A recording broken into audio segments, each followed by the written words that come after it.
dude, fucking Game Awards time. Once again, when there's like one thing that's going on, there is absolutely 0% chance I could do anything else. Everyone is being cringe and cancerous fuck. It's Game Awards time. Sorry. We are going to watch the Game Awards, okay? I can't deal with it. I know there's 20 minutes left, but they're already showing stuff, and nobody, and I mean nobody, wants to miss out on a single second of my fucking soy-facing ad! Oh, Bob! That's it! Game Awards!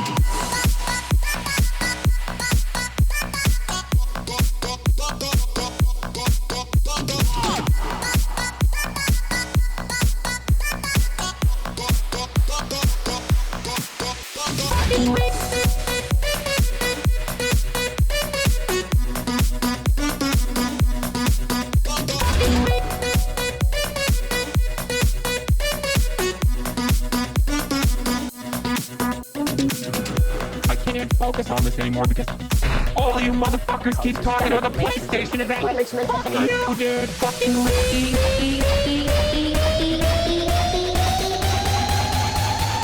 the fucking channel. Fuck, mommy. Sorry. Mommy. Sorry. Mommy. Sorry. Mommy. Sorry. Fucking mommy. Sorry. Mommy.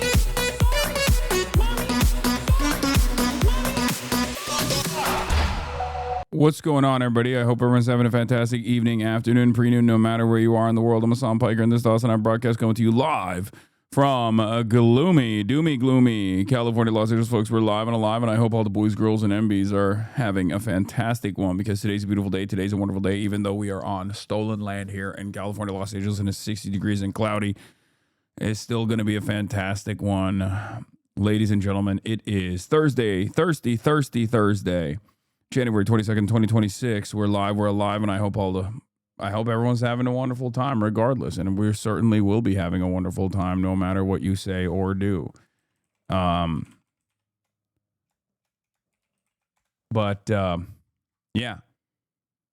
This is a part of the broadcast where I tell you about my personal news, about what's going on in the world of HasanAbi Piker in between the time period where I press the stop streaming button and press the start streaming button. So help me God, that's what I'ma do. You're going to survive the march tomorrow. Minus 50 degrees Fahrenheit, wind chills in Minneapolis and Murderapolis. Yes. Will you be covering the Jack Smith account today? No, I will not be covering the Jack Smith account today. Okay. I like that I said I'm in a good mood, and immediately someone goes, will you be covering the Jack Smith account today? And then someone said, where's your dog? Have you reflected on your time with Bobbert? Yes, I've decided that he was right all along. I'm actually MAGA, and I want to be super MAGA. Super MAGA. Jack Smith, how about Jack off? True. Watched a little bit of Jujutsu Kaisen last night, and that's it. That's literally it. That's all I did. I went to bed, woke up early, read a little bit, went to bed, woke up early, and worked out. And they were working on my internet while I was working out. Okay, please tell me your title's a joke and they didn't cave. I mean, they caved a little bit. Like, I'll put a question mark on it. Is this facts? Oh yeah, I saw this last night. This is one of the funniest fucking tweets. Zhou and Lai, the underground cells in Shanghai grow, but not without constant KMT infiltration. Wang Ming, Comrade Dimitrov. Yes, another glass of wine, please. Lin Biao, Otto Braun, you crowd idiot. Otto Brown, you crowd idiot. Please just shut the fuck up and let me handle troop deployments. Mao. How you doing, Instagram? It's Big Time Tommy. And here's my thought of the day. In school, you are given the lesson first, then the test. But in life, you are given the test, and then you learn your lesson. That's the old school way. OS for life. I mean, Big Time Tommy, New Jersey legend, does have the same style of prose of Mao Zedong. It's not even a joke. Like, this is exactly, if you read any Mao Zedong, it's mostly just this. Like, it is like almost a one-to-one. As a matter of fact, I don't know who is I don't know if Mao was reincarnated inside of Big Time Tommy, or if Big Time Tommy is actually a massive Maoist or implementing Mao Zedong thought. So yeah, it's perfectly demonstrative, perfectly illustrative of the way he writes, the way he thinks. It's an incredible tweet for, unfortunately for a very small audience. An audience that is receptive to memes and doesn't consider it to be counter-revolutionary activity, that also happens to be at least fond of or knowledgeable about the Maoist wave and the People's Republic of China. Yeah, how you doing? It's Big Time Tommy. Why do left comms hate you? That's a great question. You just asked. That's a question that is answered immediately, because they're left comms. Like, that's it. Because they're left comms. And that's like saying, why do anarchists hate you? Why do ultras hate you? Why does this like specific ideological tendency within the left hate you? It's like, yeah, because you have liberal brainworms. Yes. It's because I do not have an infantile disorder. Perhaps. Yeah, we don't play those games around here. We don't play those games at all. The time now demands everyone to mount a strong.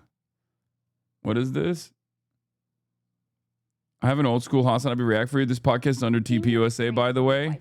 It won't spoil. I won't spoil it, but trust. Okay, sure. Yeah, I remember her. I used to duke it out with her in the marketplace of ideas as well. Alex Clark back in the day.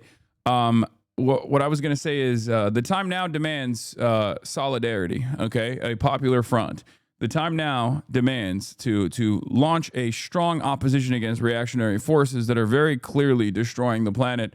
And if you cannot recognize that, and if you want to still engage in a silly, childlike, what's the word? Skirmishes? No, I don't know. Silly, childlike reasons to not. Yeah, qualms, quabbles.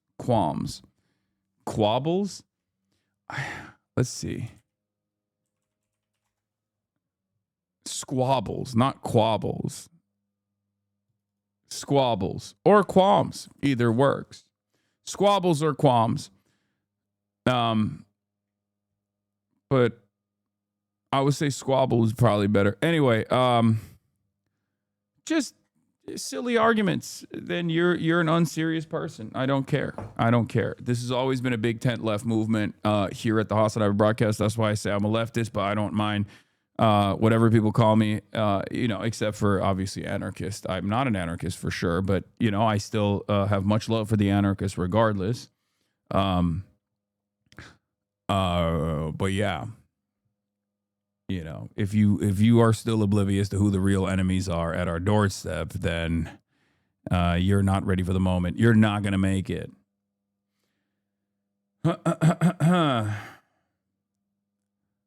LeBron James on Denny Avdija. He's had a hell of a season. No. LeBron. No. Wemby would never. Okay, that's all I'm saying. Oh my God, if Wemby also comes out, oh no. Wemby would never. Oh no. They got him. Khalil, no. LeBron, no. He's having a hell of a season. Should be an all-star. Obviously, his health is most important right now. Hopefully, he's not out too long, but he's playing great basketball. He's having a hell of a season. Wait, is that actually about Danny or no? explain what happened. What happened is LaZionist came out and offered a defensive Denny. Denny Avdija is up and down the news. Woke is so back they're finally turning on Jokic and Luka. Wait, really? Okay, but this is devastating. My goat is washed a little bit here. Okay, so Denny Avdija comes out. He served in the Israeli occupational forces. He is Israeli, and he also defends Israel quite a bit.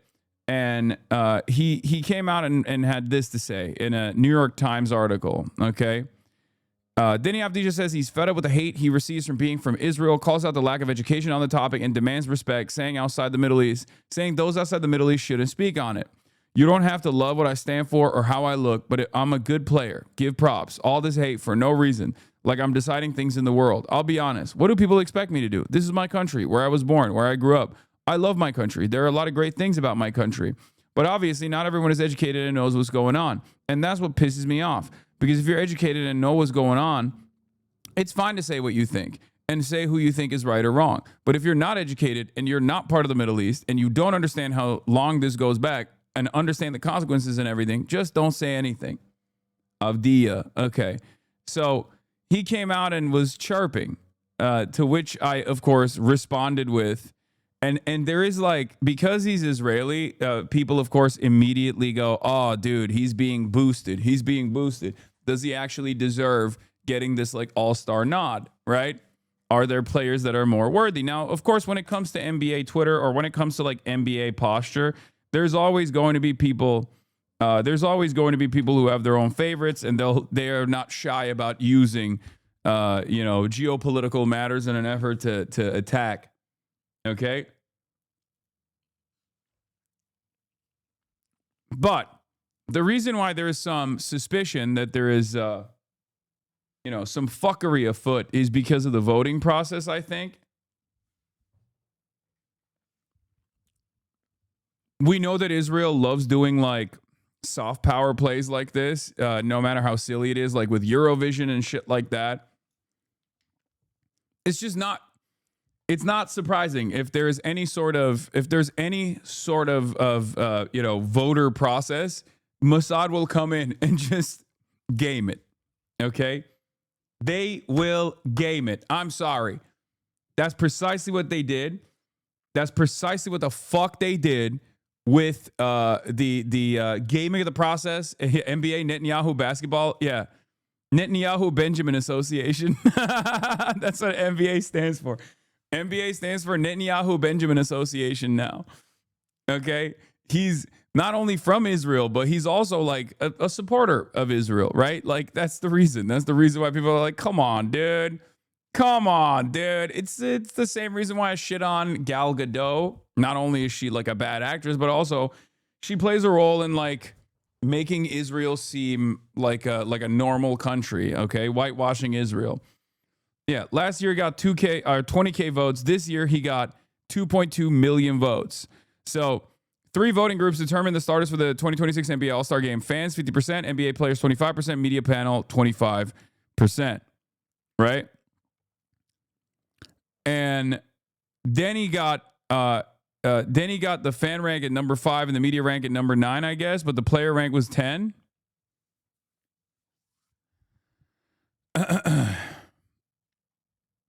Denny's a hooper, not going to lie. I mean, look. I want to see the complete vote tabulations.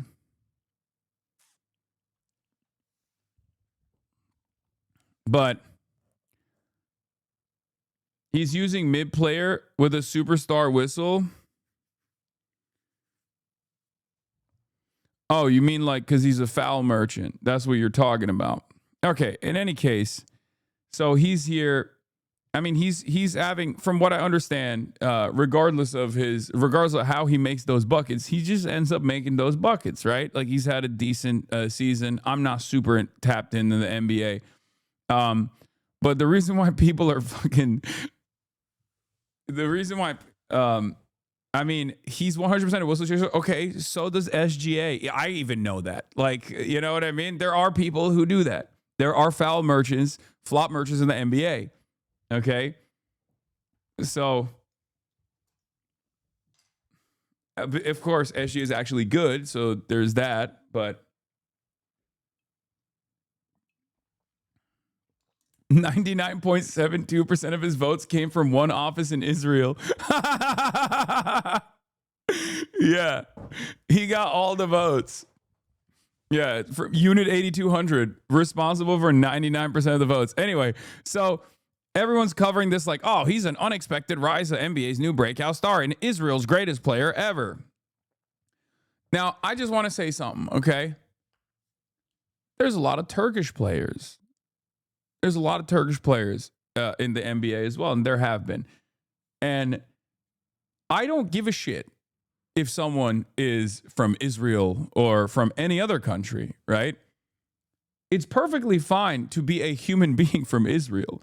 You're living in the United States of America now. You're Israeli. What matters to me is what you say about Israel. Okay, hell nah, no ball knowledge. I'm disappointed. I don't have a lot of ball knowledge except for Alperen Şengün is my goat, obviously. You know, I come from that tradition of hyping up all Turks, except for the one that he who shall not be named. Okay, Enes Kanter. I named it. Enes Kanter Freedom. I named it. Okay, he sucks. Fuck that guy. All right, so. I don't think it's okay to be from Israel, and I'm living in Israel. Yeah, look, the point that I was trying to make is that there's hella people that live in Israel that are HasanAbi and shit too. Like, what's not okay is being a Zionist. Whether you're a liberal Zionist or whether you're an ultra Zionist, obviously one's worse than the other, but like it's still bad, okay? Like, I'm not going to hold it. I'm not going to hold you to it if you just were fucking born in Israel. What are you supposed to do? You didn't choose to be born in Israel. Your parents gave birth to you in Israel. Right? But what I care about is up here. What I care about is this. What I care about is actions.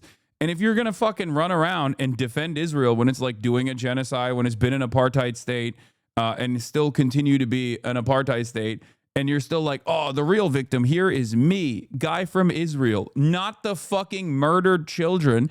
Yeah, it's going to be hard for me to sympathize with your position. All right, big guy?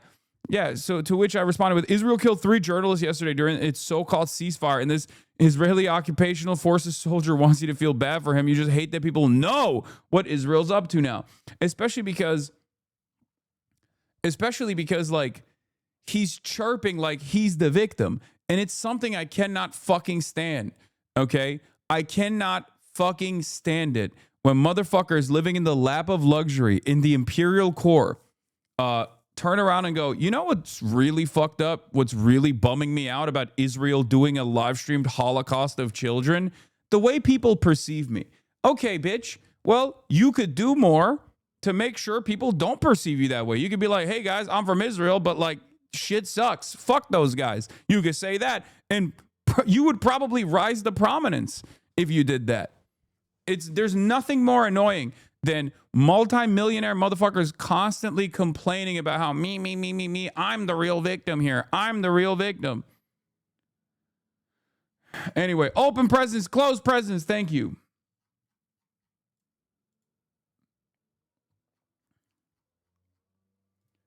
As Gorani, craziest thing to me is that Denny's dad is Gorani Muslim, and this idiot is constantly chirping about Israel and keep defending its actions. Like, it just doesn't, like, what are you doing? What the fuck are you doing? I mean, it's the same shit with Enes Kanter. Fuck you, you know? Just play ball. It's fucking free 99 to just, you know, play ball. You don't have to fucking become like a geopolitical expert, right? What did Enes do? Enes Kanter is literally an agent of the CIA, okay? That's what he did. Enes Kanter, for those of you who don't know, is Turkish. And unironically, like a bunch of my friends played with him when we were growing up. Like he was a Samanyolu kid, and he might have actually had his age changed as well, so we could actually dominate. But in any case, he came to America. He was fucking hot ass, right? And then because he was hot ass, he was like, "Oh yeah, we got to fucking free China or something." He just I'll tell you what Enes Kanter absolutely did not do. Play defense. Enes Kanter can't travel to Canada because the U.S. says they can't protect him there, so he can't play in Canada. I dislike Enes Kanter purely for basketball reasons. I mean, that's fine. Whichever kind of way you do Enes Kanter slander, I'm on board with, okay? Because, like, listen, there are a lot of Turks who do not like what I have to say about the Armenian genocide or about, like, Kurdish militia movements and stuff like that. But they still, low-key, have a little bit of pride in their heart for a Turkish boy making it big in the United States of America. Turks love when a Turkish guy is thriving, with one exception. Enes fucking Kanter, okay? There is only one Turkish man, regardless of their politics. Like, there's only one Turkish person that all Turks across the board fucking despise, okay? And that's that motherfucker Enes Kanter, because he is literally an agent of the CIA. He is a follower of the, now dead Muslim cleric in the Poconos, Fethullah Gülen. And Enes Kanter was such a dick rider of Fethullah Gülen that he basically fucking, openly became an agent of the American state. It's ridiculous. Fuck that guy.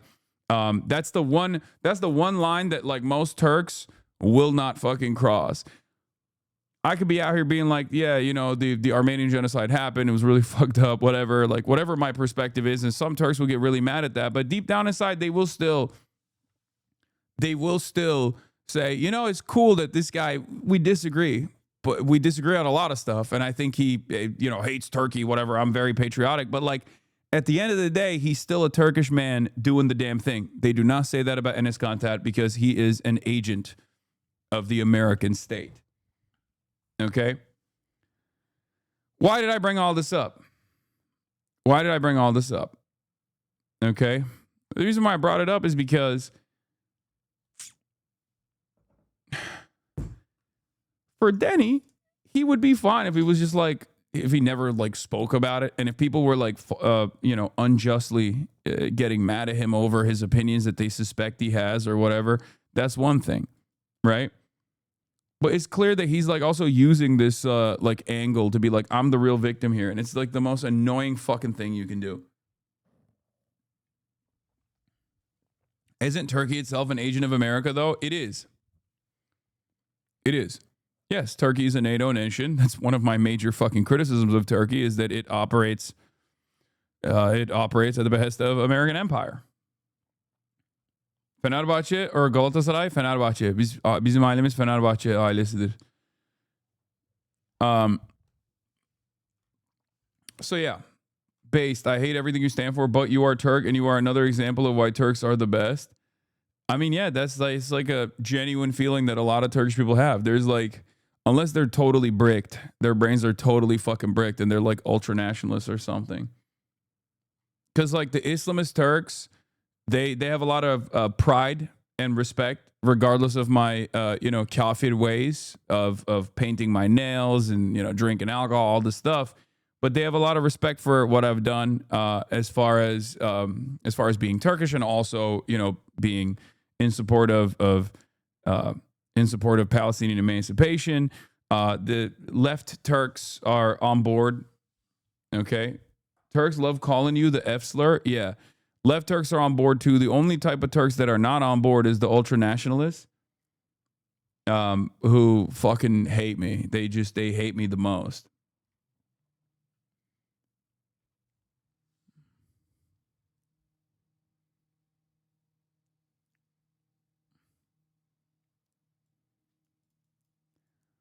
Then he got 35 player votes. Here, I'll just put this up here. Then he got 35 player votes, 4 more than Kawhi Leonard, 2 more than Jamal Murray.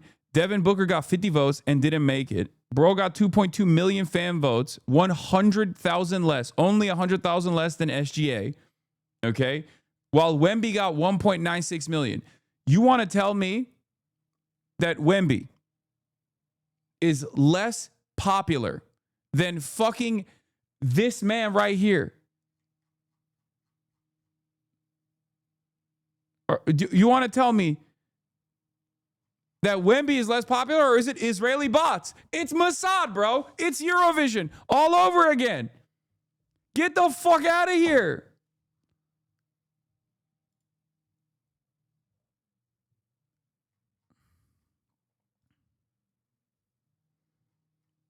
That's crazy, man. That's crazy. Get out of here. And he's like, he's just fucking complaining still. Anyway. Whatever. Whatever, dude. Oh, wait, hold up.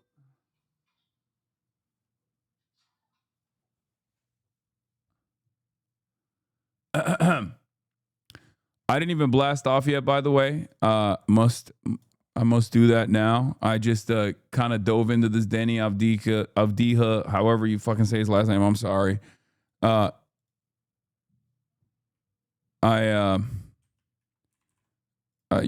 blast off right now. EU caves Daddy Trump on Greenland, ? DHS memo violates Fourth Amendment. Gaza Peace Board. Minneapolis General Strike tomorrow. Oscars woke again. That's where we're at, by the way. Woke is back. You know what I'm about to say with Sinners. Woke is back, baby. Oscars woke is back. Renee Good autopsy and get in now. When is Hannah Einbinder coming on? I talk to her all the time. It's so difficult to get her to come on because she is literally always doing stuff. She is always doing shit. Like, she's so goddamn busy. It's crazy. There are a couple like big celebrities that I've been meaning to get on, and it's so difficult to get them on because they're constantly working. Like, they work more than I do. It's wild. But they also like Caleb Heron is another one that like I've been really, really excited to have on the stream or have on the podcast. And like, they do not, it's impossible to get him on because he's like constantly shooting, constantly doing stuff. You need to watch you need to watch something, fake cinephile. I didn't even see that. Yes, talk about Kansas City Tenant Union with Caleb. Yeah, exactly. He's like Caleb, not Caleb Hammer. Isn't Caleb Hammer that financial guy, the financial aid guy? No, I'm talking about I'm not talking about Caleb Hammer. I'm talking about Caleb Heron. Yeah, my goat.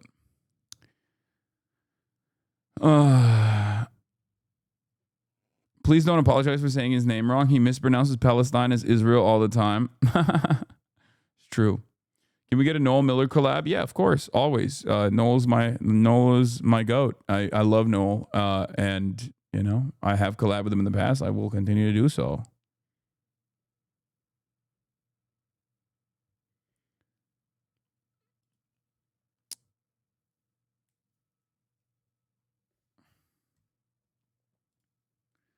Is March planning to put the important conversations interview on YouTube? I desperately want to show it to my conservative relatives.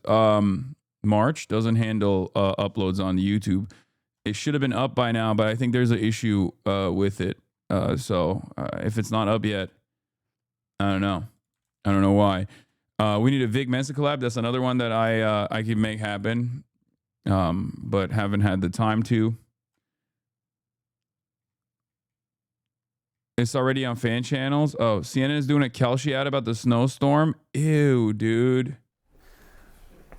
Really? All right, there are serious warnings about this major winter storm heading east, affecting 125 million people, maybe more, with forecasts of 1.5 feet of snow possible in major northeastern cities like New York, Philadelphia. Oh, gross, dude. And Washington. I gotta so pee. let's Hold put on. that in some historical perspective. With us now, CNN chief data analyst Harry Etten. Good to see you, Nice sir. to see you. We get 1.5 feet of snow in New York or Philadelphia or Washington. How rare is that? Yeah, you know, one of the things that's been so interesting to me as a guy who went to weather camp as a kid who actually loves the snow is there really has not been a lot of snow recently in the Northeast, and especially in January. I mean, take a look of this. Years with more than 10 inches of snow in January since 2017. Just 2 in Washington, D.C., just 2 in New York City, and just 1 in Philadelphia. We have been snow-starved for the most part in the major metropolitan areas that line the I-95 from Washington, D.C. up to New York City. I'm hoping it turns around. And to be clear, this is for an entire month. We're talking about getting more than this in a single day. What's this January been like? Yeah, okay. So it's not just that the last few years we've been snow-starved. Take a look, snow this month. Inches of snow so far this January. In Washington, D.C., a very sad 0.1 inches of snow. In New York City in Central Park, 2.5 inches of snow. I should note in some of the suburbs it's been more than that. I was out in the suburbs. When did Harry start doing weather? When Kalshi Predictions started sponsoring the goddamn the goddamn show. Holy Toledo! I mean, I like Harry Emden. I think he's funny. But wait, I know you don't want to give your Greek friend any more shine than he has, but isn't it crazy that Stavi was in a film nominated for Best Picture? No, it's not crazy at all. It's perfectly fucking valid. And it's because Stavros was in Begonia that it was nominated for Best Picture. Okay? Yeah. That's why. We're going to get 10 plus inches in Pittsburgh. Oh, yeah, you are. You see the Lakari stuff? No, I did not. I hope you covered the Lakari stuff. It's really deranged and needs bigger coverage. I have no idea what the fuck that is. But let me tell you something, okay? If you think I'm going to fucking cover like random Tushimers right now, okay? I love how you ride for your homies, Hasan. Stavros, Halkias, yes. Even though he's Greek, I do ride for him. It's messed up. It's basic drama. Okay, well, yeah, all right. In short, PDF links on stream. Oh, brother, Jesus Christ. Ugh, it's a CSAM thing and Asman is involved.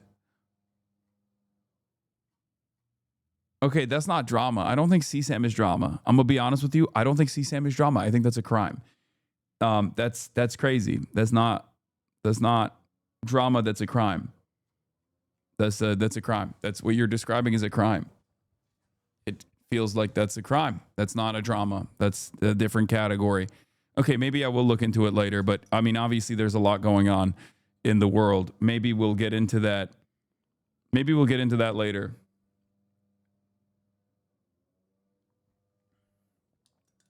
Oh, gross. Gross. Okay.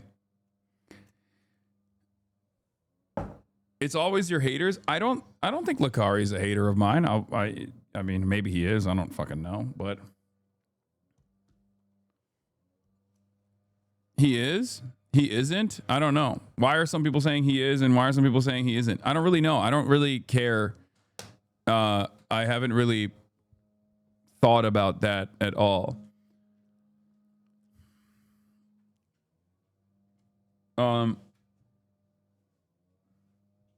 Hello, madam. Oh, hello. Hello, pretty lady. Did you have a fun time? Someone's back. Anyway. Yeah. Gross situation here. Fucking gambling predictive market ad on CNN over how much snow is gonna fall. I mean, what is this? What the fuck is this? Chance Dallas gets more than 0.5 inches of snow / sleet this month. Prediction market odds 80%. 0 inches fallen so far. Like, what are we doing? How do people not realize this is fucked? What are we doing, man? What are we doing? What is happening? Everything is gambling. Everything is like pornography, gambling, vices. Like, I am not. And I never will be this kind of like, moral Puritan. Okay. I am as close as you can be to a social libertarian, right? Obviously not that kind of social libertarian. Obviously, age of consent is very good, okay? You know, I know that we're talking about this so closely to what I was just previously saying about someone who may or may not have CSAM on their hard drives. Not that kind of social libertarian. That's bad. That's a crime, and it's good that that is actually a crime, okay? Just so we're clear. But when it comes to like free speech, or when it comes to, like allowing people to entertain their vices, as long as they are heavily regulated, okay? As long as the access is severely restricted, severely limited, where you can like do it in a certain place, you know, that kind of thing, like then it's fine. The problem that I have with gambling, especially, is that it is now so accessible. It's in every orifice of our lives. It already ruined sports. Sports betting is already ruining sports, right? And I think even major sports fans will admit to that as well. Some of which, some who are deeply addicted to gambling and sports betting, and some who aren't or were deeply addicted. But this kind of mainstreaming of these vices and the ease of access to having these sorts of to be able to like pursue these endeavors with your fucking phone is terrible. It's terrifying. I'm not Mr. This is morally degenerate. You know, I want to repeat that over and over again, but god damn, dude, can we have some fucking regulation, please? What is the government good for if not for this? If not to stop this kind of thing from happening? President Trump just pisses me the fuck off. Anyway, moving on from gambling. Let's get to it. Trump announced his framework for Greenland deal. We're going to talk about that. Obviously, the international rule-based order is falling apart. Trump's hand is also falling apart. This time it's his left hand and not the one that's Trump's left hand, not the one that's usually disfigured, now has a large bruise and is discolored. These pictures are from today at Davos. Also, one of the things I saw was the ugly-ass cufflinks that he has. Bro, this man is dying.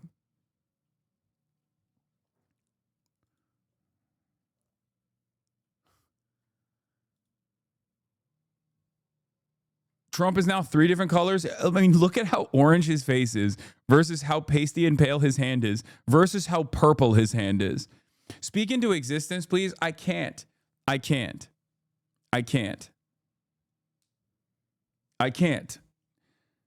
On principle, I can't, because I feel like whichever way it goes, it's just not going to happen. Okay. Good things, nothing good will happen. Only bad can happen. Okay. The exact opposite of what fucking Donald Trump says. Only bad can happen. Nothing good can happen. I'm telling you right now, evil never dies. Evil never dies. Maybe I'm wrong, but evil never dies, at least in my experience. It is pretty funny, though, how like Russified or Turkified Americans are in this regard. Hoping that one day it will happen. Yeah, keep praying to God. Okay, keep praying to God. You only pray to God, or you only rely on powerful forces that you lean into when you have no power on your own. You're oppressed. You recognize it, and you can't do anything about it. There's no mechanism of mobilization. There's no mechanism of pushback. So you just like hope that things work out through divine intervention. Okay. White House made a statement on his hand. Okay. Going back to the hand bruise. Well, once again, let's see what the White House's statement was. White House's statement. Trump appeared to have a heavy bruising on his left hand while departing. Open presents with another 150 subs. Oh, my Lord. Trump appeared to have heavy bruising on his left hand while departing Davos today. White House Press Secretary Caroline Leavitt told CNN that's because Trump hit his hand on the signing table during the Board of Peace event. At the Board of Peace event in Davos, President Trump hit his hand on the corner of the signing table, causing it to bruise. Trump and his physicians have previously said he is susceptible to hand bruising due to his daily aspirin take, something a White House official also noted. Trump did not appear to have the extensive bruising yesterday. Bro. I'm still going to say it. Evil never dies. But like, this man is fragile, bro. He is fucking frail. He is a frail ass dude. Is crazy.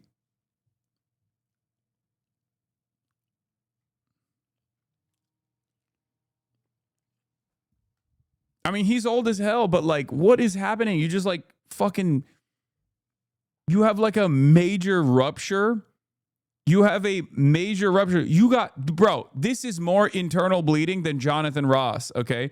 Than the Department of Homeland Security claiming Jonathan Ross got internal bleeding. That's more internal bleeding and bruising than Jonathan Ross ever could claim. Do you understand?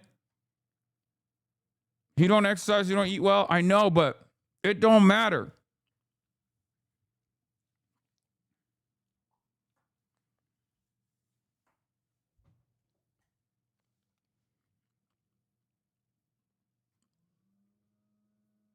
Can you please be respectful? He has a boo-boo? Fuck no. Oh, man. How do we keep believing anything knowing the Peace Club fuckers got 35 countries in? True question, King. How? We don't. The tech bros did the Trump what the Democratic bosses did to FDR, replaced Trump with their pick a VP, just like the DNC replaced the great American progressive Wallace with Truman.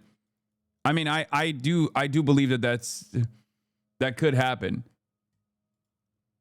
Because I've said it before, the only way JD Vance actually gets close to power is not by way of democracy, but if Donald Trump somehow passes away. Okay?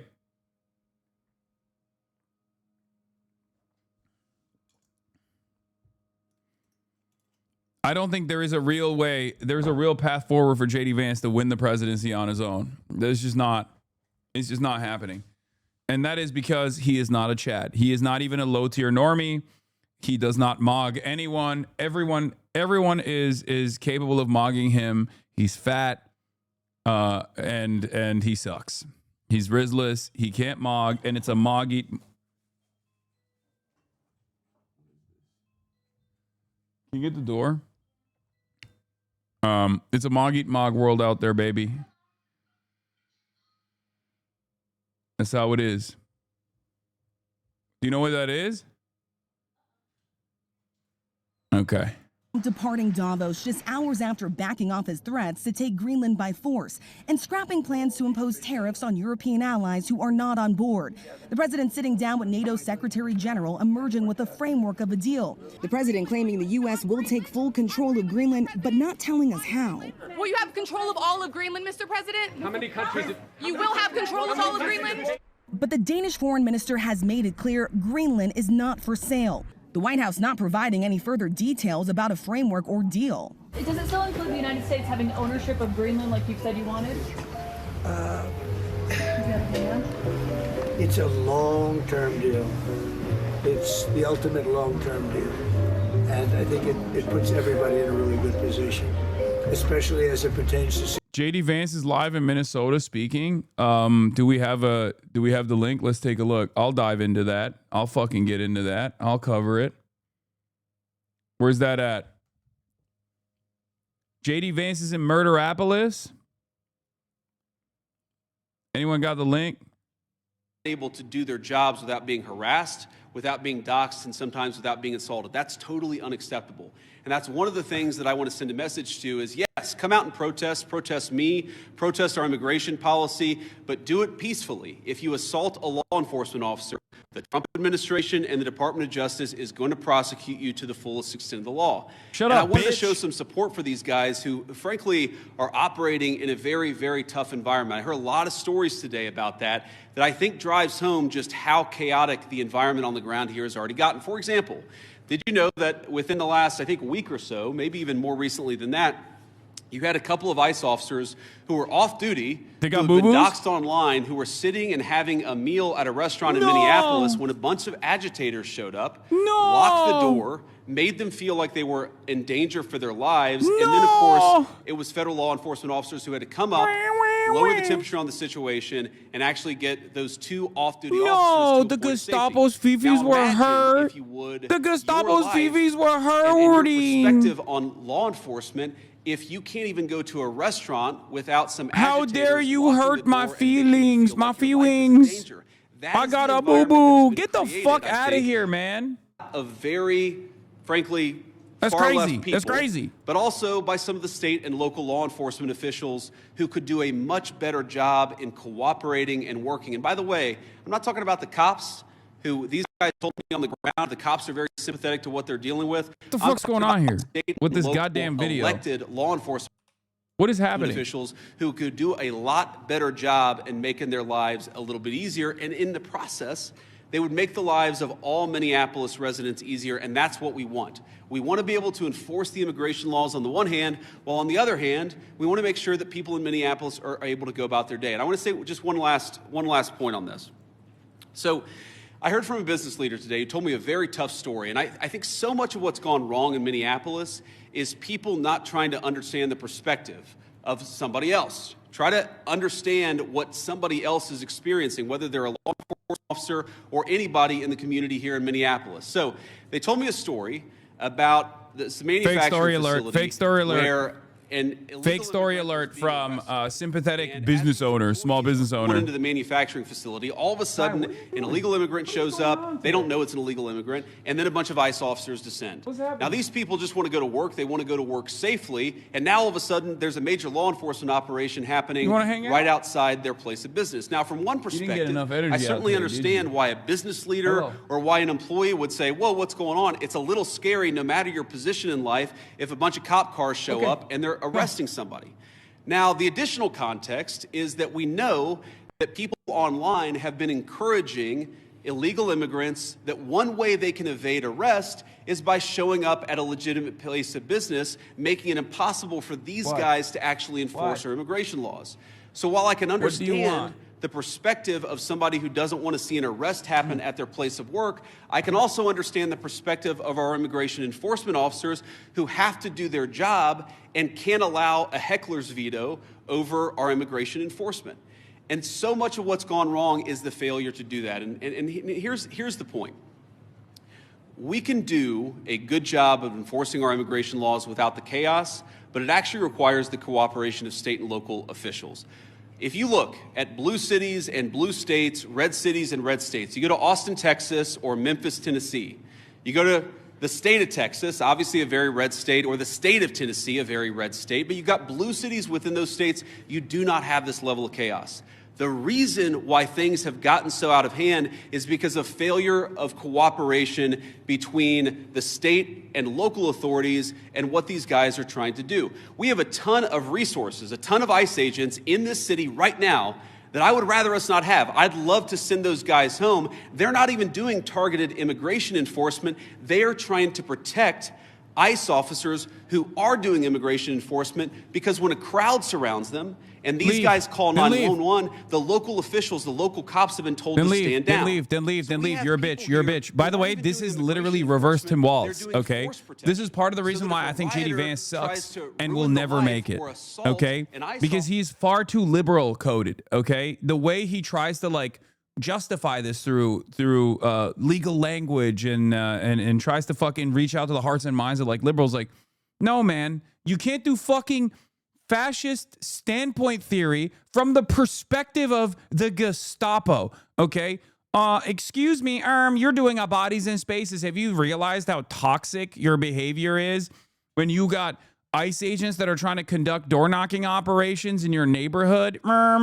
Like, that's so... Stop bitching. Stop fucking bitching. Just leave. Just fuck off and leave.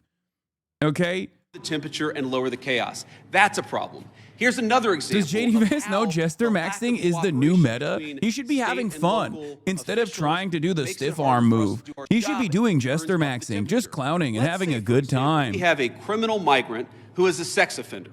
And let's say that we've got to go and arrest that person who, Democrat or Republican, wants a... Cops. That's who arrests that person, not ICE. There is already a fucking function of law enforcement, okay? If there is a sex offender, and by the way, wouldn't be talking about sex offenders if I was J.D. Vance. Let's be fucking real. Donald Trump is the president right now, but like, and he is protecting all of the elite pedophiles. But having said that, if there's a sex offender that must be arrested, cops do that, okay? Not ICE. The entire point of ICE is not to actually arrest anybody, really, is to handle paperwork violations, okay? And try to find where this criminal sex offender is today. The local authorities have been told, do not cooperate. So these guys are trying to go out and enforce the law. They're trying to arrest sex offenders, but they're trying to do it in an environment where local officials have been told, do not help them, do not provide intelligence about where these sex offenders might be. This is disgraceful.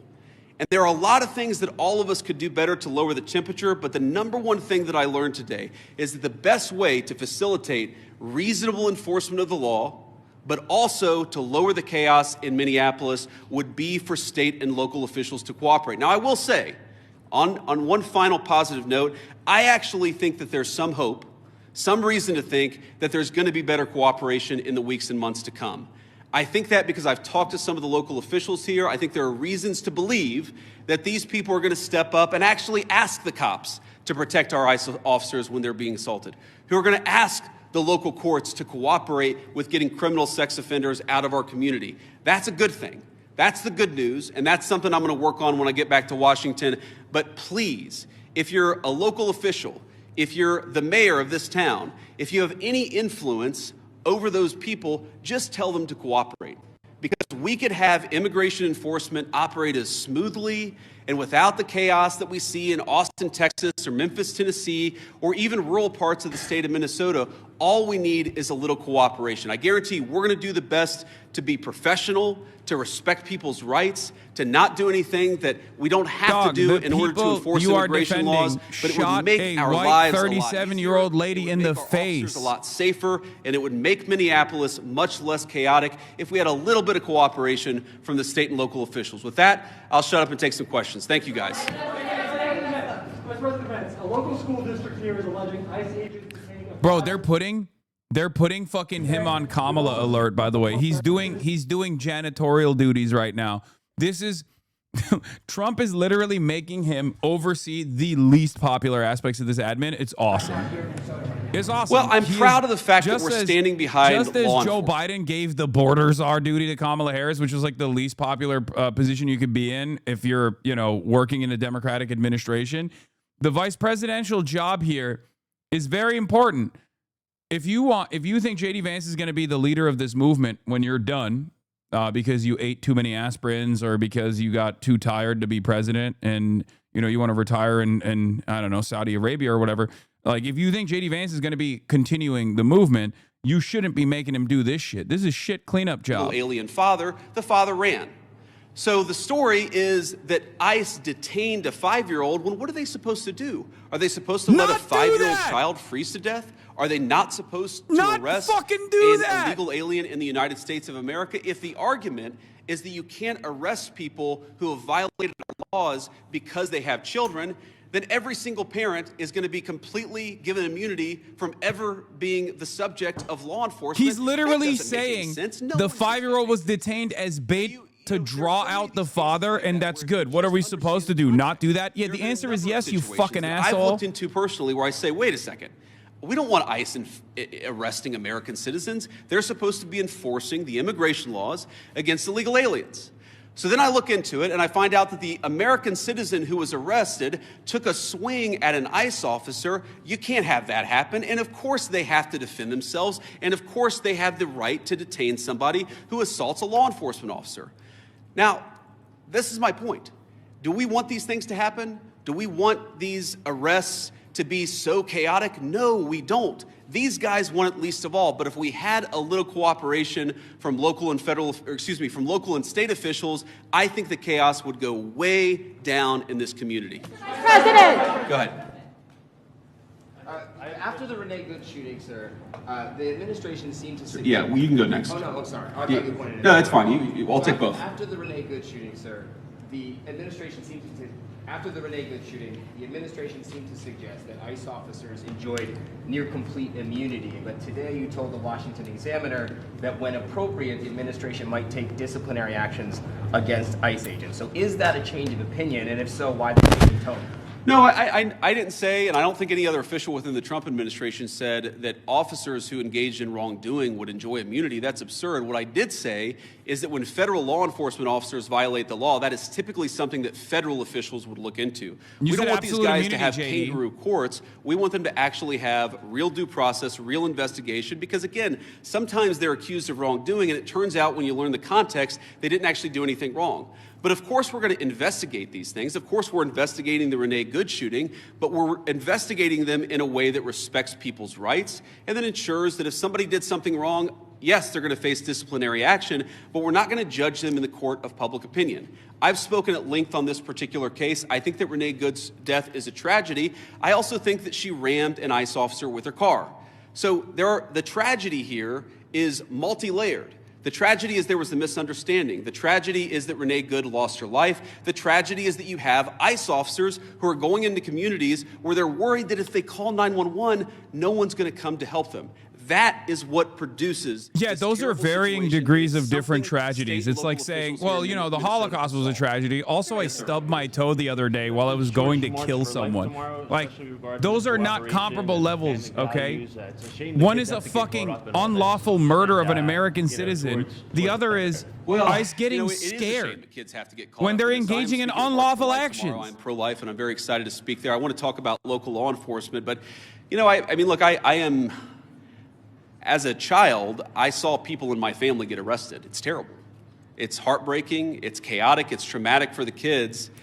I can recognize that, and I can recognize that we got to support these kids, while on the other hand saying that just because you're a parent doesn't mean that you get complete immunity from law enforcement. And I think we have to hold both of those thoughts in our head at the same time. We've got to be sympathetic to the kids who are caught up in some of these enforcement actions. We've also got to say we have to enforce the law without bias, with fairness, but we've got to enforce JD Vance said, Mr. Vice President! JD Vance said, listen, I'm an adult, but I was once a child too.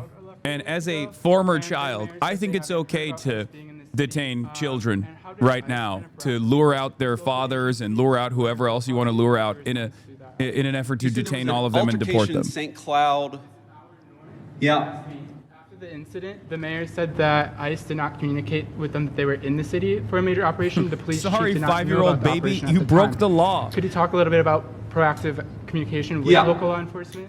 Yeah, it's one of the takeaways. I've talked with these guys before we came on the stage, but during our roundtable and some of the other conversations we've had, communication, we absolutely want to ensure there's good communication between federal officials and state and local officials, and I'm sure that we can do better on that. We absolutely want to make sure that we This is my favorite. Okay, where you know woke is back because now these guys have turned back to the, oh, you're just virtue signaling. Like, we've gotten back to 2016 era idiotic conversations where it's like, I recognize that you're actually signaling that you're a moral person and that my side is actually immoral in this conversation. So instead of entertaining the notion that maybe my side is doing something unimaginably wrong, I'm just going to turn around and say, you're such a bitch, dude. You're such a bitch for thinking that ICE agents shouldn't fucking detain little babies, 5-year-old babies, in an effort to lure out a bunch of family members so they can do a dragnet operation in a fucking house. I know. Imagine, close your eyes and imagine China doing that or something, okay? And then you can maybe have a consistent position on it. Fucking idiot. These are the same people that go, oh, if our state is doing it, then it's actually good. Like, think about it, dude. Conservatives literally will be like, oh, what about the Uyghur Muslims? And meanwhile, we're doing like Xinjiang shit in fucking broad daylight in America in your backyard. And you're like, nah, it's awesome. How much is this tactic being used? Yeah, so I saw that story, and the story is like so much that I read in the mainstream media. It's missing a whole lot of context, and when you appreciate the context, it makes sense. No one is saying, look, there are exceptions. For example, a crazy exception, if somebody is fired at from inside a house, they don't need a warrant to go inside that person's house. There are very narrow exceptions to the warrant requirement where law enforcement officers don't need a... Yeah, a fucking serving someone paperwork is not a justification to violate the Fourth Amendment. It's not the equivalent of being shot at. Yeah, no shit. Really has proposed in the Department of Justice is that we can get administrative warrants to enforce administrative immigration law. Now, it's possible, I guess, that the courts will say no, and of course, if the courts say no, we would follow that law, but nobody is talking about doing immigration enforcement without a warrant. We're talking about different types of warrants that exist in our system. Yes. Typically what happens... An administrative warrant is nothing. It's nothing. It's like a McDonald's manager, okay? What the fuck do you mean? That doesn't mean anything. It's not a valid warrant to actually go into someone's home. And everyone knows this. You went to law school. You were a JAG lawyer. You know that it's not fucking legal. Shut the fuck up. We're never going to enter somebody's house without some kind of a warrant, unless, of course, somebody's firing on an officer or they have to do something in order to protect themselves. Follow up on that. Do you believe that you can forcibly enter with an administrative warrant, or would that be a violation of the Fourth Amendment? Well, our understanding is that you can enforce the immigration laws of the country under an administrative order if you have an administrative warrant. That's what we think. That's our understanding of the law. That's our best faith attempt to understand the law. God, he's trying. Again, so, this is something dude, courts this will is weigh in what on. I mean. won't speak Just to say, that, of course but we're gonna do it. Like Trump would be like, of course we're gonna do it. What the fuck are you gonna say? Due process is too difficult to follow. It's done through the administrative law system. We're going to continue that practice. It's not just a legal as they did in gray the Biden area, guys. administration or any other. JD Vance knows it's not a legal gray area. He's making it seem like it's a legal gray area. It's not. It is a clear-cut violation of the constitutional protections afforded to every single person on U.S. soil, whether documented, undocumented, whether natural-born U.S. citizen or naturalized U.S. citizen or not. This is a matter of constitutional law. He knows that it is illegal. He knows. He's like, oh, well, you know, I signed a piece of paper that said I'm the best boy, so obviously you have to follow through on that piece of paper that I signed on my own. Get the fuck out of here. The federal government to use the military for local law enforcement operations. Right now, we don't think that we need that. Now, the president could change his mind. Of course, things could get worse. But right now, we think that federal law enforcement officers can do the job of federal law enforcement. Now, what I do worry about, again, is if the chaos gets worse, if more and more ICE agents start getting assaulted, if other law enforcement officers start getting assaulted, that would be a real problem. But again, we have so much federal law enforcement resources here right now. We have so many people here that we do not want to have here. I do not want so many ICE officers in Minneapolis right now. I mean, good Lord, it's really, really freaking cold outside. But they're here not even to enforce immigration laws, but to protect the people from the rioters. That's an absurd state of affairs, and we wouldn't need it if we had a little bit more cooperation from the Minneapolis Police Department. Again, the Minneapolis Police Department, my understanding is that the actual beat cops on the ground, they would love to help out, but they're being told by somebody, I don't know if it's Mayor Frey, they're being told by somebody not to cooperate at all. What kind of a person tells their local police don't protect somebody if they're being assaulted by a rioter? It's crazy, and it's got to stop. Yes. Earlier this week, local law enforcement accused federal agents of racial profiling. Why are there so many U.S. citizens being caught up in this operation? Well, I think your question assumes something that's not necessarily in evidence, which is that when there are American citizens who have been caught up in some of these enforcement operations, very often it is people who have assaulted a law enforcement officer. They're not being arrested because they violated the immigration laws. They're being arrested because they punched a federal law enforcement officer. That is a totally reasonable thing. Now, to the accusation of racial profiling, look, it's something that we take very seriously. We will take accusations of racial profiling back to Washington. We'll certainly look into them as they come up. The accusation came from cops. Okay. I feel like they know racial profiling when they see it. You know, looking for people who violate. It's like getting yelled at by like the legion of pedophiles for engaging in pedophilia. Okay, like this is the thing that they do. All right, big dog. When a fucking off-duty cop says, "Hey, I'm being racially profiled," I'm gonna take that seriously because they know from their own day-to-day experiences what racial profiling looks like because they're the kings of racial profiling. Okay. Then the local officials say, "Oh my God. These guys are doing widespread targeted enforcement operations," when in reality, we would love to just go to one house. The local officials won't. Also, we've seen the videos where like the most Hispanic man wearing a mask is talking to another Hispanic American being like, "Where are your fucking papers?" And the guy goes, "Why are you asking me that?" And the dude goes, "'Cause you have a fucking accent." I'm sorry. Is that a concern? We've seen the fucking videos. We know they're doing racial profiling. The Supreme Court actually defended that racial profiling. Officers are being targeted, and they described it as, quote, civil rights violations in our streets. So I saw one story about this and one local police officer who said this. And look, certainly is it a concern? Absolutely. The first thing we have to figure out is whether it happened or not.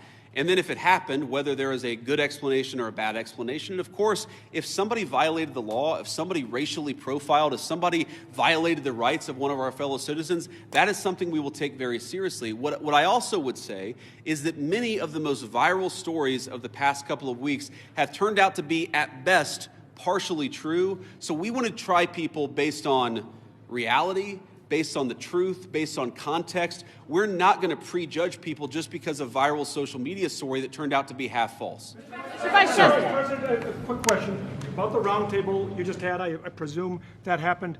Did you invite anybody with an opposing point of view to get an idea of why people are upset here? And just as a quick follow-up, have you reached out to Governor Walz at all in an attempt to turn down the temperature?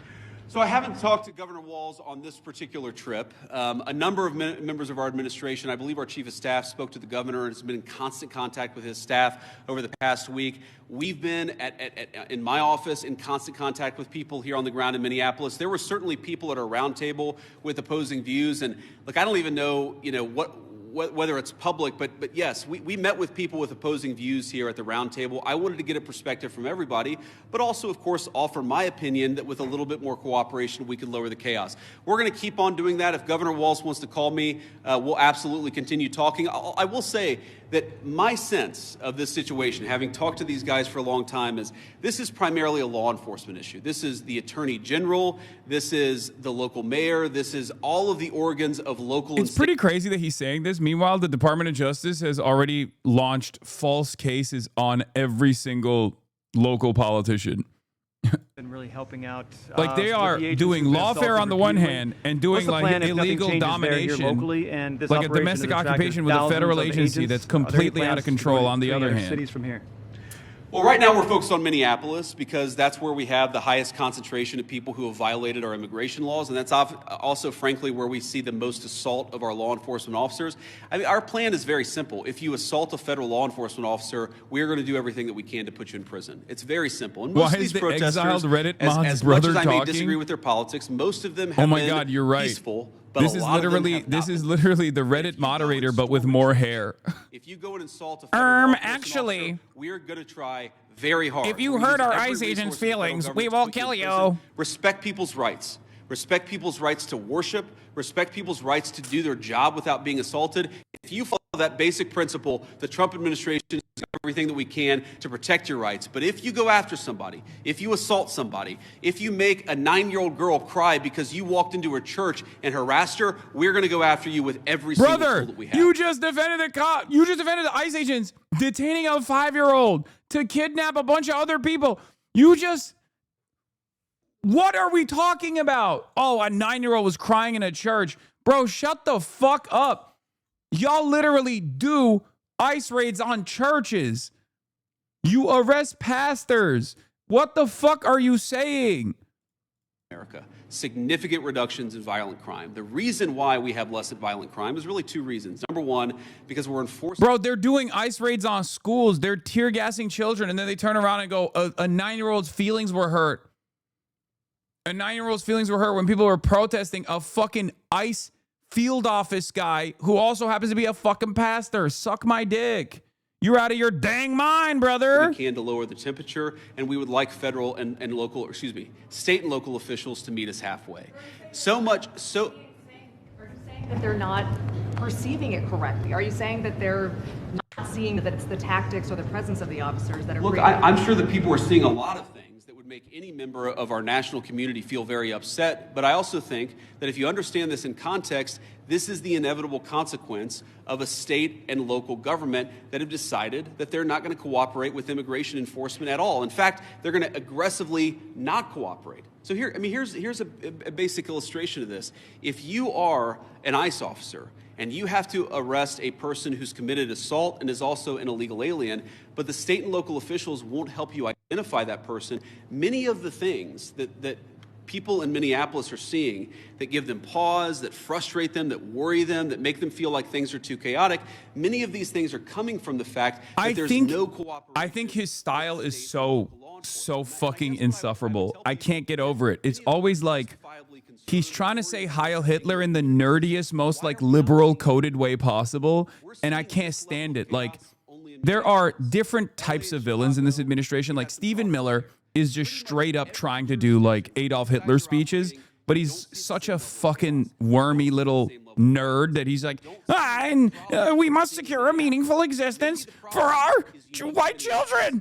That's right. And like JD Vance does something even worse than that, in my opinion. Like if Stephen Miller is like the soy Reich, JD Vance is like, has adopted the language of the worst academic liberalism while trying to justify heinous crimes against humanity. Like, everything is faillennial speak. Everything he does is like, actually. I hate it. I hate it so much.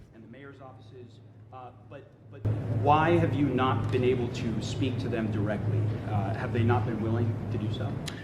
Well, look, I have spoken to some of the people in Minnesota directly. I spoke to some of them today. I've spoke to others in the past. And again, our staff has been in very direct contact with pretty much every official with any influence or any power in Minneapolis. But no, we're not trying to send a political message. We're trying to enforce the law. Like, guys, we have to do this. We have to kill you. We have to go door to door and demand your papers. Actually, have you heard of Law and Order? Like, that's what he's doing across the United States of America. There's been a very unique, very Minneapolis-specific reaction to our enforcement of federal immigration laws. What I'm trying to do here today, unfortunately, this shit works on conservative-leaning liberals. They would just they wouldn't really care about immigration in the past, but now they're saying shit like maybe these illegals are a drain on us. No, look, I don't need Tim Walz you're or Jacob so Frey wrong. or anybody else to come out and say that is literally not reading the room at all. No, conservative-leaning liberals are way more horrified at the prospect of the federal government doing this kind of like genuine domestic occupation. Are you kidding me?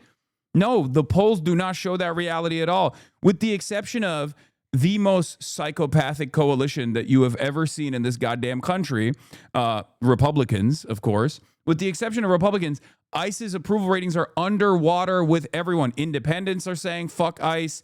Democrats are saying fuck ICE.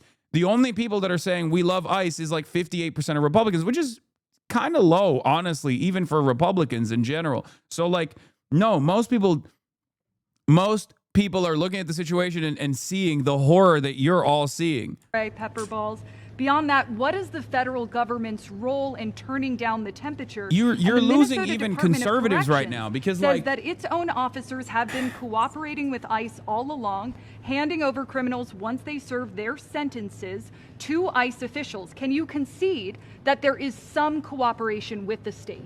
Yeah, look, if you're wrong. List the 5 agencies. Brother, you can say I'm wrong all day, every day, but the fucking polling shows a different reality. Okay? The polls show a different fucking reality.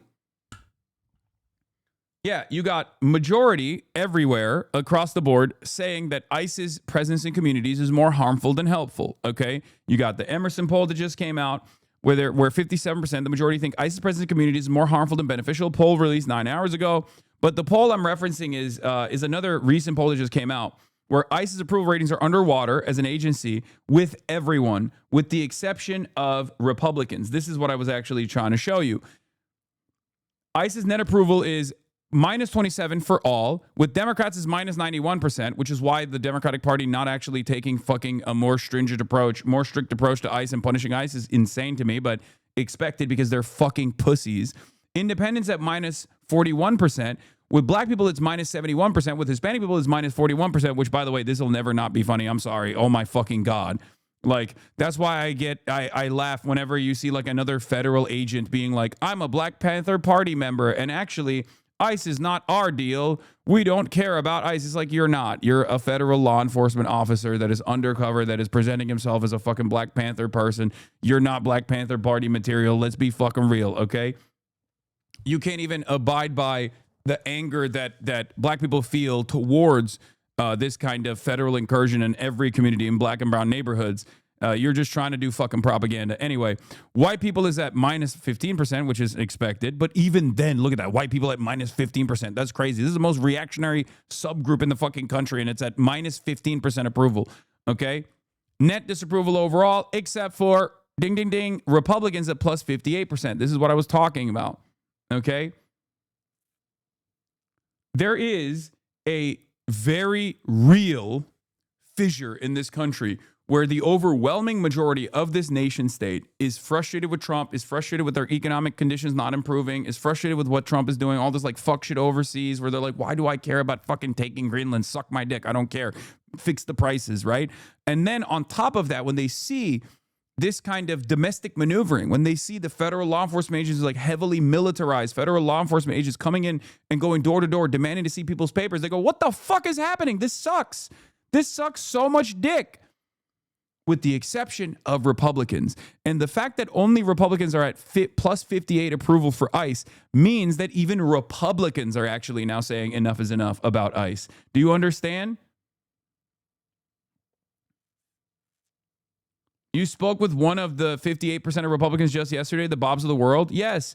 And with like 3 fucking questions, even the most ultra MAGA guy like Bob was willing to concede on key issues like education, free education. Even though he was like resilient, even though he was resistant, he was understanding. He was open-minded to that. Even with healthcare, like that's what I'm trying to say. And Bob is a unique figure. Bob is ultra MAGA. He's the most MAGA, right? And a lot of you have a family member like Bob, and that's the reason why. And that's the reason why you think. That's the reason why you think everyone is like Bob. Every MAGA person is like Bob. They are 20% of the country, okay? They are 20% of the country. This is true. 20% of the country, give or take, is like Bob. That's insane. That's insane. 20% of the country is in a fucking cult, okay? There's no other way to put it. Having said that, that's only 20% of the country, okay? And it's not only 20% of the country, but it's also a 20% of the nation that is fairly old for the most part, or, you know, some of them are lumpen proles. Haley posted that you made some headway with her parents. I never thought when my family and I started the Necessary Conversation pod that we'd be invited to chat with Hasan, the Piker, but here we are. My team watched live from the Hive today. I actually think Hasan made some headway with my parents. I'm indebted. Now we could send some Hive merch to our favorite political commentator. See, I told you. I mean, they probably will go back to the same business as usual politics when push comes to shove. But remember, it doesn't even matter, right? It doesn't even matter because it's only fucking 20% of citizens. No, not even voters. I would say 20% of citizens in this country. I'm being as open-minded to like how large this group is. So if you're constantly surrounded by people that are representatives of that 20%, you think everyone is like this. Every right-winger is like this. Most right-wingers outside of that 20%, you can have a conversation with and get them to understand that it's completely ridiculous what the Trump administration is doing. Okay? What does that black statistic mean? I am just wondering. What do you mean? It means black people are more woke than everyone on average all the time, regardless of what the fucking media tries to present it as. That's it. There was never a moment where black people in the United States of America were going to be on board with ICE agents going door to door, demanding to see fucking papers of other black Americans of Somali descent. Like, not even just black Americans of Somali descent, but like anyone for that matter. That's it. Yeah, woke was literally created by black people. Exactly. It's just so stupid that you see all this stuff where like you do see an expression of I think upper middle class black liberalism on Twitter quite a bit. And there is this like academic liberalism that comes from some black liberals in general that are doing well by and large. And that's all you hear from like root.com article writers and stuff like that will say like, you know, misogynoir is a real problem. Like it's the biggest problem like in the black community. And it's mostly being championed by black men who are violent and aggressive, like shit like that gets recycled all the time, that gives white liberals a permission structure to also shit on black men. Like people that have that kind of mentality are the ones you only fucking hear from. And that's not the case at all. Okay? That's not the case at all. That's not how this works. There's 0% chance that like that black people are going to see what this government is doing currently and go, yeah, no, this is not exactly what we have fought for in the past, like our, grandparents fought for to give us a crumb of civil liberties. It's just stupid. That's why I always tell you guys, do not fucking pay attention to like people who are saying like, oh, well, I didn't vote. I voted for Kamala Harris. Those are the Free Palestine voters are bullshit. Like, I'm tired. Black people are tired. Like, all that stuff is ridiculous. Black people have always been at the forefront of social justice in this fucking country, okay? Always. Historically, out as a matter of survival. And that survival instinct has not gone away because the conditions have not changed. Certainly they've improved, but they haven't changed. So whenever someone tries to say like, oh, as a black person, we're staying out of this. We voted for Kamala Harris. We're staying out of this. It's like, you're not a white woman in the suburbs. Like you can try and stay out of it, or you can try to get other people to also join in on the we're staying out of this meta, but it's not going to happen. Most black people are not going to stay out of it, okay? Because they recognize this is a matter of survival. White supremacy impacts everyone, okay? We aren't a monolith. Yes, black people, of course, are not a monolith. But if there's one thing that is almost monolithic of contemporary black existence or historical black existence in American society, it is understandably fighting against white supremacy. Because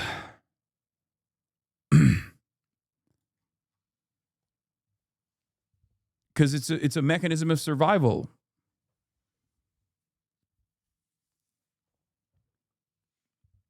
Anyway, Open Presents, thank you for another 100 gifted subs. Thanks, chatter. Thank you for purposely misrepresenting this take.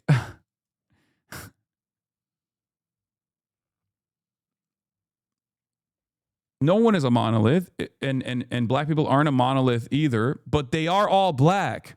And if you're black in a white supremacist country, then obviously you're going to have a very different understanding of white supremacy because you've experienced it. That's it.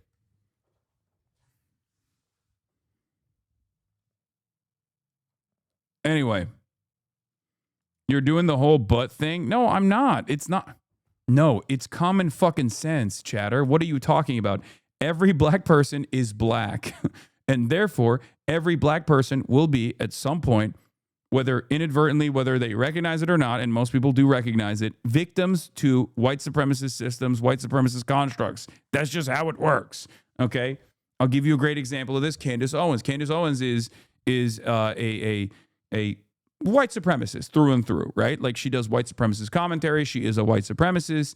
That's her output. That's what she does for the most part. Now, that might have changed a little bit in the recent years, but like, that's what she did her entire career. Candace Owens also was a victim of a hate crime when she was growing up. She actually successfully sued the Connecticut Board of Education because she was victim to a hate crime that caused her to have an eating disorder. Okay?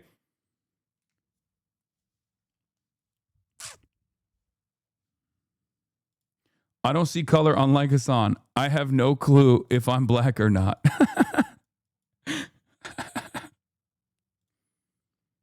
Anyway.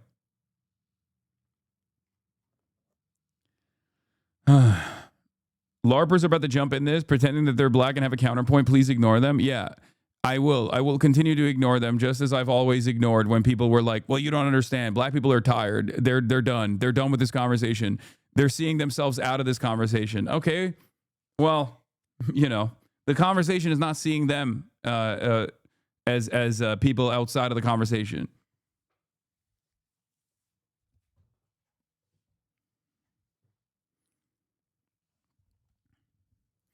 Something I noticed in that conversation is Republicans are fed their talking points by state-run media like Fox and Newsmax, and most of the people aren't just equipped to combat that messaging since there's no real opposition media. Yes. Well, that's the role I try to play to the best of my ability.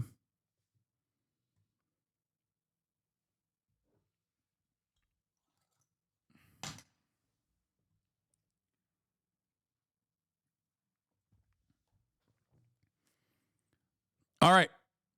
Let's get back to Donald Trump treating white countries, European countries, like they're non-white countries, and the impact that has had on the European continent. Long-term deal.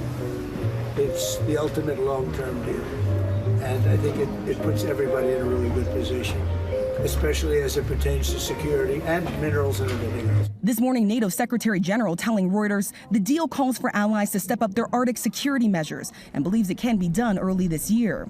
The president has insisted the U.S. needs Greenland for national security, but an existing agreement already allows the president to expand American military presence on the island. On the world stage, the president repeatedly bashing America's European allies who have been critical of his goal. Certain places in Europe are not even recognizable, frankly, anymore. They're not recognizable. And we can argue about it, but there's no argument. His threat to hit our allies with steep tariffs sent the market tumbling, something the president himself acknowledged as he repeatedly confused Greenland with the country of Iceland. They're not there for us on Iceland, that I can tell you. I mean, our stock market took the first dip yesterday because... This is also another very funny moment where he just kept saying Iceland over and over again when talking about Greenland. And then Caroline Leavitt was like, actually, the president clearly meant Greenland, but because Greenland is very icy, he just said Iceland. That's a different country. I cannot believe how fucking stupid this goddamn administration is and how hard they're caping. How hard they're coping and how hard they're caping, how hard they're sweeping for someone who is objectively in the throes of dementia. Okay?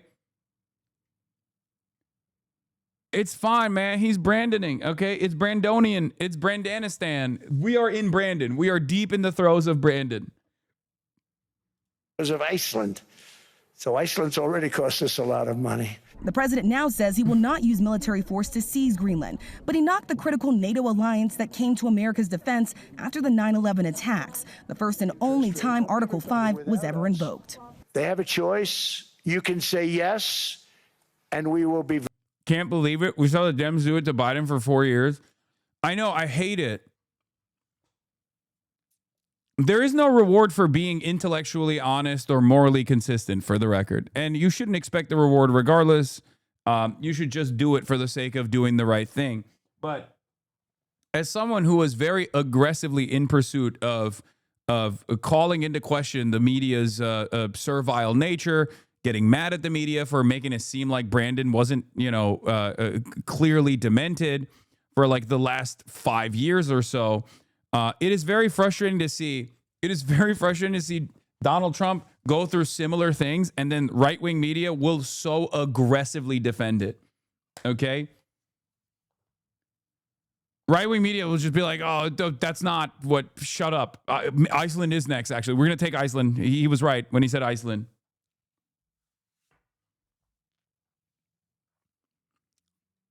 I will say, as someone who is an anti-imperialist, these past couple of days of watching European leadership squirm,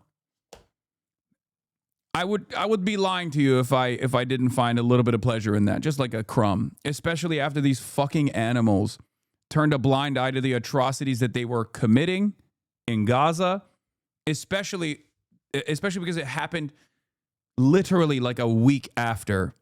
Not even a week after, but like a couple days after they were celebrating Donald Trump's excellent military operation in Venezuela. Okay? It's just like watching it unfold, like, seeing these guys go, wait a minute, you're treating us like a brown person. You're treating us like we're a black or brown country. Hold on, we're a white country. What is this? It was pretty funny. Will this actually turn into a wake-up call for European leadership? Will this actually be a wake-up call for European liberals to take a hardened stance and try to develop sovereignty? I don't think so, as I said already. I mean, this is exactly what I'm talking about. Look, this was really funny. Britain must declare independence from America or it will die. Tim Stanley on the 18th of January. 11th of January, Trump controls the world and Britain ought to let him have it. We gain nothing by pretending we're still a world power while our nation rots from the inside.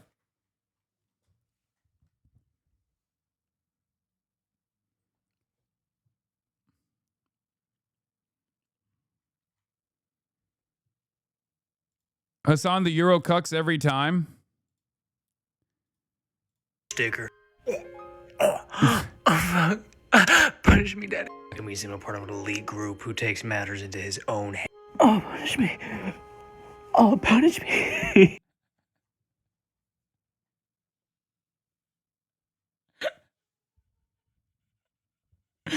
Bro, these things are getting, it's like, if I were to get banned for this, I should be getting banned for watching Mark Rutte speak about Donald Trump, like without wiping the cum out of the side of his mouth. You know what I mean? Like, like this is functionally no different than listening to Mark Rutte speak while still gargling in the back of his throat Trump's semen. Okay, he's like, oh well, yes, of course I called him daddy. Of course he is daddy. Like, is that Mark Rober? Yeah, Mark Rober is making analysis about the fucking people bootlicking law enforcement.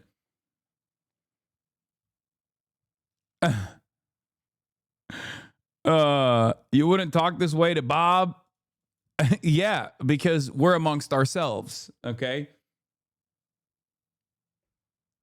They just arrested the woke farmer and White House posted it. What is this statement, man? They just arrested the woke farmer? What? I mean, I don't disbelieve you.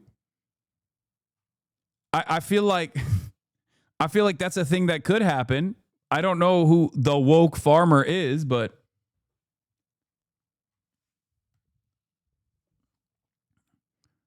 was he farming too much woke? The woke farmer was crime maxing and he got.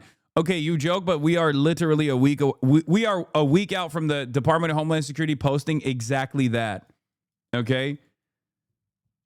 Like, the woke farmer was apprehended earlier today for crime maxing is something that I can see the fucking Department of Homeland Security post or the White House posting that. Very appreciative, or you can say no, and we will remember. And Denmark making it clear this morning they're willing to negotiate on all political matters from the economy to security, but they say they will not negotiate when it comes to their sovereignty. This morning, the president met with his proposed board of peace to map out the future of Gaza. It is notable just how few European allies are sitting on that board, given all of these tensions happening abroad. And the president also plans to meet with President Zelensky of Ukraine this morning as well. Robin. All right, Rachel, thank you for your reporting. Now to another big event for President Trump at the World Economic Forum in Davos, Switzerland. This morning, he launched his so-called Board of Peace. It's designed to oversee Gaza. The president also tried to calm the concerns of NATO allies over his demand to take control of Greenland. He says they sorted out a framework of a future deal, his words. Ed O'Keefe is in Davos watching all of this for us. Ed, good morning. What is the latest? Well, good morning. You know, after weeks of focus on Greenland, the president is spending his final hours overseas today focused on the two biggest foreign policy challenges that he faces. He's meeting with Ukraine's Volodymyr Zelensky, telling reporters he wants to get that done, the war between Ukraine and Russia. And as you said, he's launching what he calls the Board of Peace to help rebuild the Gaza Strip. But notably, there were several close American allies who didn't show up. You're the biggest people, the most important people in the world. Davos was the place President Trump officially launched his Board of Peace, a new body to help resolve the conflict in Gaza. On the list, more than a dozen nations, including Saudi Arabia and Board NATO. of peace? Yeah, I'm bored of peace. Let's do more war. That's what I'd be like. Ally Turkey. But notably absent today, several close American allies like France, the United Kingdom, and Israel. The president has previously said the board could replace some duties of the United Nations. But there's tremendous potential. Board of peace. Board of peace with Hitler, Mussolini. Like, pepper in some former historic fascist figures as well. You know, you got some contemporary ones in there. Benjamin Netanyahu's on it. Here, if you want to understand how fucking stupid this concept is, Benjamin Netanyahu is a criminal, right? He's a war criminal. The ICC has already delivered a warrant out for his arrest, which is precisely the reason why he was not able to attend the Board of Peace summit that was taking place in Switzerland, because the Swiss government said if Benjamin Netanyahu were to actually come on Swiss soil, they would arrest him. So he actually couldn't even attend the Board of Peace Summit. That's how fucking stupid this process is.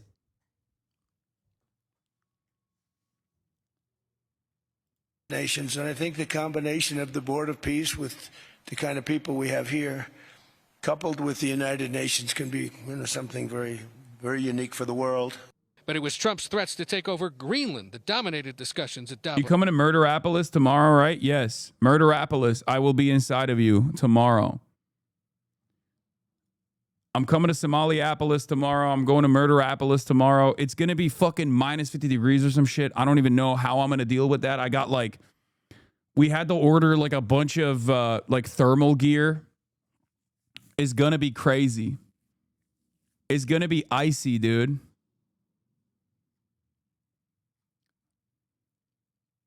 Yeah, I got mass security too. Armed security, as a matter of fact. Don't even try nothing. It's going to be minus 45 wind chill tomorrow. Yeah. The march is short, and I think the rally is inside.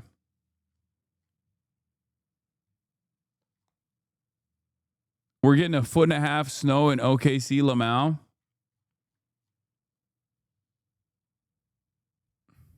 Yeah, I got layers on layers on layers. Like, I was watching a video from like Ulaanbaatar about how they layer up.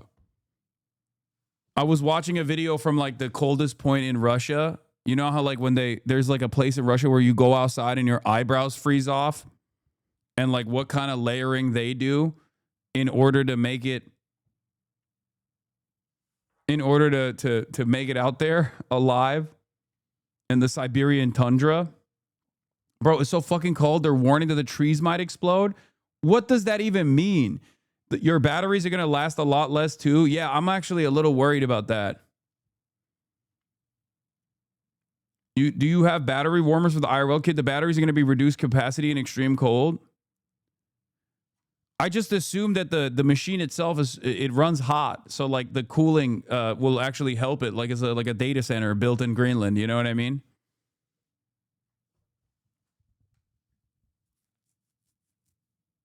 The water freezes inside the tree and expands and explodes trees. Do you have attachable cleats for traction on ice? They're pretty cheap and 100% worth it. I don't. Your cam is going to last 30 minutes. Okay, I didn't think about that. I've been thinking about that, but I don't know what to do. Wait, are you going out there this weekend? Get some wool socks from Costco? I got a bunch of shit. Your phone will die so fast in sub-zero temps.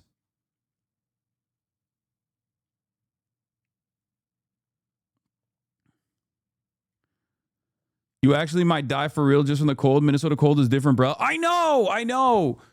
I'm more worried about the fucking cold than I am of like, you know, some psycho trying to fucking ice me.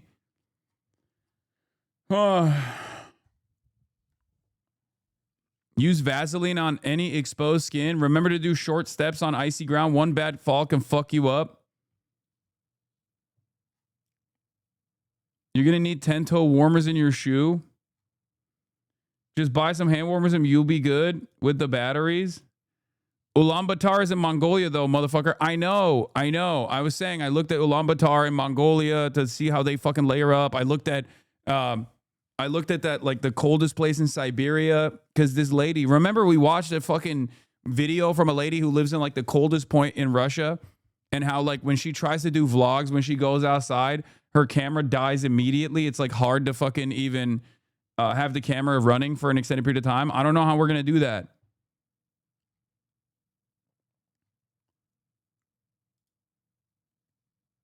People making it sound like you're going to Antarctica. Yes, because we are going to Antarctica. It's minus 50.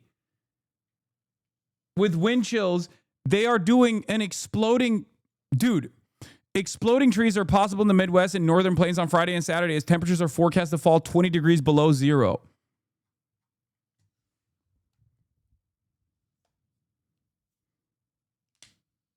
Do you understand how fucking nutty that shit is, bro? Dry socks. Never walk around without having dry socks. Very important. You might not believe it.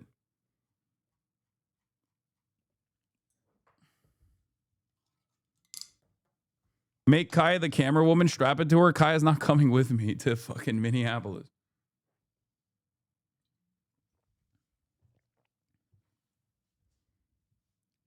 He basically is. I don't think chat knows what it's like up there. I'm in northern Iowa. I'm afraid of Minnesota weather. Yeah. Trees don't explode in the cold. Mythbusters proved it. Shut up, nerd.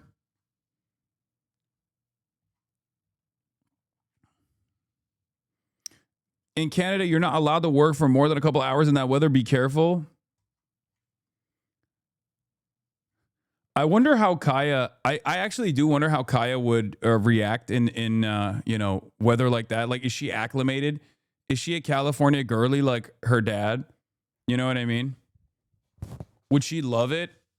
I mean, she always wants to be outside.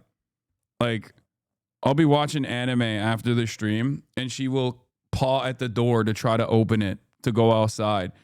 And it's not like cold outside, but it's like colder, right? It's like 60 degrees, minus 60, maybe 50 degrees.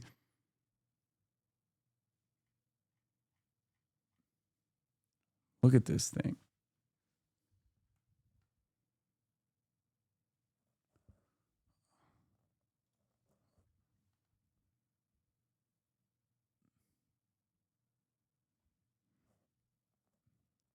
Little baby.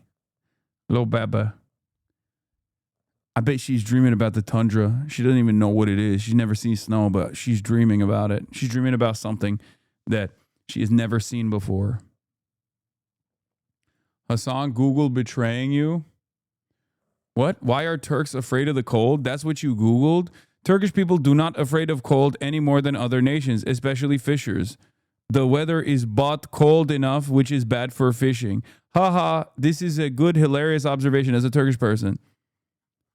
That's crazy that you Googled that shit. It's a lie. Google is a İngiliz uşağı, a British, a servant of the British Empire, for putting out slander such as this. How dare you? This week, and now we have a concept of a deal. I think it's going to be a very good deal for the United States, also for them. And we're going to work together on something having to do with the Arctic as a whole, but also Greenland, and it has to do with the security, great security, strong security, and other things. The president said the breakthrough came after a meeting with the head of NATO, posting he will not be imposing the tariffs on Denmark, which controls the island, and 7... Lenin did it in the Russian winter 110 years ago. You are a certified Menshevik fraud. If you can't take it, sorry, man. Oh, that's funny. Okay, that actually, you're right. You're right. And Lenin was bald. Lenin, he was bald as fuck, so he got more exposure up there too, you know what I mean? And other European nations. He also vowed not to use the military to capture Greenland. I don't have to use force. I don't want to use force. I won't use force. But he attacked NATO allies as unreliable partners. We want strong allies, not seriously weakened ones. North Carolina Republican Senator Tom Tillis called the president's rhetoric on Greenland a false crisis. The fact that the president says U.S. military involvement in taking Greenland is off the table, does that ease your concerns? No, because it was never on the table. I mean, that's a false concession. If anybody thinks that the U.S. Congress would have stood for any sort of... Yeah, no, you guys definitely would have launched a strong opposition against Donald Trump if he saw it fit. Sure. Surely. Nobody thinks of the U.S. Congress at all, big dog. Okay? You're not even running. You have the freedom to say whatever the fuck you want, and you're still cucked, which leads me to believe that U.S. Congress ain't doing shit.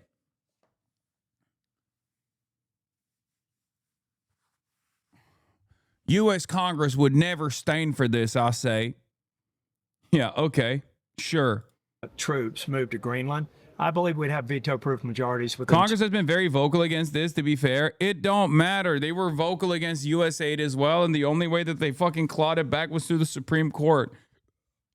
They have no motion. Congress is effectively neutered. The legislative body in this country is straight up neutered. The stock market is the only other branch of the government, is right. Okay? The only thing we have seen that Trump responds to is the stock market. And it allows him to do whatever the fuck he wants to. Like, he can, if the stock market doesn't actually respond negatively to, I don't know, arresting and prosecuting and maybe even killing Jerome Powell for not fucking lowering interest rates, if the stock market doesn't fucking respond negatively to it, he'll do it. He'll do whatever the fuck he wants to.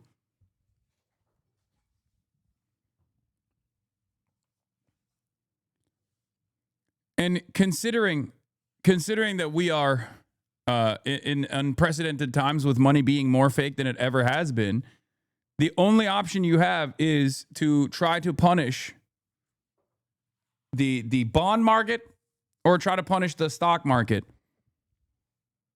Yeah, the separation of powers between the bond market and the stock market, those are the only two branches outside of the federal government.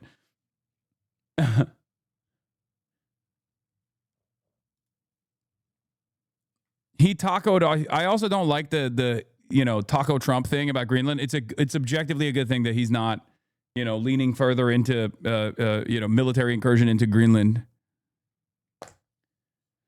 2 weeks. Well, Democrats in the crowd, like Kentucky Governor Andy Beshear, said even though Trump's backed off his threats, they damaged relationships. The president's speech was dangerous, disrespectful, and unhinged. We are less safe when people believe that the United States isn't committed to the NATO alliance. It's all left Europe frustrated. The German chancellor urged unity during what he called a new era of politics. We have entered a time of great power politics. Today, its very foundations have been shaken. Now, on Greenland, 2 diplomatic sources tell CBS News there is no agreement for U.S. control of ownership in that framework, ownership of Greenland, despite the president saying that he's set up an infinite deal or is working towards an infinite deal. The White House and State Department have not yet provided details on what exactly is in this framework. And this morning, Denmark's prime minister welcomed the president saying he's not going to use military force to take Greenland, but he reiterated we can negotiate on everything political, security, investments, economy, but we cannot negotiate on our sovereignty. In other words, I'm telling you right now, first of all, this deal is not done. We don't know what it actually is going to totally look like at the end of the day. But it basically, to me, it feels like this back and forth, this chaos, treating our European vassals as the vassals like they are. All of that was mostly just a flex.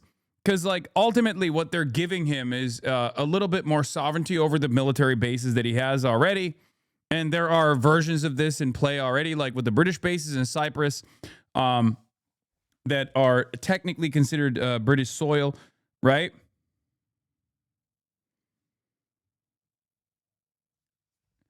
Like there is no, there is the deal itself is not that different, right? The deal itself is not that different from the previous deal, which is that Denmark is a NATO country and therefore Greenland is a part of Denmark and therefore a part of America.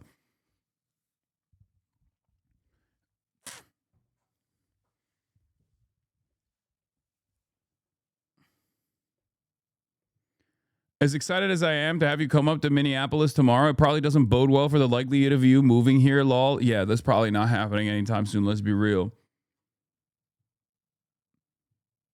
Asmongold pulled you up in his chat right now. Oh, no, dude. What will I do? Oh, no, dude. Oh, no. The Roach Man. He can't talk too much about this Greenland stuff, so he's got to fucking talk about how Bro, Asmongold pulled you up now. Oh, no. How about he pull up some WikiHows on how to fucking wash his ass, dude? As far as they're concerned, Gail, the U.S. will never control Greenland. Yeah, Ed, before you go, let's do a little deeper dive on this because the president arrived, he brought lots of... When I was in poli-sci class at college, I learned that 95% of NATO was made up of U.S. military. NATO is a protection racket for the American military-industrial complex. That's what it is. They're not going to teach you that in a fucking poli-sci class, obviously, because... one of those things, rent-free in your head. Brother, you can't say rent-free in your head when you're like a fan of Asmongold who's coming in here to tell me that he is covering me right now. Like, that's not how this works. You brought him up. You came here, you brought him up, I laughed it off, and now you're like, oh, rent free, dude.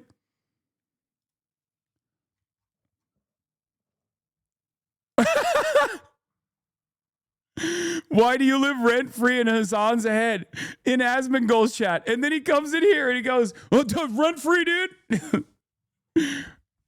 This is, it's impossible to deal with people this stupid, okay? You just can't. You just have to laugh. There's nothing you can do. No, he goes in there.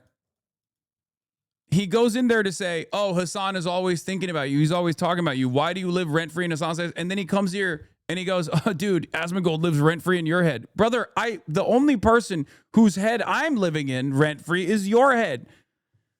And let me tell you, okay, that shit's like a fucking duplex, empty though, okay? Ain't no furniture up in this bitch. I can hear the echo of my own voice because it's empty, except for just me, apparently. I am the only occupant, the sole occupant inside of your otherwise empty mind.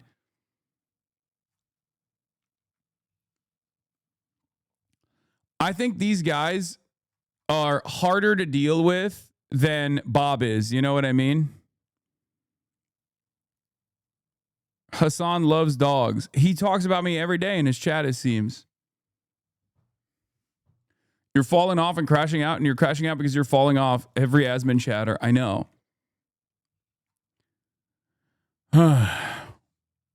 Hasan, stop falling for this low effort bait. I mean, every now and then I'll entertain it because it's funny. Threats, lots of tension, got everybody all riled up. But he's leaving, it seems, some say, without much to show in regards especially to Greenland. Was this trip a success for him? What happened?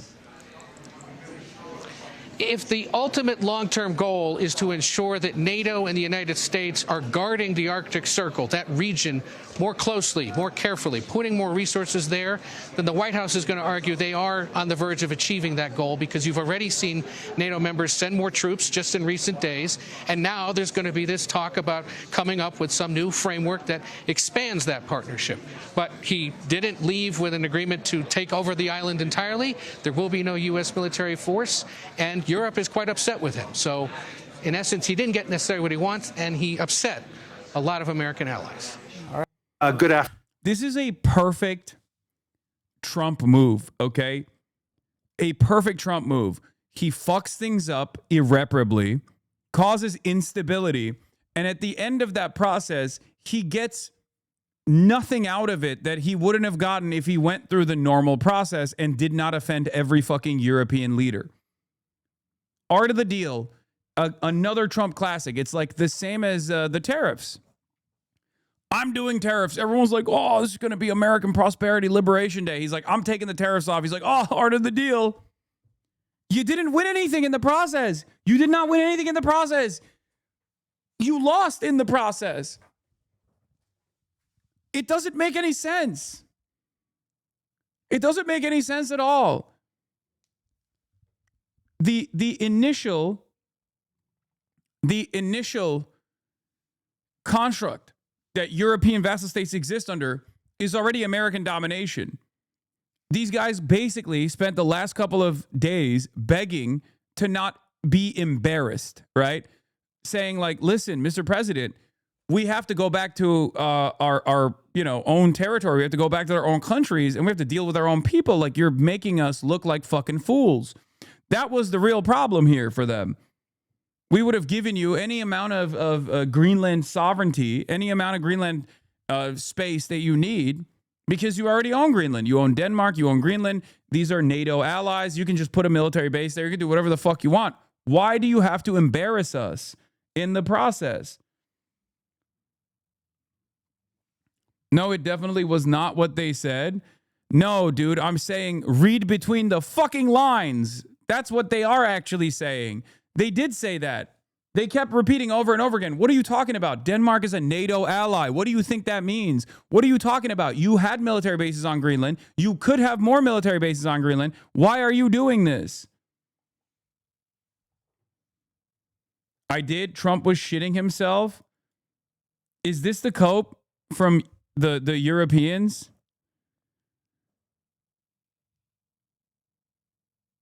Is that what the new meta is? That they're like, they were able to, did you even watch his speech? What?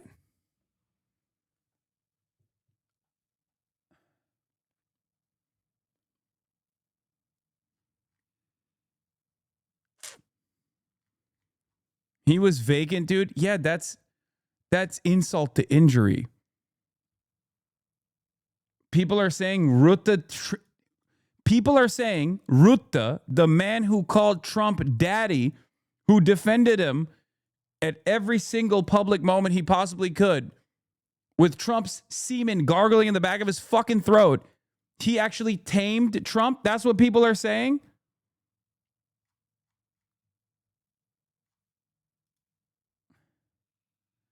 The meta is that EU forced Trump to back down?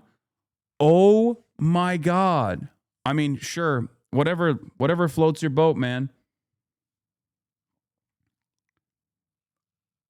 Switch chatter here. I felt a bad aura from Trump being in our country. Need him deported ASAP. Keg W. I see multiple libs stating that he tamed Trump.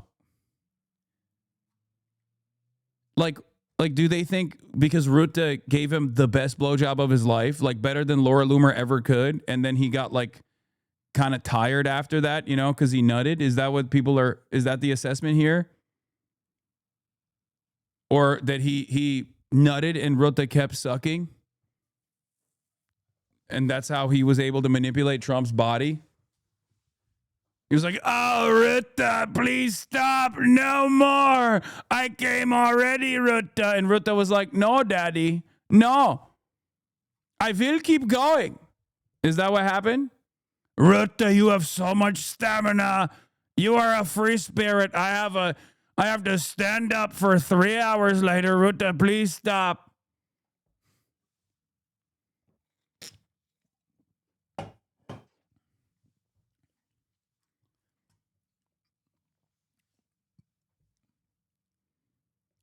Until I see some motion, more even from like the likes of Mark Carney and many others, until I see some like serious motion, serious attempts at decoupling, serious attempts at like developing sovereignty from European leadership, I am not going to believe that this was a successful punishment for Donald Trump. Okay?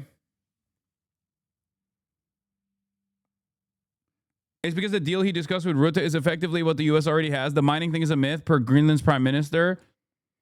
That's what I mean. He didn't get like anything additional, but he could have gotten this deal without doing any of this shit. Okay? He already had this deal. That's my point. My point is he already had this deal because of NATO. This deal has been around since 1951, chatters. Okay? Plus, he hasn't even gotten anything yet. We don't know what the actual deal is going to look like.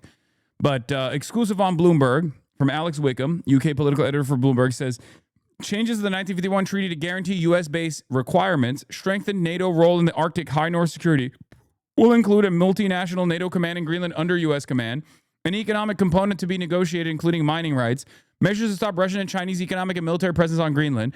The U.S. stops threatening tariffs on Europe. So before Donald Trump turned around and said, I'm going to take over Greenland with my military, you're going to give me all of it, there was virtually no difference. This is literally the same fucking deal. This is the same deal.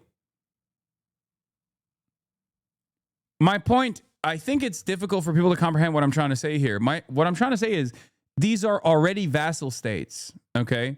Denmark is a vassal. Every NATO country is already under the protection racket of the American military industrial complex, and therefore these kinds of deals would be achieved without Donald Trump coming out and being like, I'm gonna fuck Greenland. Greenland is mine. I'm gonna molest it. It's my country to molest now. Okay? Yeah, but now China is mentioned. Yeah, how much you want to bet the Australian companies that like engage in mineral extraction in Greenland, in the brief period of time where you can even do such a thing under the fucking icy tundra are still going to continue operating with the same Australian companies that have like what 9% Chinese ownership. They're going to still probably continue to operate in extraction in Greenland. So that's not going to change. Just like Venezuelan oil, if China still wants to purchase Venezuelan oil, will still go to China.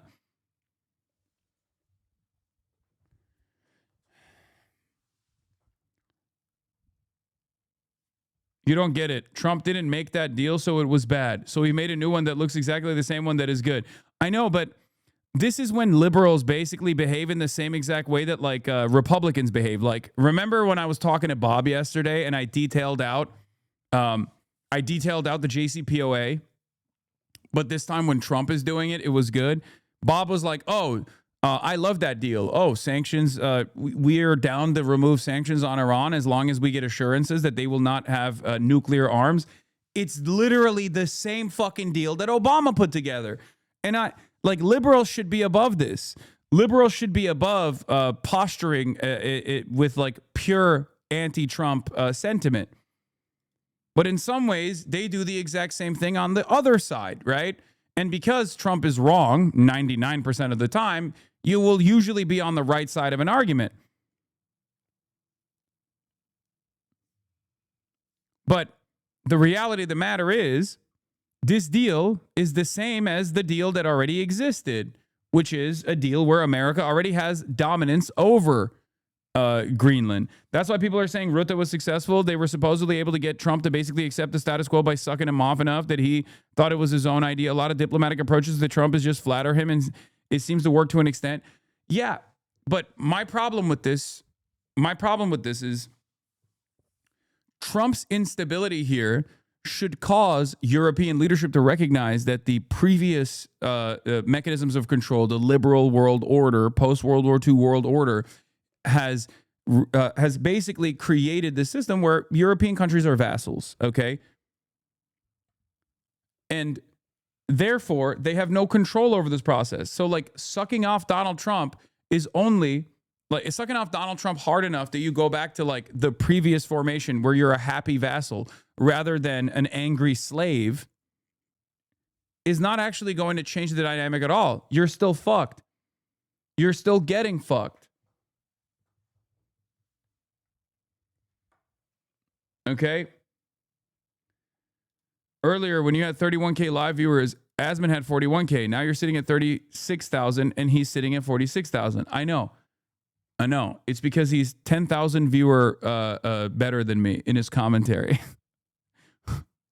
I know. It is a weird predicament. I am aware. It's always 10K above. I don't know what it is. I'm sure it's normal.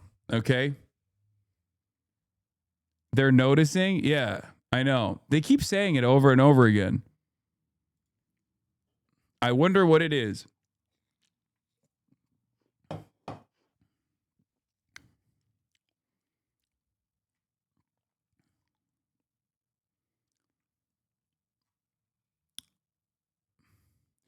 He's generally 10 to 15% more entertaining than you. I agree.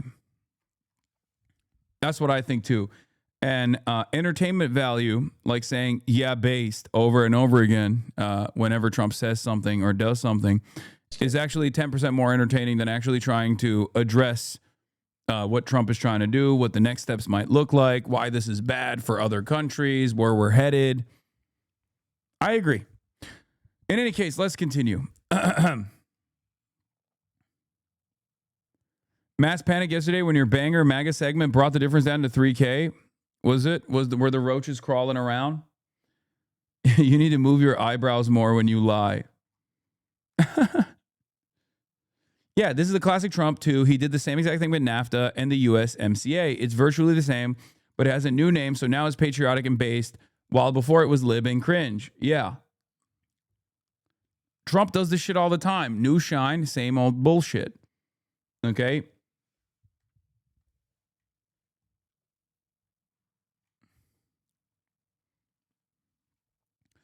You bid on a placement relative to competitors for a search term, so you can always have XX percentage more exposure than a competitor. Anyway, let's continue before we get back to Murderapolis, which I'm going to talk about in a second. Elon Musk gave a speech. I was listening to pieces of it earlier. Elon Musk jokes about Greenland push during surprise appearance at Davos. Good afternoon, everyone. It's great to see everybody here. It's been an amazing week here in Davos. Hopefully everybody saw that we are having conversations here. Hopefully everybody agrees. There are some conversations that we may disagree. There's many conversations that we may have agreed, but through those conversations, and I think today's result with a peace agreement earlier today, the World Economic Forum is here to have those conversations, to have understandings, and also resolution. So it's an important component of who we and what we are, and I'm thrilled to have Elon Musk here. Hasan couldn't take Musk 1v1.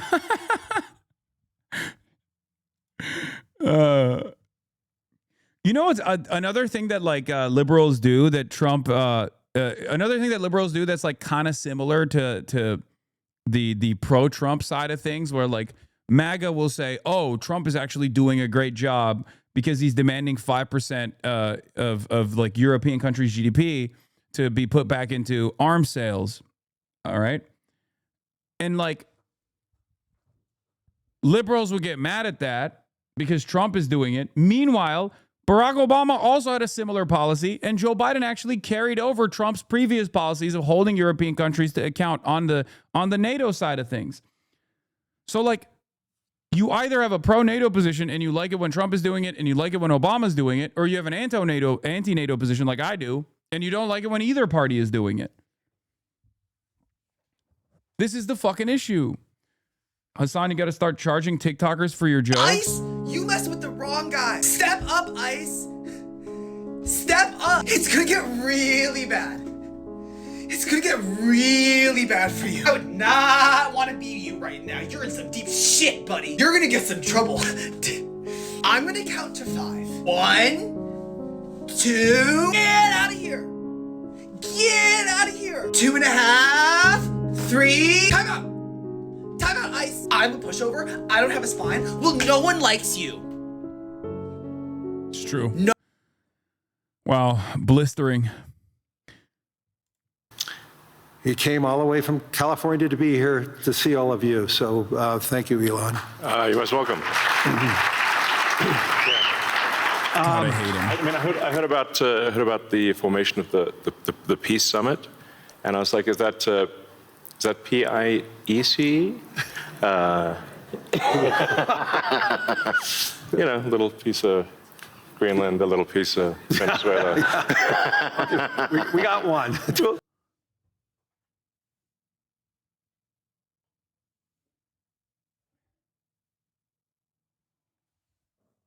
Oh my God, dude. Bro, I swear to God, I think he should go to jail just for that. I'm not kidding. Like, I think he should be in prison for just that joke. Like, not any of the other stuff. Like, I think his assets should be stripped of him. I think the government should take complete control over all of his assets, and they should put him in jail for that joke. He's jester maxing? Yeah. Elon Musk. I learned that jester maxing is now much better than doing the stiff arm approach. Yeah, I love clavicular. Damn, no wonder Grimes was fucking looking at you like prime rib. This shit's rotten. I don't think that's that's not, that's not what happened. Okay, come on, calm down. Oh God, it is rotten though. This shit is rotten. All we want is peace. Okay, I'm going to, as I said, I'm a pretty proud CEO of BlackRock since we went public. The compounding return of BlackRock to our shareholders was 21%. Since Elon took Tesla public, his compounded return is 43%. This is just another advertisement for everybody, especially for Europeans. This is why more citizens should be investing with growth investing with their countries. Imagine if a lot of pension funds invested with Elon when. This wins the internet today. These people rule our planet, okay? If you cannot comprehend that meritocracy is a lie by just looking at the existence of Elon Musk, the wealthiest person on the planet, potentially the first trillionaire on the planet, nothing is going to cause you to understand the reality, okay? You will never see the truth. That's like, this is the insult to injury, okay?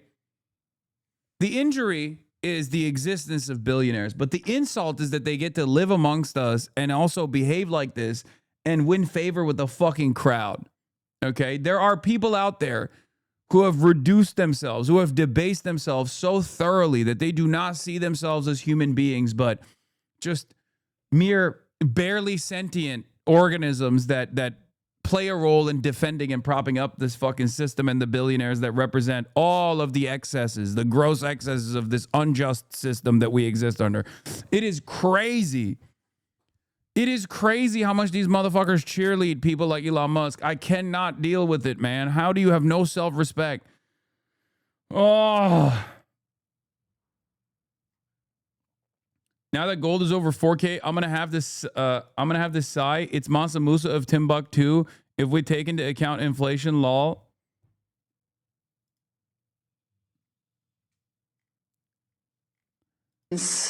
How many will call this out? Why is a rabbi on the World Economic Forum stage referring to white people as the old Europeans? Especially in Germany, you are facing a rise of anti-Semitism, but we are facing this all over the world. So I would like to hear what is your perspective on this. Oh, he's signaling. It's like my favorite thing to watch is like the white identitarians constantly talk about how like Jews are actually waging war against the whites. Okay. I love watching it because on the one hand, it's like, the fuck do you mean white identitarians? Like what, like, do you have sovereignty as a nation state or not? Like there is no like ethnic allegiance amongst all whites. Okay. There's never been a fucking period of time in history where white people have actually united. Okay. White people have been killing each other for hundreds of fucking years. Okay. I'm not even going to link that trademark Elon tweet this time. Megaphonics, you want to link it so fucking bad. Look at him. Look at him in the chat. Look at him in the chat. He wants to link it so bad. Chatter of the year, by the way. Low Kirk, there's nothing that you do that is low Kirkuency, okay?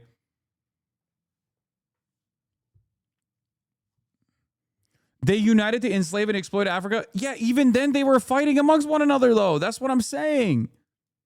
Even then they were fighting. There's never been a moment where these motherfuckers haven't stopped fighting. Like the notion of like a united white front is ridiculous. And even then you have to ask like which kinds of white? Yeah, it wasn't pretty, but it brought them closer. True.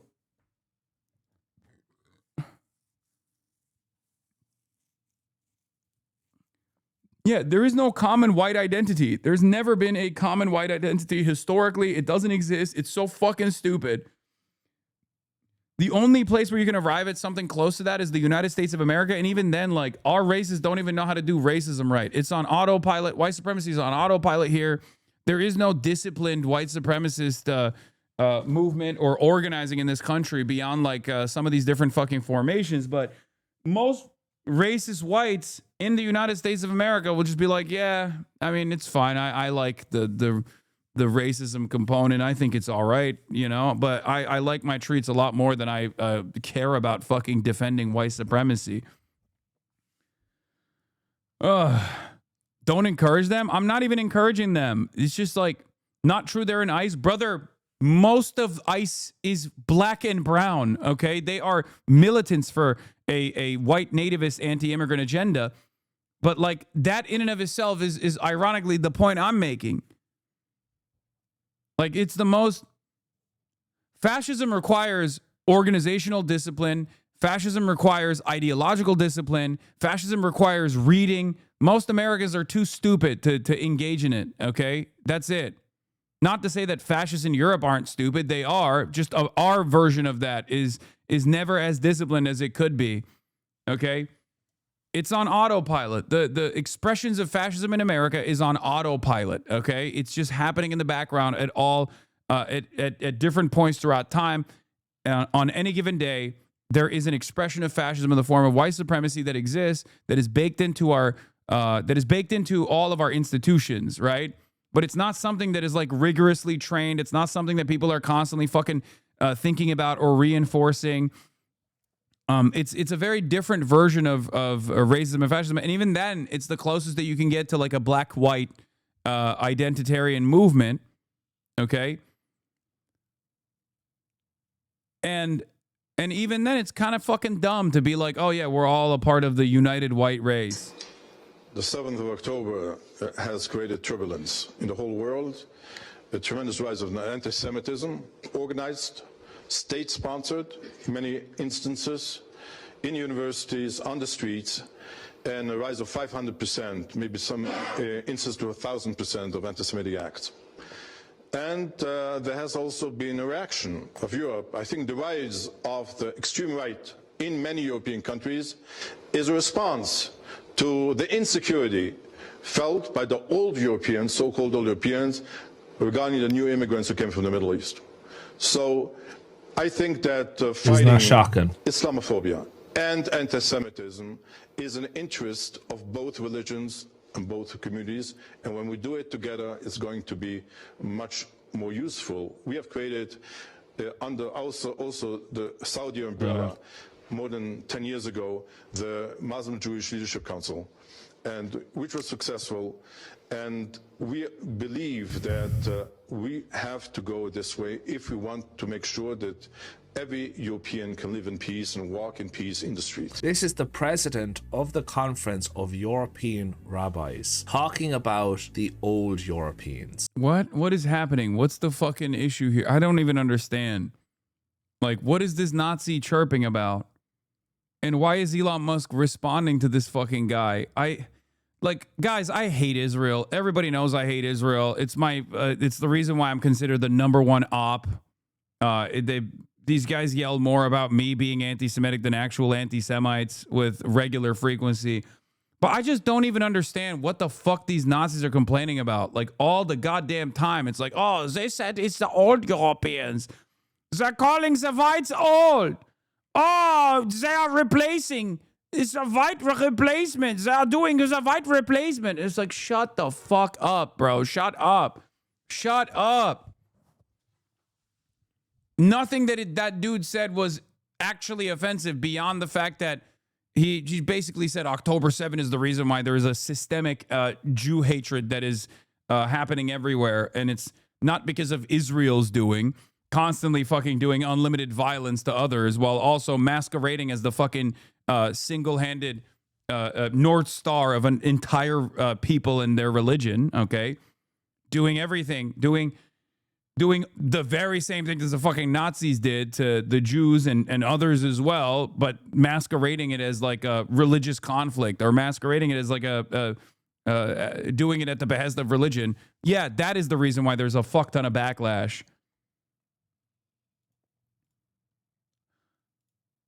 Hamas Piker, revolting person. Yeah, no, that person was memeing about what Jonathan Greenblatt calls me. Anyway,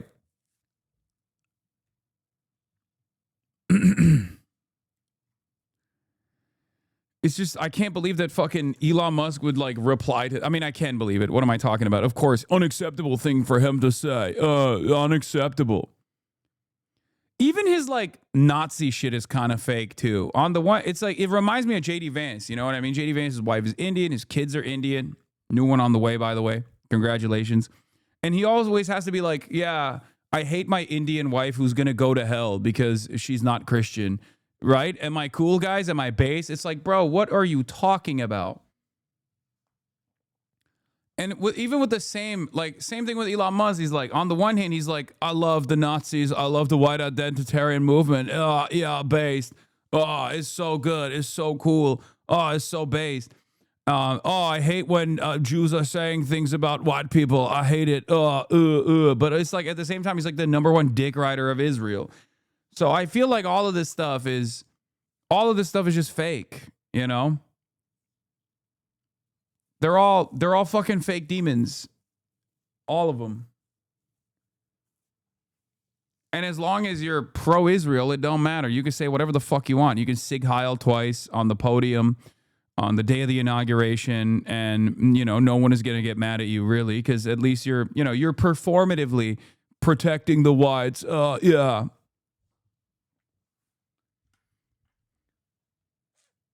Tesla went public. Well, I mean, yesterday we saw with Bob that you can think Jews in Israel control the world, but also love Israel and all that it does. Yeah, that was crazy. I thought I would have got him on that one, but nope. He stood firmly. He was like, you know what I hate more than... He's like, you know what I hate more than Jews? Muslims.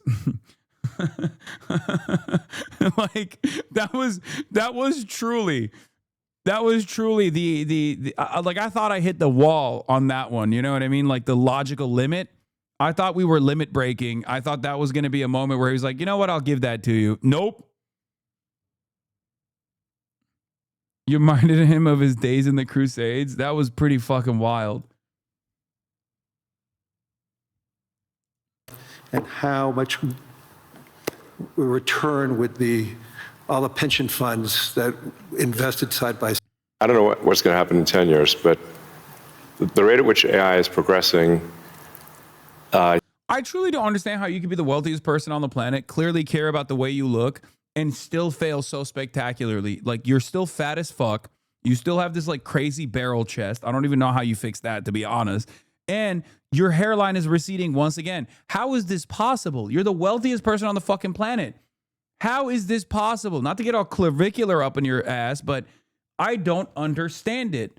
I genuinely don't understand it. Like, you either don't give a shit and you're, you know, goated like Gaben, right? Gaben is free. He doesn't care, right? He's awesome.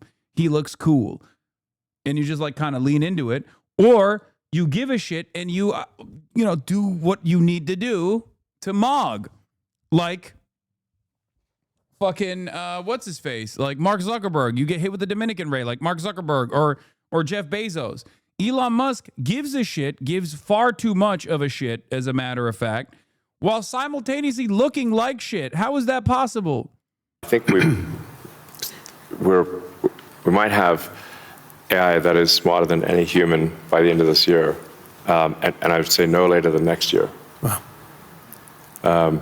And then probably by 2030 or 2031, call it 5 years from now, AI will be smarter than all of humanity collectively. Oh, no, it won't. Oh my gosh, shut the fuck up. These guys, everyone that is invested in AI has to fucking constantly talk about how AI is going to save the world, but it's also so powerful that it's going to delete the world. And please give us another $1 trillion, please.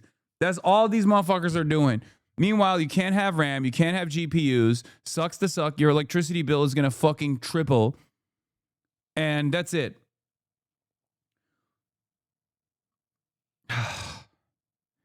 This man has never been correct on any prediction that he's ever made, ever.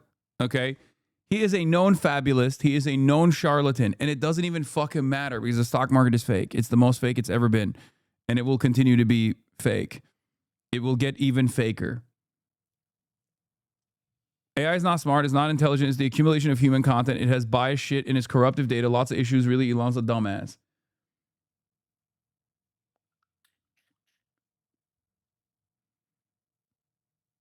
He's not an inventor. He's an investor. I know.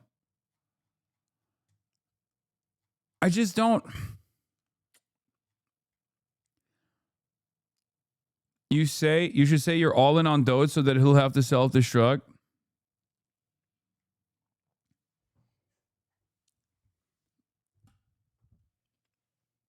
I guess the only reason why AI will be smarter than the average person is because the average person is getting dumber and dumber in America. Partially because they're relying heavily on AI. It's a never-ending cycle of getting dumber and dumber. Thank you. I just... like generative AI is the least important and most dirty component of all of these AI initiatives. And the only reason why they lean heavily into generative AI is because it's the one that is the most accessible to the fucking normies. The dumbest normies, specifically. LLMs and generative AI is straight up the dumbest version of fucking AI. There is utilization for AI. A lot of smart people are utilizing AI already. We've talked about it. We've talked about it with respect to, like, you know, what they're doing in the field of medicine, and you know, running tests on all these different, like, chemical compounds, things like that. AI, the most, protein folding, shit like that. That's all great. But AI in the you know, majority use case is just like generative AI and LLMs, and they're dog shit. They're very stupid. They're engaging. They're making people engage in cognitive offloading. It's making them dumber and more reliant on an inconsistent chatbot that could potentially tell them fake shit very confidently. I mean, I even saw Ryan Grimm fall for it. You know, it happens. You could be smart. You could be a great journalist, and you can still kind of fall for it, especially when you have a bias to believe that there is, it's feeding you information that you think is reliable. What I'm referring to, of course, is like the Grok thing that a lot of these accounts have been doing about, like, whether or not AI or whether or not Twitter is actually lowering their, you know, like boosting certain accounts in the algorithm on Twitter, or if Twitter is actually deboosting their account so that it's not as visible.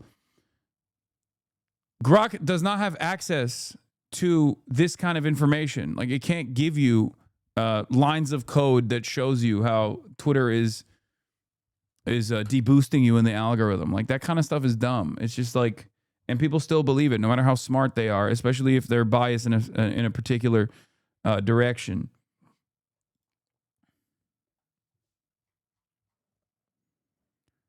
Jeff Bezos advises aspiring Gen Z entrepreneurs to start at the real world jobs like McDonald's or Palantir before starting a business. Nope, not sure why Polymarket made this up. Jeff Bezos, my Dominican king, replied to Polymarket. That's my boss, guys.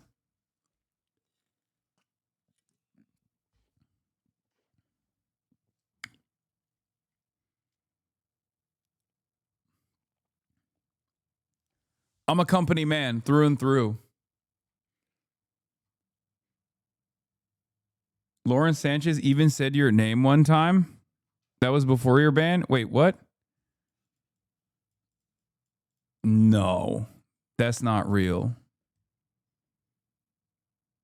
You just made that up, right? I meant in the bedroom. Oh, dude. Jesus Christ. I believed it for a second. Did you see Jeff at the holiday party? Bitch, I'm not invited to those holiday parties. And even if I was, I would not go. Come on. I am very happy with Jeff Bezos never knowing who I am. I already have a sneaking suspicion that he might know who I am, and I don't want him to know who I am. Do you understand? I have been perceived by Elon Musk already far too many times, and I don't like it. Okay? Elon Musk was tagging Jeff Bezos on Twitter to get him to ban me on Twitch, and that was not a fun time for me. Okay?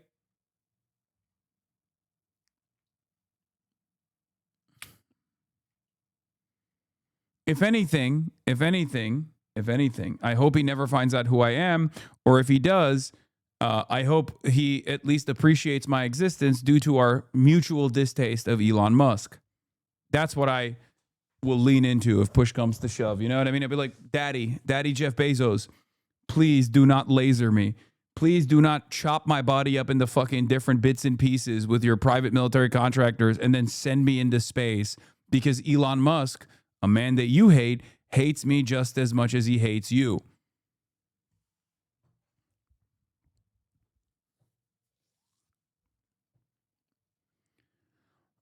Just don't get his wife on stream. Oh, his ex-wife is more likely. Let's be real. His ex-wife is more likely to come on stream, or at least like, fund some initiative that I'm involved in. But I will never let that happen, because like I said, it is much better it is much better to not be perceived by these people, okay? Aliens among us. And I'll say that I am one, but... Or you're from the future. They don't believe me. Okay. But I think if anyone would know if there are aliens among us, it would be me. We have 9,000 satellites up there, and not once have we had to maneuver around an alien spaceship. So I'm like, I don't know. Bottom line is, I think we need to assume that life and consciousness is extremely rare, and it might only be us. And if that's the case, then we need to do everything possible to ensure that the light of consciousness is not extinguished, because we're effectively, the way I view it is, the image in my mind is of a tiny candle in a vast darkness. A tiny candle. Can you and I reverse aging in this new history, or are we going to see it? I haven't. Dude, he's the biggest charlatan. I swear to God, if he says it is possible to reverse aging, I'm betting on the opposite of that. He has never had a correct prediction, and he has never said the truth about the technological innovation that's coming out of any of his companies. This is a man who, I believe, 15 years ago said, in the next 5 to 10 years, we're going to occupy Mars. We're going to colonize Mars. Okay? When she and Putin are talking about living to 150 years and how it's actually possible, I'll believe it.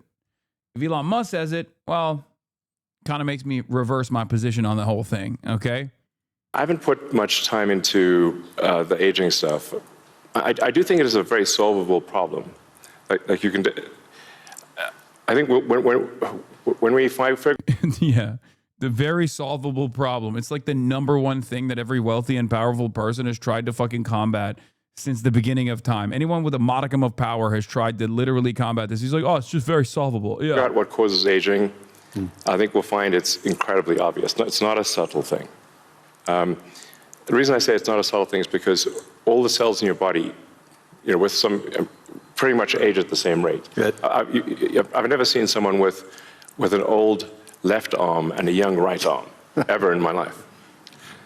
So why is that?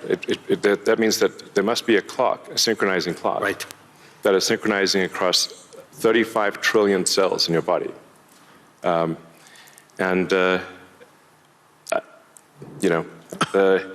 There is some benefit to death, by the way. It's like, there's a reason why we don't actually have a longer lifespan, because if people do live forever for a very long time, I think there's some risk of an ossification of society, of things just getting kind of locked in place, it just may become stultifying, just not lack vibrancy. But that said, do I think? Yes, dude. Yes, you have no fucking. You are such a non-human that he can't even fucking say death is what makes life worth living, because it's finite that you're supposed to enjoy it. If it's infinite, then obviously humanity and what drives us changes, and it alters everything. But no, he can't even fucking say that. He has to be like, oh, it's we'll ossify. There's ossifying.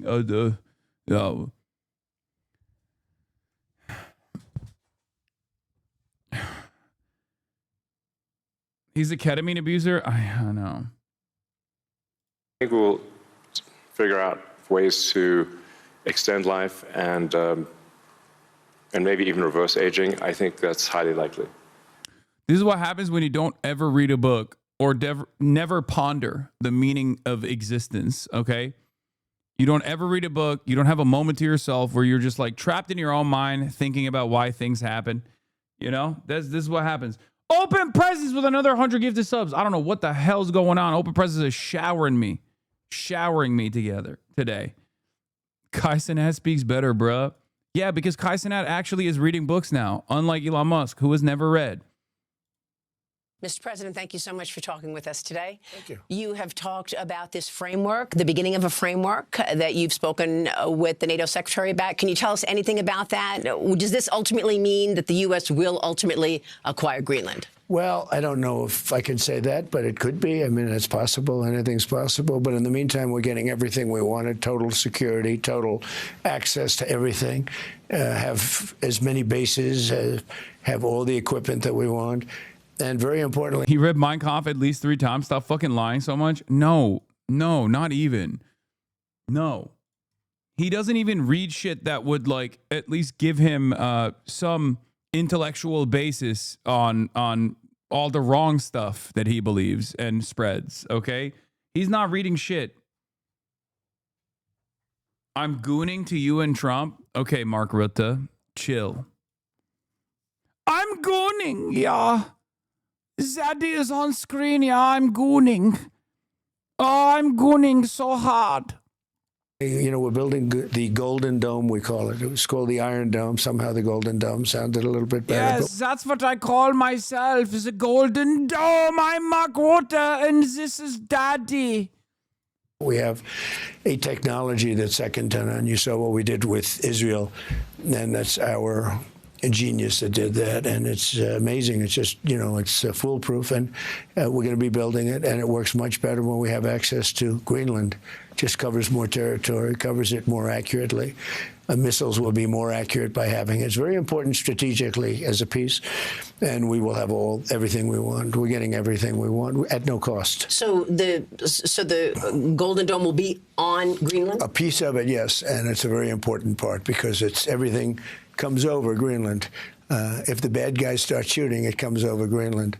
So we knock it down. It's pretty infallible. It's amazing. You know, Ronald Reagan had the idea a long time ago, but we didn't have any technology at that point. The concept was great, but there was no technology. Now we have unbelievable technology. I mean, virtually 100%. So what are we talking about? An acquisition of Greenland? Are you going to pay for it? I mean, we're talking about it. It's really being negotiated now, the details of it, but essentially it's total access. It's there's no end. There's no time limit. We're not doing a 99 or a 10-year or anything else, you know, the famous 99-year deals that you hear about, because countries can't do it for that. Countries go on longer.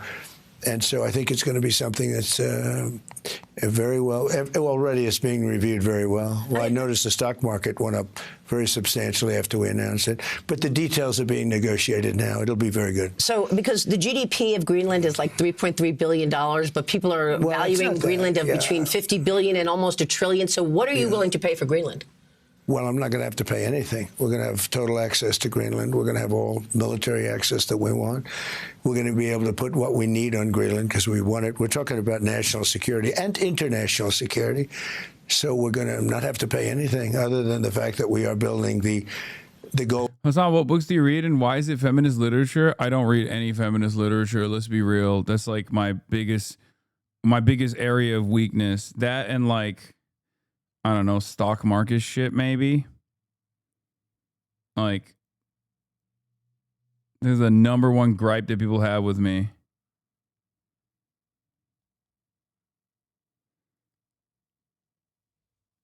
How dare you? Men, it's true.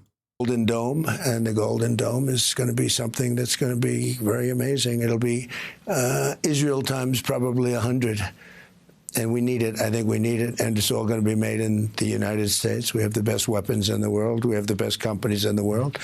We want them to produce faster. And, you know, we've put a mandate out. You're going to have to produce faster, whether it's the Patriots or the Tomahawks or the F-35s or anything else. We make the best equipment, but they have to make it a lot faster. And you've said you want a defense budget of $1.5 trillion for 2027. How do you pay for that with the $37 trillion debt load? Yeah, the money that's coming. So why can't you address it and grow? There's only a finite amount of time throughout the day.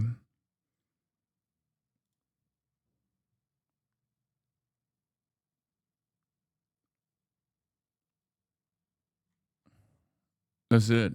Why am I being derailed? Come on, shut up. Shut up.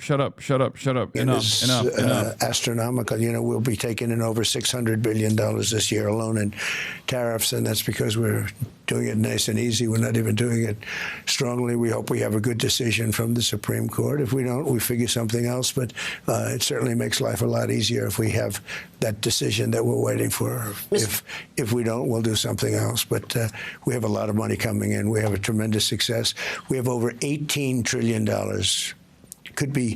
It could be when I get the final numbers, could be more than that now because, that was a month and a half ago, but we have $18 trillion coming into the country in the form of investments. We have thousands of businesses being built all over the country. And you see it, you report on it better than anybody else. I appreciate that. But, when you think of 18 trillion plus, no country's done anywhere near that. That's probably 4 times, 5 times more than any other country's ever done. And I always say money goes where it's treated best. Well, it's you've got good. The right policies, obviously. But they want to be treated good. They want to know that, we have a country that's hot. We had a dead country 1 year ago. This was a dead under Biden. You know that better than anybody, but we were a dead country. The king of Saudi Arabia said it to me. I use it all the time. He said, 1 year ago you were a dead country. Now you have the hottest country in the world. We're the hottest country in the world. Mr. President, are our relations with Europe deteriorating or worsening? I mean, French President Macron called the Greenland situation colonialism. European leaders have these emergency. I'll be honest.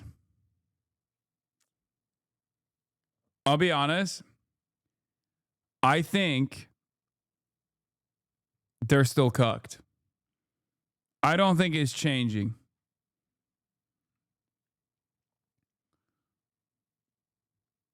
I think these guys just want to go back to business as usual desperately. Their entire existence revolves around this.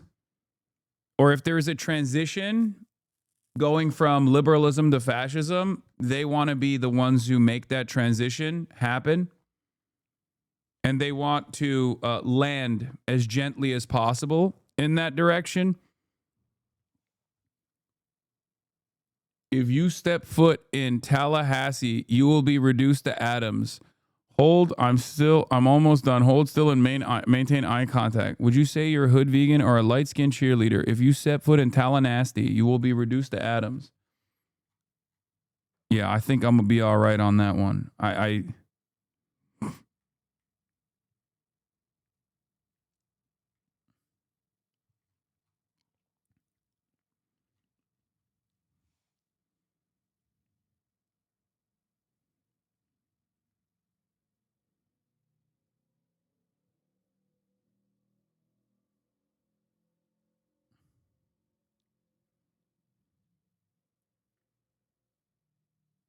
That's a Los Pollos meme.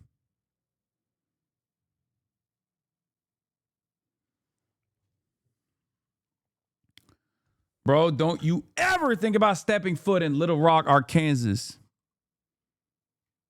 Los Pollos reference, my bad. Okay. Talks to try to... that guy hates me, dude. Los Pollos fucking hates me.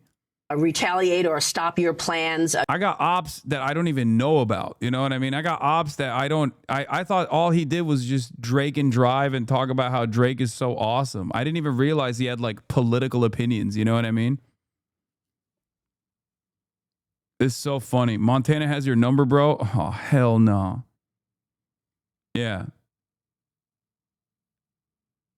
All the D1 Drake riders hate you, to be honest. Yeah, because they all are suspiciously on kick. He fell for Twitter clips. I mean,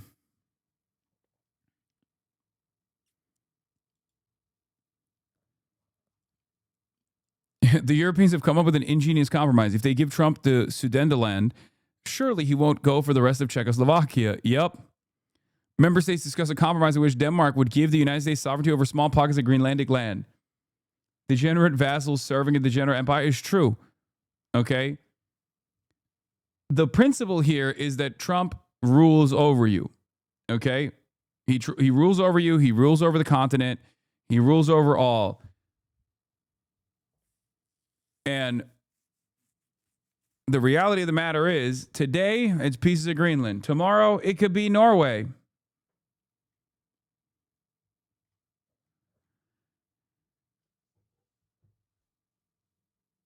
You fucked that pronunciation up. Sudetenland. Did I fuck it up again?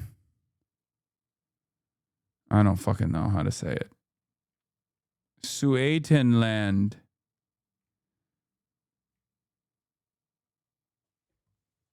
Sudetenland. Sudden death in land. Anyway.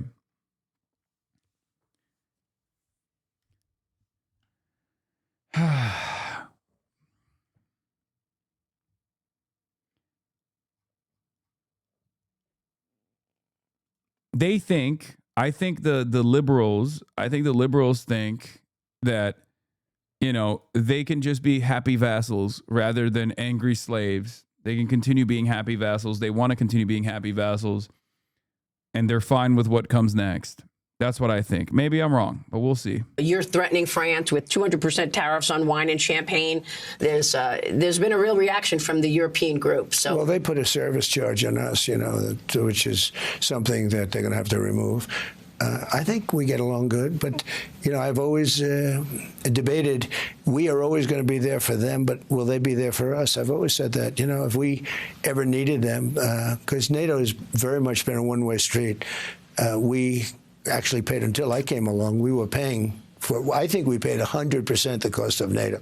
They weren't paying, and we were paying. We have hundreds of thousands of soldiers in Germany. We have 50,000 soldiers in other countries. We have a lot of soldiers, not only Europe and other places. And, you know, we want that to be reciprocal. We want to be liked and respected. So I've always said, and we get along very well with NATO, I think, but I've always said, will they be there if we ever needed them? And that's really the ultimate test. And bro, I was talking to Felix about this. I saw old clip of Trump from like 2015, 2016, where he's talking about like women wearing the hijab and shit. And he is so devoid of the sauce. Okay. He had the juice. He had the sauce. He has fucking lost it. I don't know if you guys have ever seen that clip. It was a new one for me. But he's like, it's like when he's going, why the hell do I care about this? Where it's a classic, but I had not seen it. Okay. I had not seen him. Let's pull it up. Let me see if I can find it. Hold on. I'm going to see if I can, because I sent it to Felix. And let me see if I can fucking pull it up on my phone real quick, or at least like.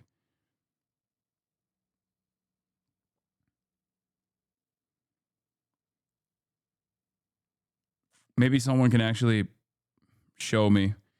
Back in the day, everyone used to always say, whenever I said Felix, people would say, oh, Felix Langiel, XQC. Nowadays, no one says it, except there are still some people saying it in the chat. That's crazy. That's funny. That's sad, but good job, guys.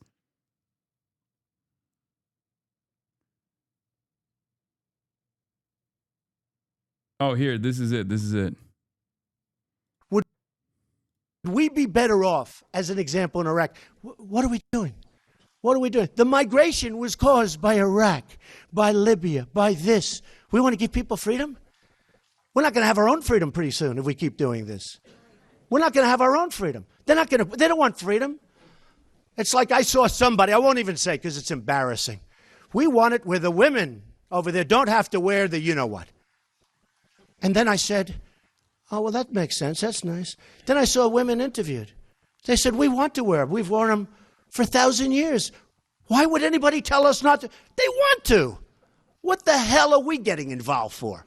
In fact, it's easier. You don't have to put up makeup. Look how beautiful everyone looks. Wouldn't it be easier? Wah. Right? Wah. Wouldn't that be easy? I'll tell you, if I was a woman, I don't want to. Wah. I'm ready, darling. Let's go. It's true. Bro, that's literally 9 years ago, man. That's July 20.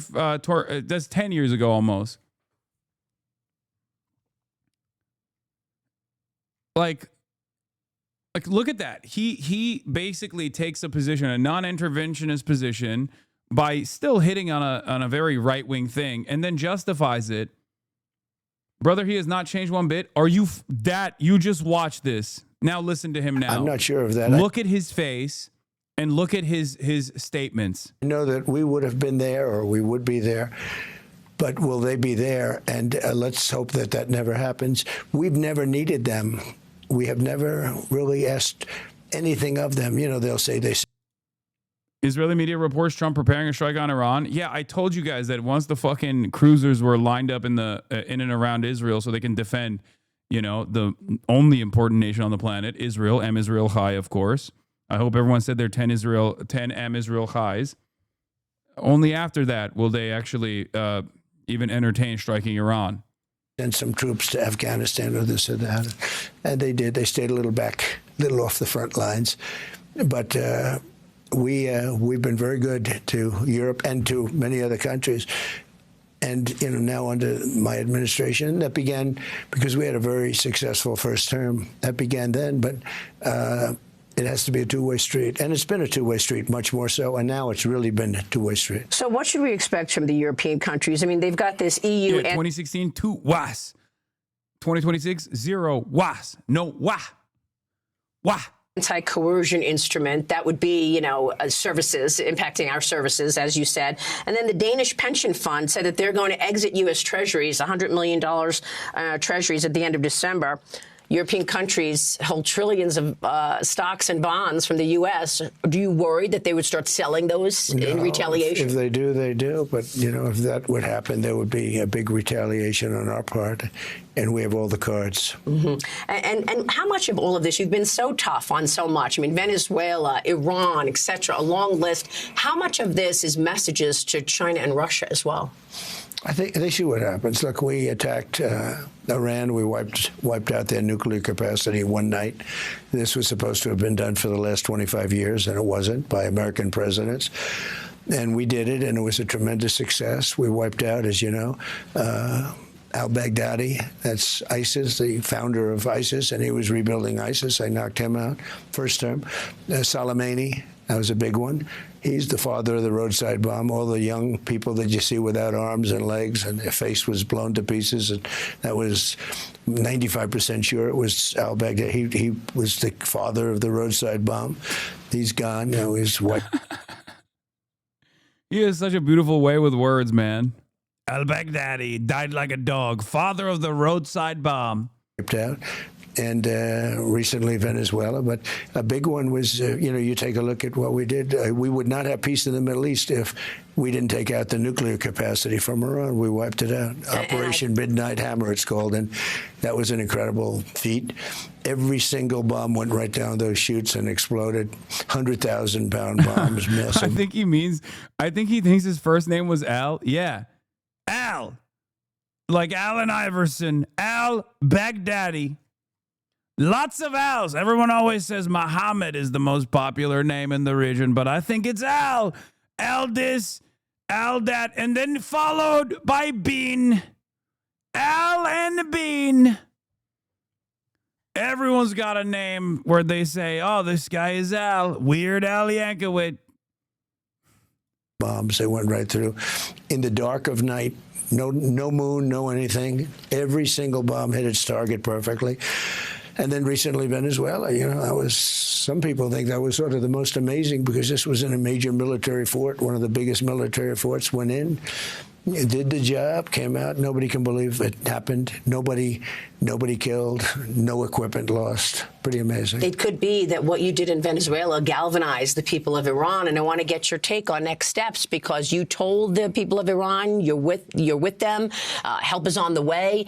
We understand from reports at least 20,000 people are dead.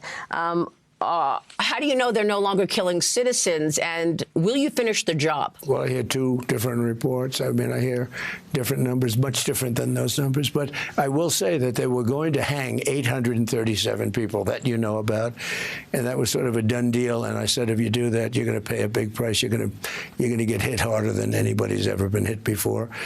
And they decided not to do that. So they didn't hang those people on Thursday. Last Thursday, they were going to hang. Can you believe it? We're talking about this? No. That's from 1,000 years ago, right? But that's what we're dealing with.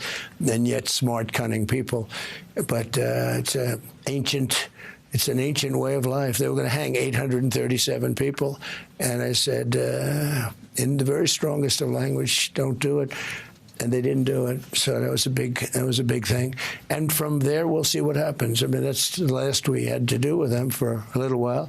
But if we didn't take out their nuclear threat, there would not be peace in the Middle East. Nobody could have done it. They were all afraid. They were afraid. They used to say the bully of the Middle East, that Iran was the bully of the Middle East. Now, they're not such an effective bully anymore. Well, if they keep killing people, will you go back? Well, I don't want to talk about that because I don't want to put myself in a position. I can't say that. I don't want to say it because I think it would be stupid for me to say that. And I get that. I want to turn to the economy, Mr. President, because when I first interviewed you, when you first came back, it was about a month after the inauguration for your second term. I asked you, Mr. President, what do you want the economy to look like in 4 years? And you were very clear. You said, I want the private sector to rule the day. And since then, in the last year, you've taken a 10% stake in Intel. You've taken a stake in MP, Mountain Pass. You told the defense companies 2 weeks ago, don't pay any dividends, don't do buybacks until you produce the weapons that we need. So please explain to our audience, how is that free market capitalism? Well, it's very free market. We have defense companies that were making a fortune. They were buying back stock with all their money, and then they come to us for money if they want to, we want to buy something or we want to have plants built, and they'd say, could you loan us the money? And they'd be doing tens of billions of dollars of stock buybacks. So I'm not letting them do it. I want them to put money into, we have the best equipment in the world, the Patriots, the Tomahawks, the F-35s, all of our equipment's the best. Other countries want it, and we want it. We need more. It takes too long to get it. And I said, we're not going to do that anymore. So also, they were making tremendous amounts of money. I mean, 25, 50, $37 million a year. That's a lot of money. That's almost as much as you make. You work harder. Not. You work harder than them. No, but, they were making, I asked one of the gentlemen, what are you making? Sir, I make $24 million. How come it takes me 5 years to get your particular thing that they make, right? So I put a cap on that for a period of time. I said, you have to build more plants. When we need Tomahawks, I want them within 24 hours. When we need any kind of a Patriot or whatever I want to have it quickly. I don't want to be waiting 3 years for it. What kind of a thing is that? And you make all this money. And I'm prohibiting them from doing stock buyback. And they haven't even complained about it. Well, so free market capitalism, unless it's a national security issue? Look, it's free market. It's stupid market letting that take. Why would I let them do stock buybacks and we give them, the businesses from us? So I want to buy, and interestingly, their stocks went up because we raised the budgets. Our budgets are higher. We're going to buy more military equipment. We have to. In this world, we have to. We have the strongest military. I rebuilt the military in my first term. We have the strongest military we've ever had. And we're going to keep it that way. And you get a little glimpse of that with Iran nuclear, but you got a really very current glimpse from 2 weeks ago with Venezuela. Yeah. We have the smartest, we have the strongest, we have the best equipment. They had a lot of anti-aircraft stuff that didn't exactly work too well. No, thank God for our military and for our commander-in-chief on that. We have the greatest, strongest military in the world, and we make the best equipment. We have to make it faster. Mr. President, let me talk about affordability, because just in the last 100 days, you announced a list of things that you want to be putting in place, bringing down the cost on a number of things, a 10% cap on credit cards, $200 billion in purchases of mortgage-backed securities, banning institutions from owning single-family homes. How soon would you expect those policies to actually move the needle on cost? Well, I think they're going to kick in pretty quickly, but someone said he must have been told he only has X months to live, and I think that's right. Dude, I feel like he'd be crazier than this if he only had a couple months to live. I feel like he'd be doing way crazier shit. And I mean like way crazier shit. I think that's just cope in general. The idea that like a brutal tyrant will not be deposed by the people, but instead will go away with divine intervention. I think that's just like maximalist cope. Hate to break it to you guys, that's just not how that works. Okay. Having said that, however, it would be far crazier than what we were seeing so far, I think. We're doing great on affordability. That's a word that the Democrats made up. They're the ones that caused the problem. When I inherited this, Yeah, same with Erdogan. Yeah, Democrats made up the word affordability is awesome. Brother, you won on affordability. You promised affordability. That was your signature promise. Came into office, I had eggs that were 5 times higher than they ever were, and the people were screaming at me. Remember the famous, like 2 days after I come into, what about eggs? What? We're all becoming Turks, Lamau. Yes, the fate of all mankind is to inevitably become Turkified. It's happening with Europe. That's what I was thinking of the other day, where it's like Europe is basically Turkey now. They're also in NATO. They're becoming Turkified. They get like little side deals here and there, and it makes them feel powerful. It makes them feel strong in this allegiance that they have with the United States of America. And then America still rolls over them whenever they see fit. Exactly like Turkey. Except I think Erdogan knows that he is supposed to be a lapdog to America. And he has figured out a way to wheel and deal like little things.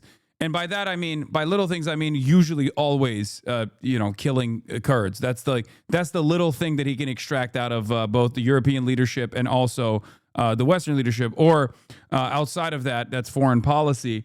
The little things that he can extract is Europeans and the Western world turning a blind eye when he jails his entire opposition and shit, you know? He's like, oh, yeah, you did Syria, fine. You know, you get a lot of enmity, you get a lot of heat from Israel now, and we'll give you a couple drone strikes on Kurdish territories, and we'll turn a blind eye to you jailing every fucking opposition figure in the country.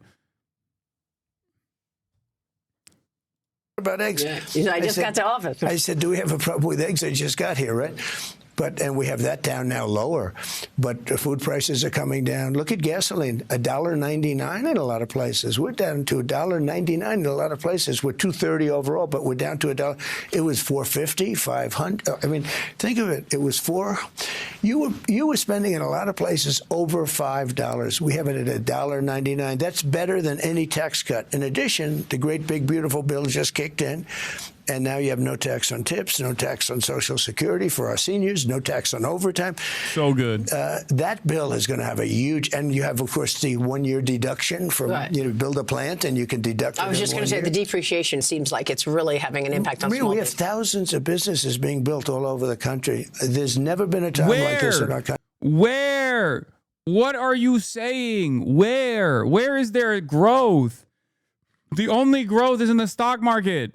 And even then, it's just for like 4 companies, and it's not like they're hiring new people either. Where's the fucking growth? They're just building AI data centers. That's it. Growth is in everything's casino, everything is computer, everybody transgender. That's it. It's one big AI circle jerk. Where is the fucking growth? Yeah, also healthcare, true. To a certain degree, healthcare is growing because boomers are getting even older. Older than you've never seen before, but healthcare always grows. And even healthcare's growth rate has been stunted.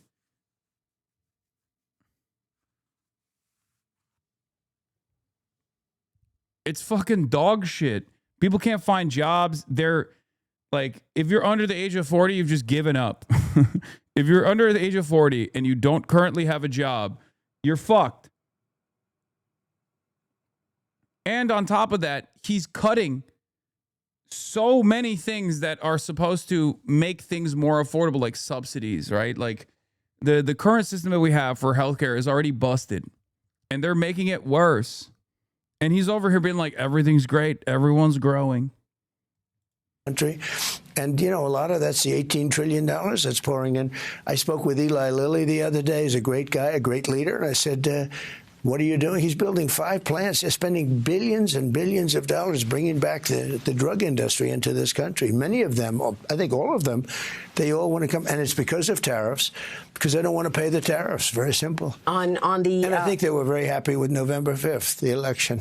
On the cap of credit. Eli Lilly's a company name, not a person. That's what you think. I know Eli. He's a very good guy. Loves me. Card rates, and of course they were up to 28, 30% in some cases. But Mr. Eli and Mr. Tim Apple.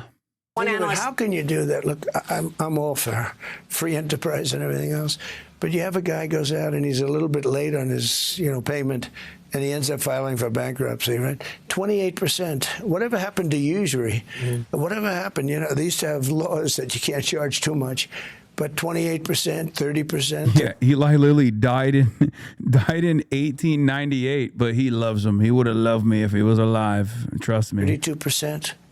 I don't think anyone knows that. I think they get a bill and they end up just going bankrupt. Well, one analyst said it's going to cut earnings for the banks for between 5% and 16%. It's a one-year deal. We got to let people get back on their feet. Jamie Dimon says that it's an economic disaster. They were destroyed. These people were destroyed during the Biden years. They were destroyed.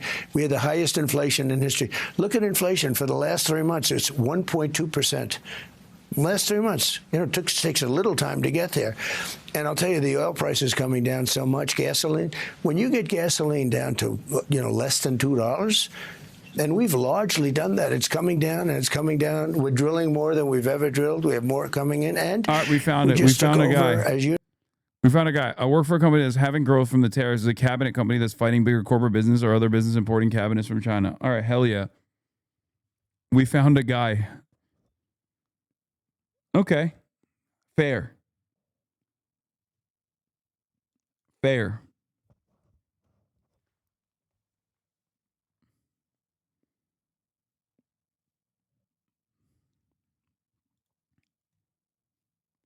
Trump only hates usury because he bankrupted a casino. Let's be real. I don't think Trump hates usury, man. Usury is a sin. It's haram. That's what they tell me. All right. I go to the Gulf states. They tell me, Mr. President, you are the best. You are so halal, Mr. President. You hate usury. It's a sin, they say. 50 million barrels of oil from Venezuela. And they gave it to us. That chatter is a part of the 0.05% GDP increase in 2025, by the way. That's how fucking cooked we are. Do you understand? Because outside of AI, data centers, recycling the same fucking money around, there's like a 0.05% growth in the GDP, and that chatter is one of that. That chatter is seemingly working at one of the companies. Get rid of it. They gave it to us. It's could be close to $5 billion. No, we're doing really well. Our country is.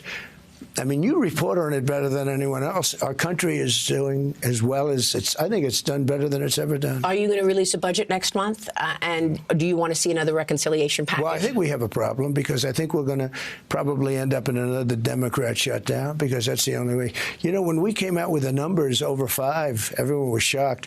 But remember, we would have been up 1.5 points more. We would have been at 6.5, maybe more than that, except for the shutdown. The shutdown cost us a lot. And I think they'll probably do it again. That's my feeling. We'll see what happens. So will you release a budget? No treats. We're going to have a budget. What's in the budget?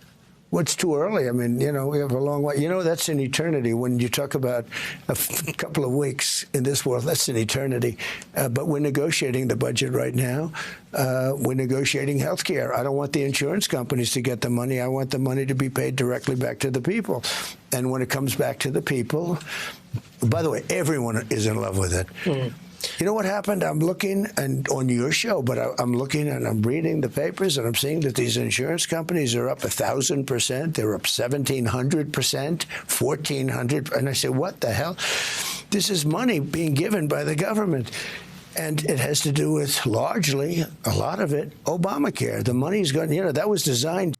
Oh, I can't stand when Republicans do this thing where they will literally point to a problem, an inefficiency in the system, and then use that as a reason for why they must exhaust the inefficiency further. Yes, Obamacare basically works like a subsidy for private insurance. But the problem there is the existence of private insurance. The solution to that is not to make private insurance less regulated or to rob it of any subsidies whatsoever, so then those companies refuse to actually cover anybody. The solution to that is to abolish it in its entirety and bring it under the banner of the state. They do this for everything. They'll be like, gun control. Excuse me. Gun control is a problem. The problem there is mass availability of guns, okay? There's an arsenal that you can purchase by walking into a goddamn Walmart. That's the issue. But what do Republicans do? They go, gun violence is a big issue. Well, how do we solve it? More guns. Fuck! Fuck, why didn't I think of that? That's how you fix it, obviously. Their solution is literally to look at the problem and go, let's make it worse. Let's lean into the problem. Anyway, Nikema Levy Armstrong arrested after disrupting Minnesota church service. An activist who led an anti-immigration enforcement protest that disrupted a Minnesota church service has been arrested. Attorney General Pam Bondi announced the arrest of Nikema Levy Armstrong in a post on X on Thursday. Protesters entered the city's church in St. Paul on Sunday. You are a fake pastor. A local official with U.S. Immigration and Customs Enforcement Yeah, they did a fucking AI image too, by the way. It appears that the White House edited this image using AI. Homeland Security investigators and FBI agents arrest Nikema Levi Armstrong, who played a key role in orchestrating the church riots in St. Paul, Minnesota. She's being charged with a federal crime. Looks like the White House and certain DOJ officials are busy teeing up a motion on prejudicial, extrajudicial statements this morning, and they literally fucking AI slopped her face to make her look like she was crying. I mean, it's not the most significant aspect of this. It's not the most significant problem here, but it's just like crazy that they just keep doing this over and over again. It's so fucking annoying. Kash Patel tweeted out all three of the arrests. Every last individual who allegedly targets our brave federal law enforcement, targets places of worship, or in any way pays for or facilitates such illegal activity will be pursued and will be caught. Yeah, unless you're Jeffrey Epstein, in which case we will hide all of the Jeffrey Epstein co-conspirators.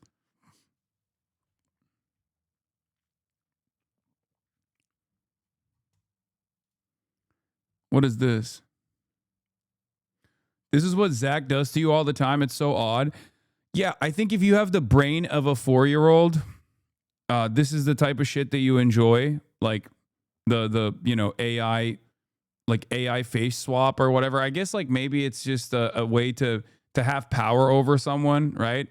In your mind. I don't know why people do it. I find it very strange. I don't really care when it's done to me. Who gives a fuck? You know what I mean?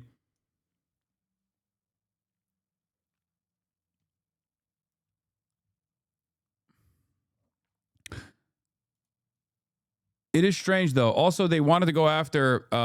They also wanted to go after Don Lemon, but the judge did not allow that to happen. A federal magistrate judge rejected a complaint against Don Lemon in connection with the Minneapolis church protest, finding it lacked probable cause. Attorney General Pam Bondi was enraged by the decision. A person familiar with the matter said, "Like, good luck prosecuting Don Lemon. I mean, he's doing his job as a fucking journalist in that situation. He's protected under the First Amendment." For the record, they'll still keep pursuing Don Lemon, make no mistake, but it goes to show it's just for fun, right? All of this stuff that's happening, all of this stuff that's going on is just cruelty for the sake of cruelty. It's just, bread and circuses, especially when there's no bread, all you got is circuses, right? And that's what they're doing. That's what they're doing.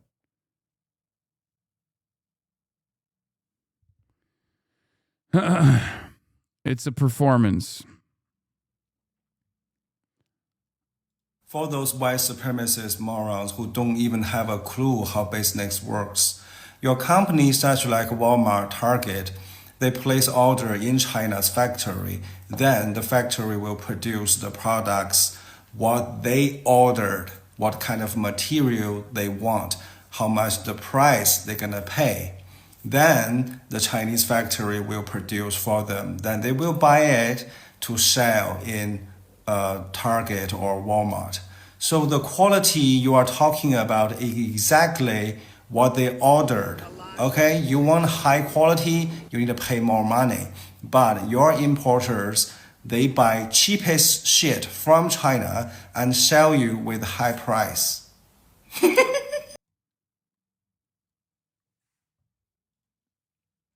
Trump just revealed that there's a massive armada heading in the direction of Iran.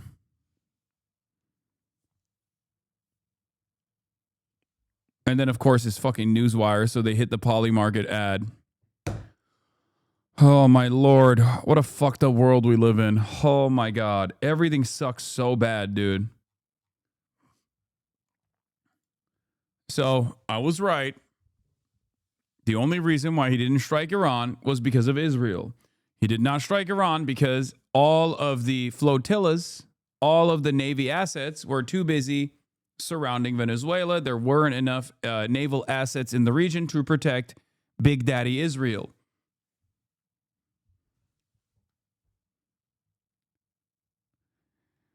Serves as a pastor there, and Nikema Levy Armstrong has called for him to resign. How can you be a pastor of a church, but overseeing ICE agents in the field? There have been almost non-stop demonstrations in response to the January 7th death of 37-year-old Renee Good by an ICE officer in Minneapolis, along with the Trump administration's immigration crackdown nationwide. I am here to stand in solidarity with the people. Nikema Levy Armstrong is no stranger to activism in the Twin Cities area. She's a civil rights attorney who's helped lead local protests after high-profile police-involved killings of Black Americans, including George Floyd. He died in 2020 after being pinned to the ground by Minneapolis police officers, which sparked massive protests. She's also the former president of the NAACP's Minneapolis branch. Vice President J.D. Vance addressed the arrest at an event in Ohio. They're scaring little kids who are there to worship God on a Sunday morning. Those people are going to be sent to prison so long as we have the power to do so. It's not immediately clear what charge or charges Levy Armstrong faces. So how dare somebody claim to be a pastor while overseeing evil?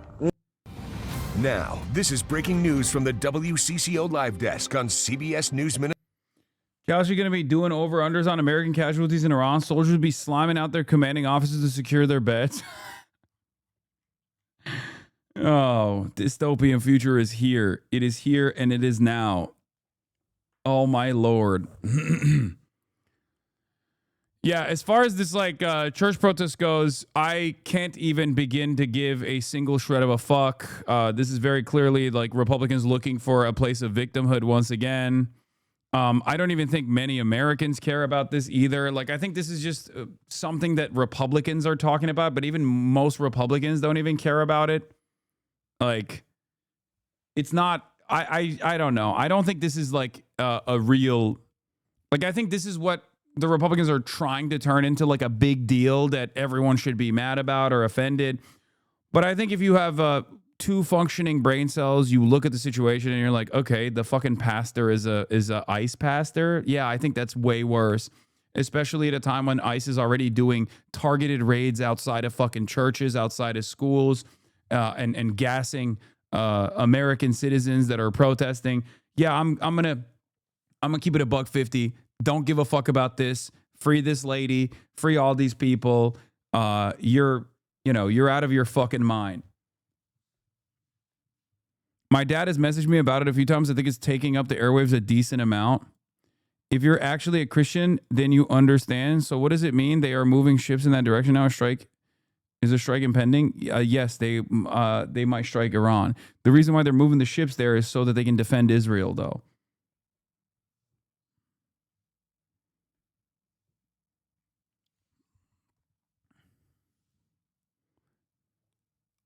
Martin Luther protested at a church. They are literally Protestant, Lamau. I mean, Jesus also fucking protested outside of a synagogue, no? Didn't Jesus also protest in a place of worship? Inside a place of worship?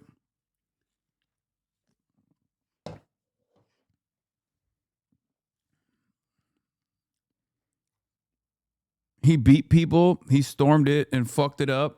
Flipping tables and stuff? No? Minnesota. I'm Maria Lizignoli, and we start with breaking news just into our newsroom this morning. A local activist and a... Jesus went in, flipped tables, and whipped moneylenders. Oh, man. Attorney General Pam Bondi would fucking brutalize Jesus in an El Salvador prison, dude. I swear. St. Paul school board member who founded Black Lives Matter Twin Cities have been... I'm moving on from this. Let's talk about the real shit that ICE is doing, okay? And not this fake shit that these dumbass Republican dipshits are trying to lean into to carve out a space of victimhood for themselves. It's always the same meta, okay?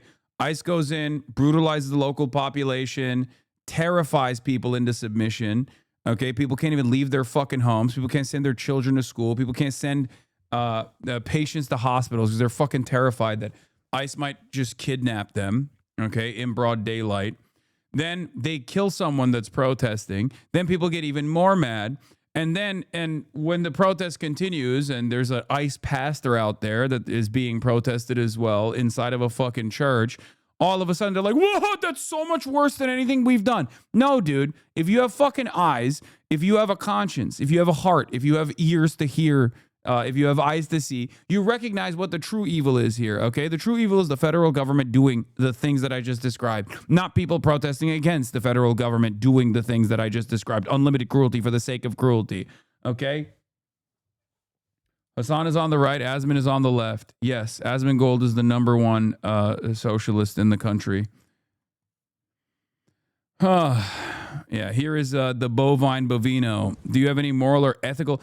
Dude, what I don't understand about people that say dumb fuck shit like that, aside from like, you know, trying to rage bait me into getting mad at them and recognize their existence in an otherwise banal life that is just trucking along every single day and every existence is basically pain. The thing that I don't understand is like, okay, so you're placing a fucking higher emphasis, a higher moral emphasis on being a leftist then. Like you're admitting that it's you know, genuinely good. Anyway, that person probably was just memeing anyway. Let's continue. 5-year-old Liam Ramos. He should be in preschool, playing with his friends.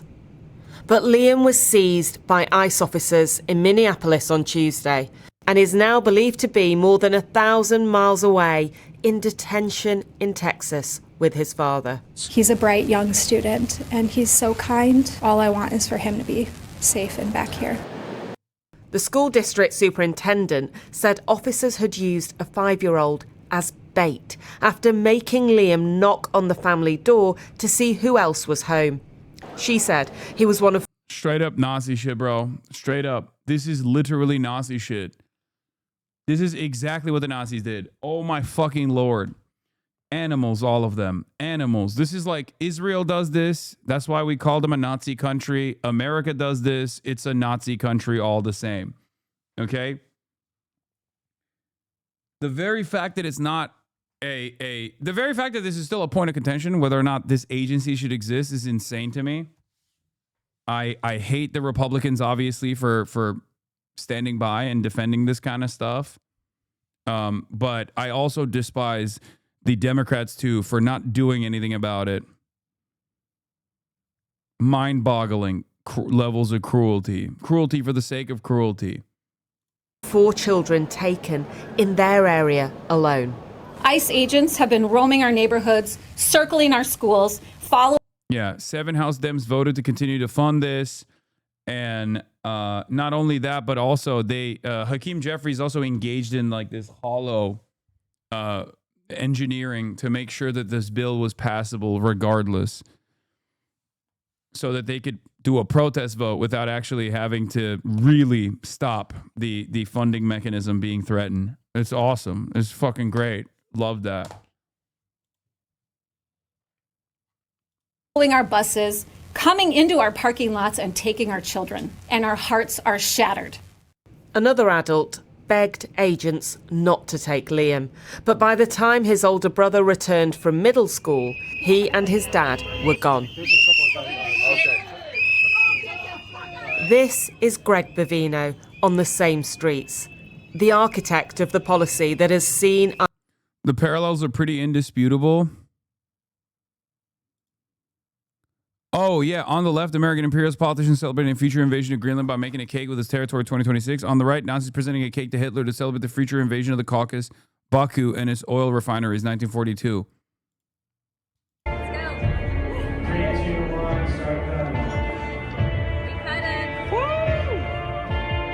First state.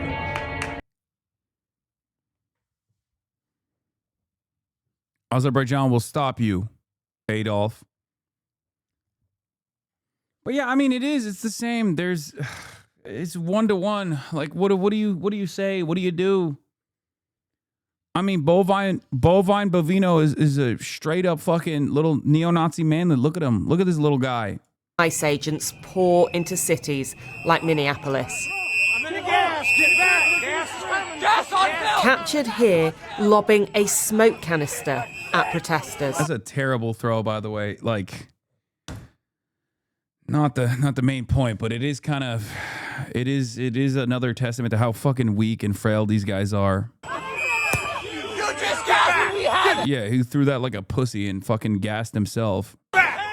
Today he insisted this is all about criminals, claiming they are only taking people they would describe as the worst of the worst. He was unapologetic about 5-year-old Liam. Oftentimes you will see violent illegal aliens that perhaps do have families, and those violent criminal illegal aliens are going to be arrested. I've got no qualms about making America a safer place. You leave, you But Liam's story will only serve to motivate ICE protesters as Minneapolis becomes the front line of a national resistance. Former presidential candidate Hillary Clinton today accused officers of terrorizing a population, using children as pawns, saying, "My heart aches for Liam Ramos and his family." ICE called her claims an abject lie, claiming Liam's father was a criminal illegal alien from Ecuador who fled officers, leaving them to ensure Liam was safe. This morning, the vice president made clear. Yeah, trying to ensure the safety of the 5-year-old by using him to lure out the family members. Federal officers had his backing. Well, one of the things that we want to do is send a message to our local law enforcement, to our federal law enforcement, that we stand with them. And we're not going to abandon them. We're not going to do what the last administration did, which is throw them under the bus to appease a bunch of left-wing radicals. J.D. Vance then headed to Minneapolis in Minnesota, a democratically run state, with hundreds of thousands. Bro.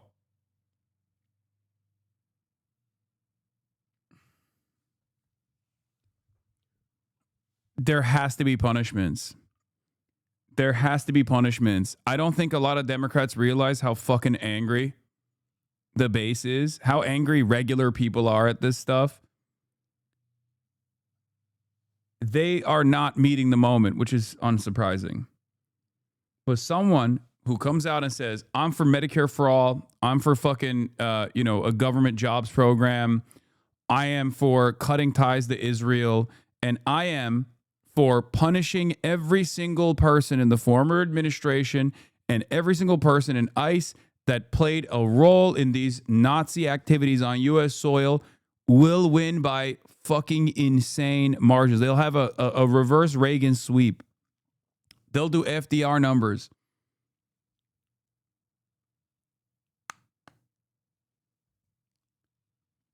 We're gonna do a domestic Nuremberg. Tony DeCappo literally justifies his colleague's murder here by uncritically parroting Israel's basic claim that Abishad, a photographer who worked for CBS News, was operating a drone affiliated with Hamas when the IDF killed him by airstrike in Nulo every day.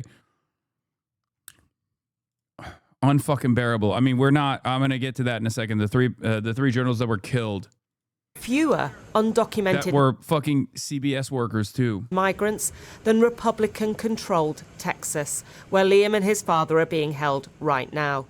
Further fueling speculation that this isn't really about law enforcement, it's about politics. Columbia Heights school officials say their sense of security is shaken and their hearts shattered after 4 students from the district have been taken by ICE. The Columbia Heights school superintendent says 2 17-year-olds, one taken from his car on the way to school, the other taken after ICE agents busted in his apartment. The school district says just yesterday, 5-year-old Liam Ramos and his father were taken in the driveway of their home after leaving his classroom. They claim Liam was used as bait to knock on the door and ask to be let in to see if anyone was at home. Another elementary school student and their mother was also taken while walking to school, officials say. Both are in the detention center in Texas, and they want the public to get involved. We're asking to please reach out to your congressional representatives to ask for an immediate and peaceful resolution to this occupation. Please help us and other schools to again be a safe place where all belong and all succeed. So the school district does have an immigration lawyer to help figure out how to get the students back to Minnesota. We have asked ICE for a comment on the arrest of these children, but have not yet gotten a response. New clashes in Minneapolis. Federal officers firing pepper spray and tear gas at protesters confronting Border Patrol Commander Greg Bovino. This is the other side of the ICE story. Aside from using a 5-year-old as bait and then defending it, which is obviously completely fucking insane. You also have this other side of the story. There was a Department of Homeland Security memo that was released or was passed around that allows ICE agents to enter homes without a judicial warrant, according to a whistleblower. Something that we saw the other day in Minneapolis, where ICE basically bust through the doors of a home in Minneapolis and went in and apprehended the father.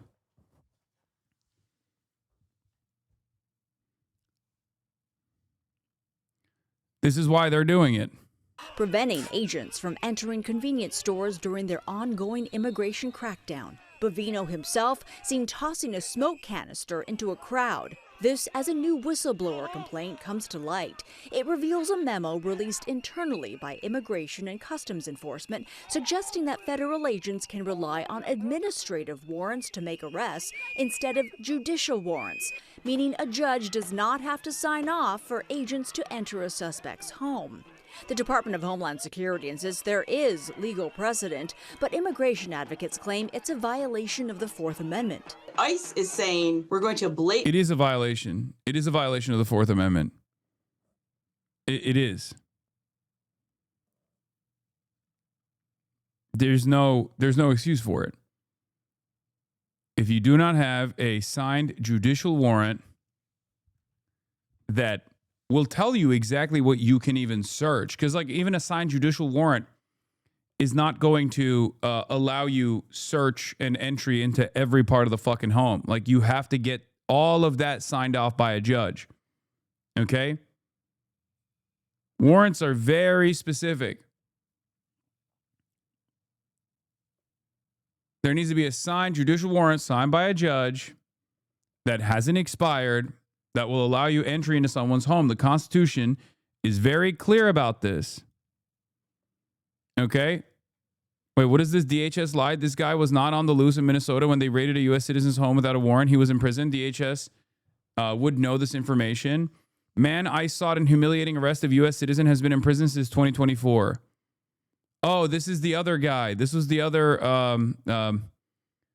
guy that they arrested, apprehended. DHS said this guy matched description of the U.S. citizen on the right that they detained.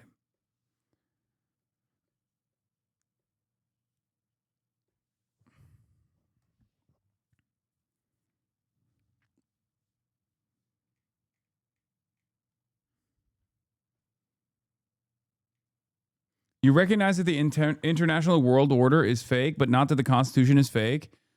No, there's a difference.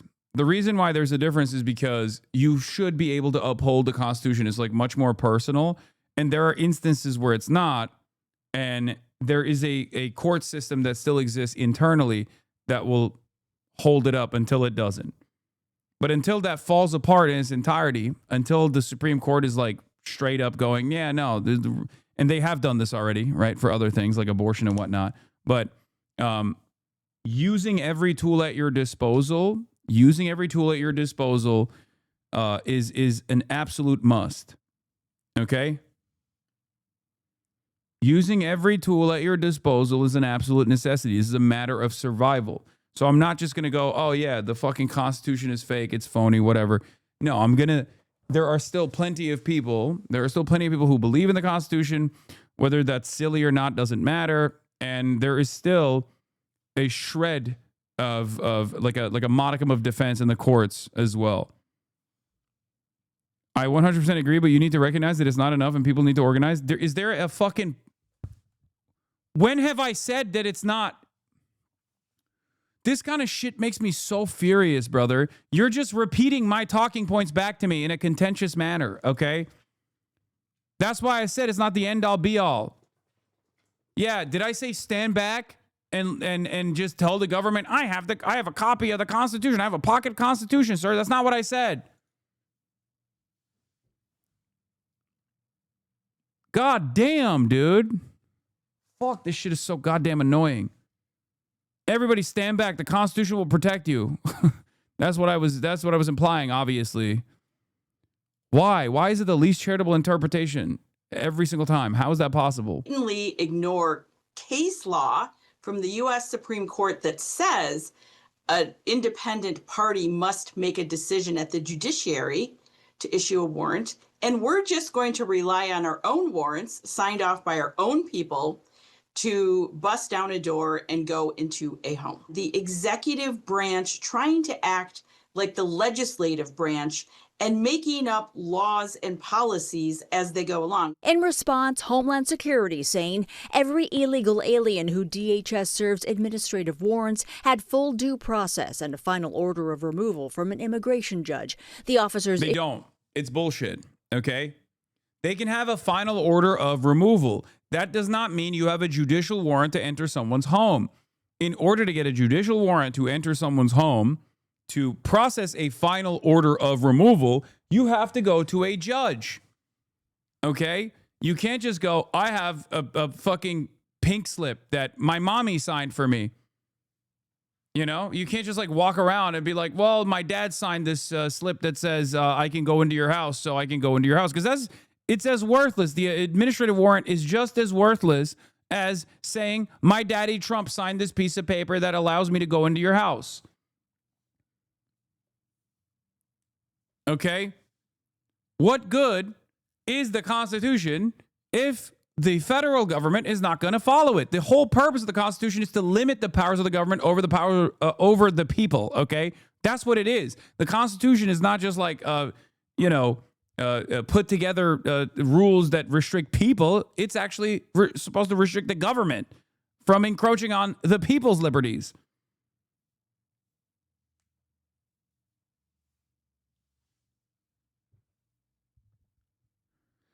Oh.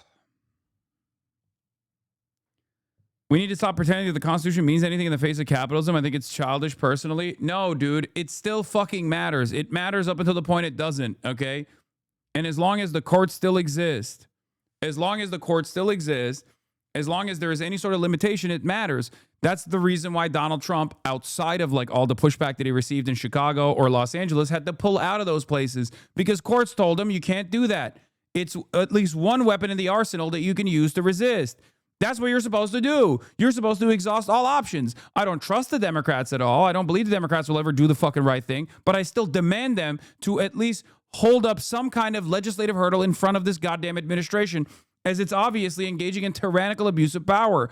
Why do I say that? Because it's another weapon, right? It's another weapon that you can wield against the tyrannical administration, because the final stage of this process is people directly arming themselves and organizing local fucking militias to take matters in their own hands. And that is decentralized violence as a mechanism of defense. But that's a last resort. And the reason why you don't want to let it get to that last resort is because then it's fucking hot conflict. It's hot war. It's no longer a system that we can exist under, a stable country that we can live under. A lot of you don't understand how devastating that would look like what that chaos would look like, what that would mean for you. Okay, no more Twitch, no more going on Twitch and watching HasanAbi while eating hot Cheetos, no more work from home. Do you understand? That's civil war. I don't want it to get there, but there's only so much that there's only so much you can do until the population realizes no one's coming to save them and they take matters of self-defense in their own hands. Okay?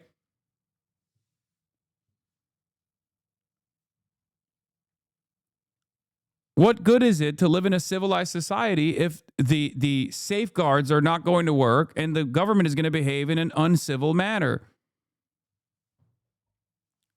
I mean, don't get me wrong. Like, I'll still find a way to fucking keep live streaming through the process of civil war, okay? But some of you might not have time to watch. You feel me?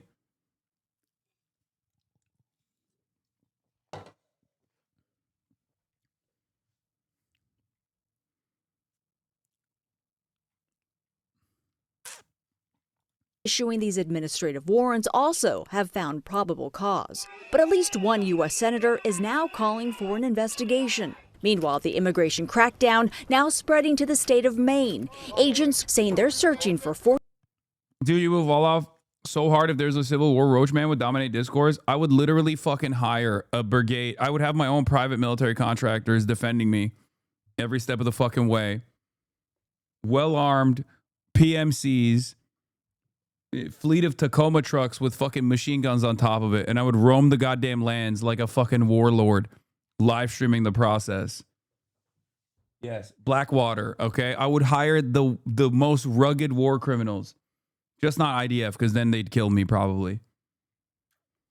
Okay? And the only way I could fund that mechanism is through you, the viewers, for you, the viewers. Piker Broadcasting Service is sponsored by you.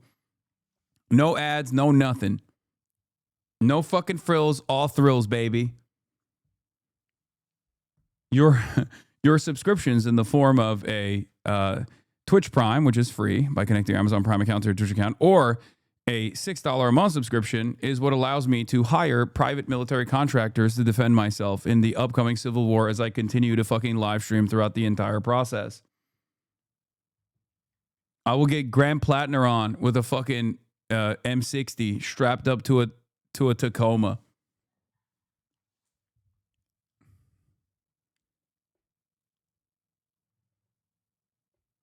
Yes, you are. People were like, "Why aren't you funding the Revolutionary Vanguard?" Well, it turns out that might happen somehow. As long as you don't go to a tattoo parlor with Graham Plattner, you're fine. You might get in trouble for this. Wait, what? Trouble for what? I said that in a potential civil war style scenario, I will hire my own private military contractors to continue being able to report live from on the ground.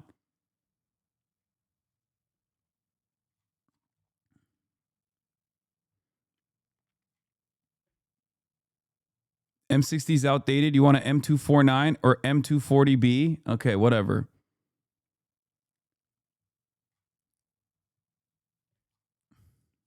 Closed presents. Thank you for the hundo.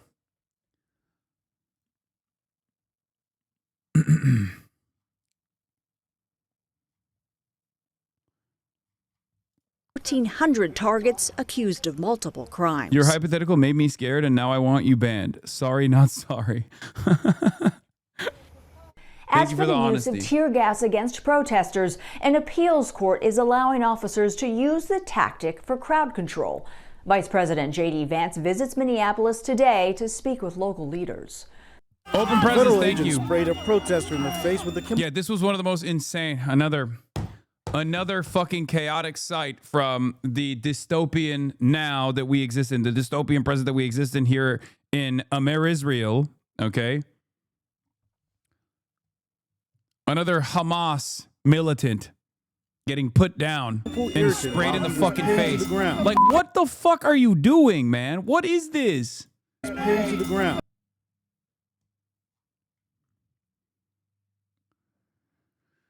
It didn't take that long for Israel to be here, you know?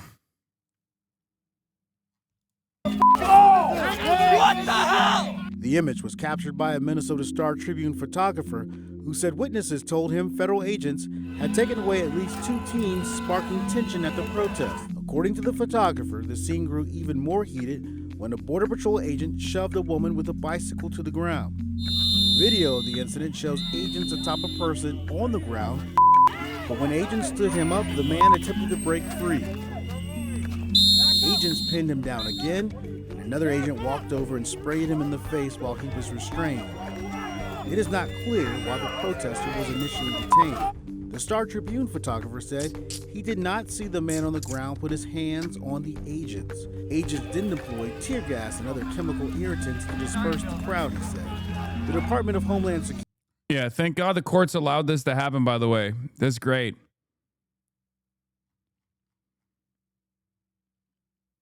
I think people that say I voted for this need lobotomies. Like, they see images like this and say, I voted for this. This is what I voted for. Like, you deserve a fucking lobotomy, brother. Straight up.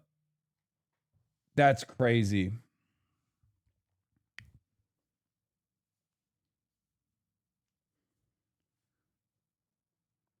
Yeah, JD Vance be like, but you don't understand the context. Actually.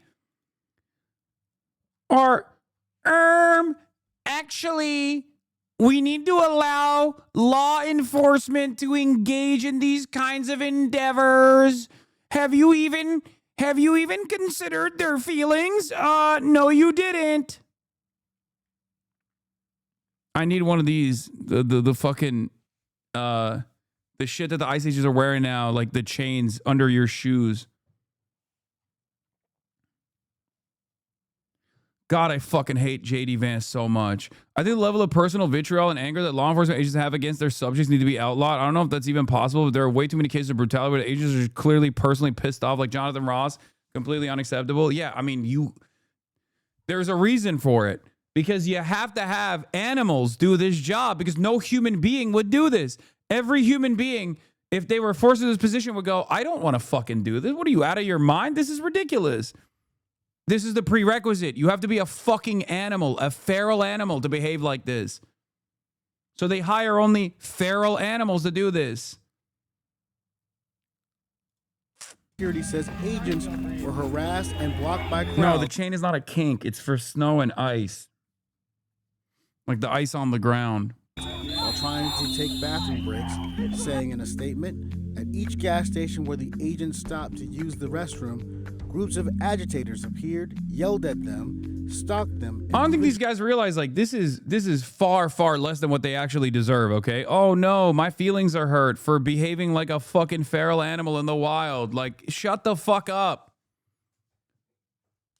Tough titties, bitch. Get the fuck out. Get the fuck out of the neighborhoods. Get the fuck out of Minneapolis. I read that their $50K bonus isn't payable until 2031, so hopefully they'll be in jail by then. Oh my God. Oh, that would be so sweet. Oh my God. Oh, put a fucking lien on that. Put a lien on that taxpayer-funded $50K signing bonus and just make them pay restitution for all the families that they fucking impacted with their behavior. Oh, please, please. I know the Democrats are not going to do this, but please, like, let me get something out of this. Please, please, please. Something, anything. I'm begging. Tried to prevent law enforcement vehicles from leaving, creating unsafe conditions. Help me! Get me out of here! After the tear gas was deployed, you can see the man who was sprayed in the face running from the scene, not in custody. It's unclear if he was arrested.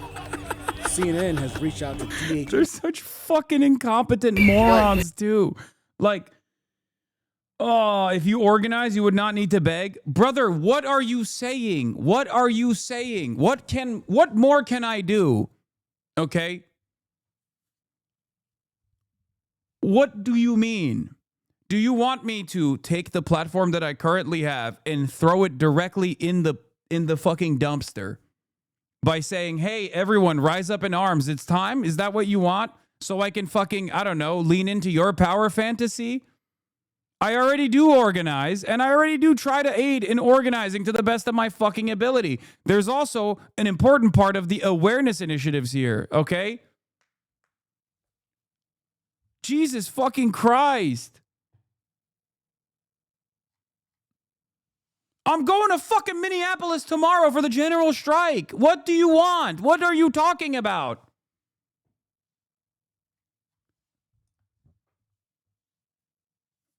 It's so crazy. Chatter, FYI, is a literal crime to conspire to violently disrupt ICE operations. Yeah, exactly. Like, this administration is already up my fucking asshole. I've already been detained before. You had Trisha McLaughlin talk about me. You had the fucking vice president talk about me and Kaya. And you're over here being like, why don't you openly violate the law? Why don't you, at a time when there's unprecedented surveillance on everyone, but especially a high-profile anti-imperialist, anti-Zionist, anti-American tyranny content creator, at a time when the government is looking to make a fucking example out of everyone, why don't you do a crime? So that I can feel good. I can feel like you're a real one.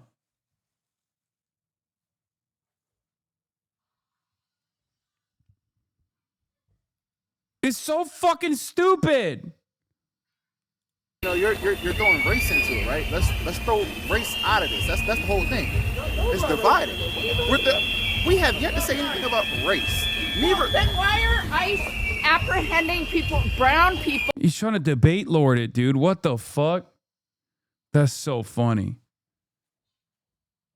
Like, what is this? What is this thing that people do where it's like, I'm a piece of shit, but I want to feel better, and I'm going to try and fucking feel better by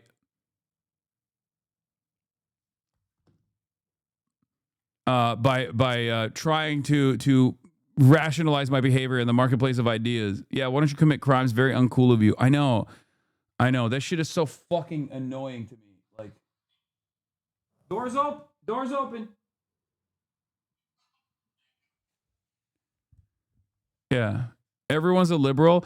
No, I know. The ICE agent is a liberal too. He's like, I want to defeat my interlocutors in the marketplace of ideas. It'll make me feel better. He's debating in a fucking ski mask about the non-racial component of the white supremacist Gestapo forces. Awesome. We have yet to say anything about race.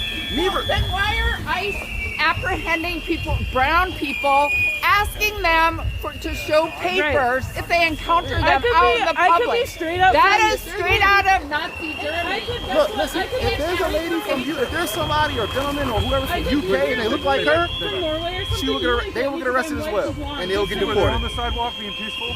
It's simple. It's straight simple. They can look like me, you, her, him. If you're legal or illegal, you'll get deported. A European country right then now, why aren't you doing it to Canadians? Yeah, literally. Like, you're not. They are not going up to white people asking for Look papers. at the data. They just aren't. How do you know? Because I've been watching the news. Everyone that's being approached is a person of color. Before the VP visit, ICE and Border Patrol leaders again emphasized their surge isn't slowing down. Frankie McLister was there. He's so stupid. He's like, oh, it's not racial. Okay. Would that make it better if you just started asking white people for their papers too? Like at what point do you realize that like your entire presence is idiotic? Okay. Your presence here is idiotic. It's useless. It's actually not for anything good. It's only causing harm and disruption to the regular order of business. That was your ICE chatter? Yeah. That was the ICE chatter in my chat. That was also like, hey man, I'm a fan of yours, but like, I served the Fourth Reich. And let me tell you, it's a job, I just want to work for the FBI, but I got to get that signing bonus so I can fucking send Guatemalan parents to El Salvador and rip them away from their fucking families. A job's a job.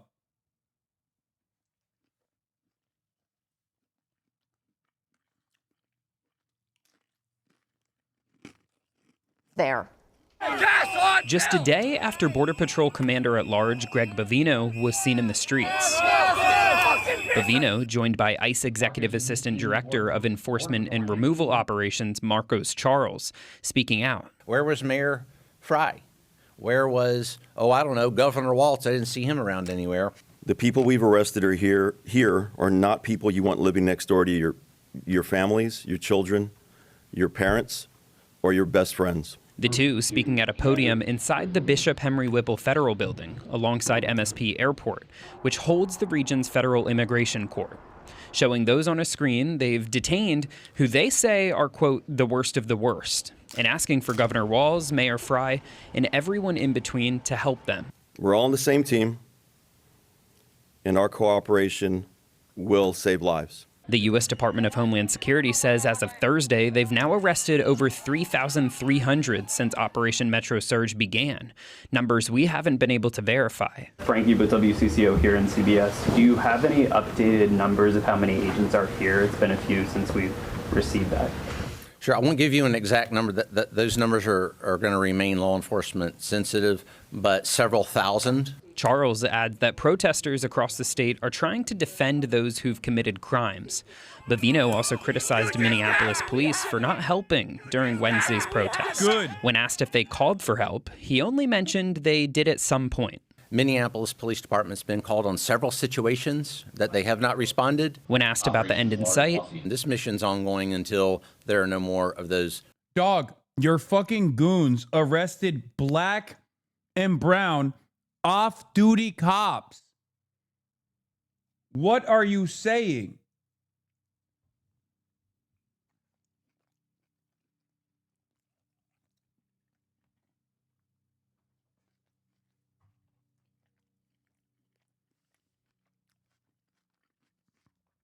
The police chief had to come out and be like, yeah, they're doing racial profiling. Criminal illegal aliens roaming the streets of Minneapolis. Frankie McLister, WCCO News. We've reached out to MPD to see if they have a response to Bovino's criticism. Today, ICE said in a release that their officers and agents rank among the world's most skilled and experienced.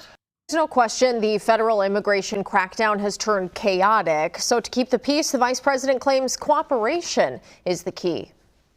The reason why things have gotten so out of hand is because of failure of cooperation between the state and local authorities and what these guys are trying to do.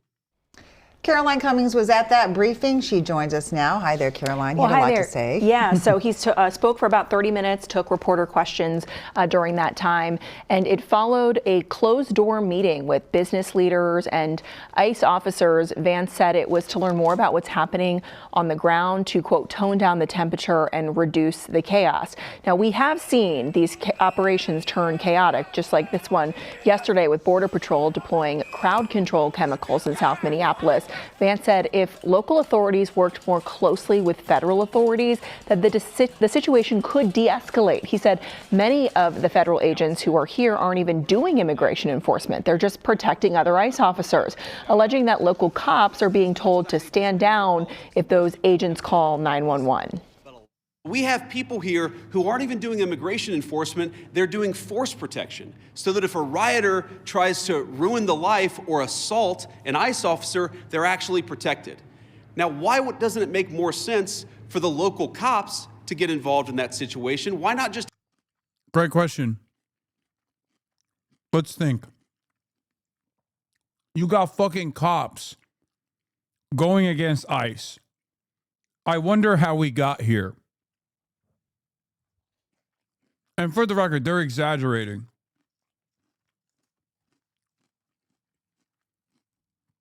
I'll see for myself, but, you know, I don't think the cops are actually impeding or disrupting whatever the goals of ICE is and, like, defending the fucking protesters. Let's be real. They're most likely lying or greatly exaggerating.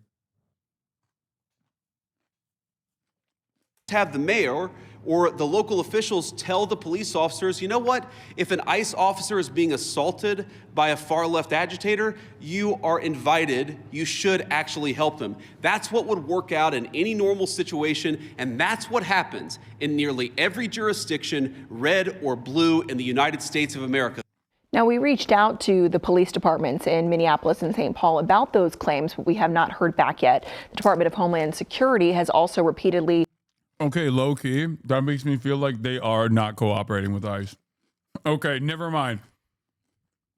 That's kind of awesome. Wait, if that's the case, that's pretty dope. Because normally they definitely would immediately be like, what are you talking about? Of course, we hold the rule of the law to the utmost importance. Of course, we're going to celebrate our We're going to celebrate our law enforcement, no matter which level they're at. That's kind of dope. I hope that's the case. Oh my God. Well, we'll see. Asked Governor Tim Walz and Mayor Jacob Frey to honor ICE detainers or those requests to local law enforcement that they are notified. ICE is notified if a person here illegally is released from custody. The Minnesota Department of Corrections says it does cooperate with ICE, calling claims that illegal immigrants with criminal records are being released back into the streets as fundamentally false, guys. Okay. Yeah. Caroline, thank you. And the Governor Walz, just sent this response to the vice president's visit, saying in part, quote, "I am glad the vice president agrees the temperature needs to be turned down, but actions speak louder than words. We don't need 3,000 ICE agents in our streets. Take the show of force off the streets." We have important new information this morning on the immigration crackdown in Minnesota. A memo obtained by CBS News shows that ICE agents have been told that they can force their way into suspects' homes without a judge's search warrant. Meanwhile, Veteran, by the way.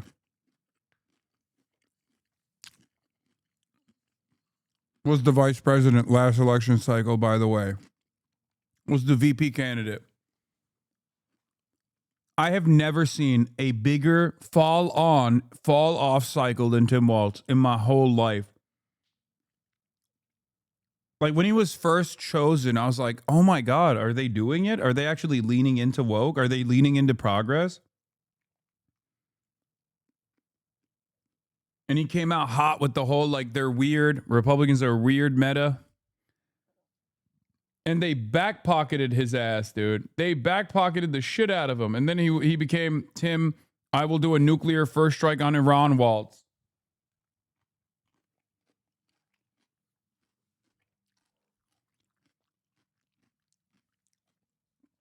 He got bitched out of office by a slop tuber. Not even a regular slop tuber, like somehow a dumber than average slop tuber.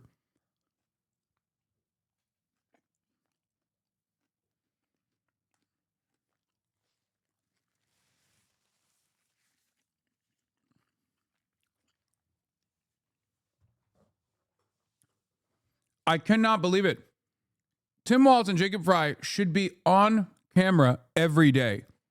They should be doing press conferences in broad daylight, areas where ICE is actually trying to do operations at, every single day. Okay? I have yet to see him on camera other than the first day when Renega got shot and killed.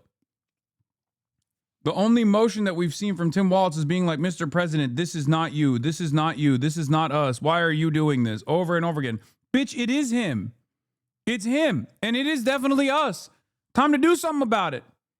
The fuck do you mean? there's a new dispute between ICE and local officials in Minnesota that has officials calling ICE flat wrong. Nicole Skanga is in St. Paul covering this for us. Nicole, good morning. What's going on here? Good morning, Nate. ICE says it has taken hundreds of dangerous migrants off the streets here in this region.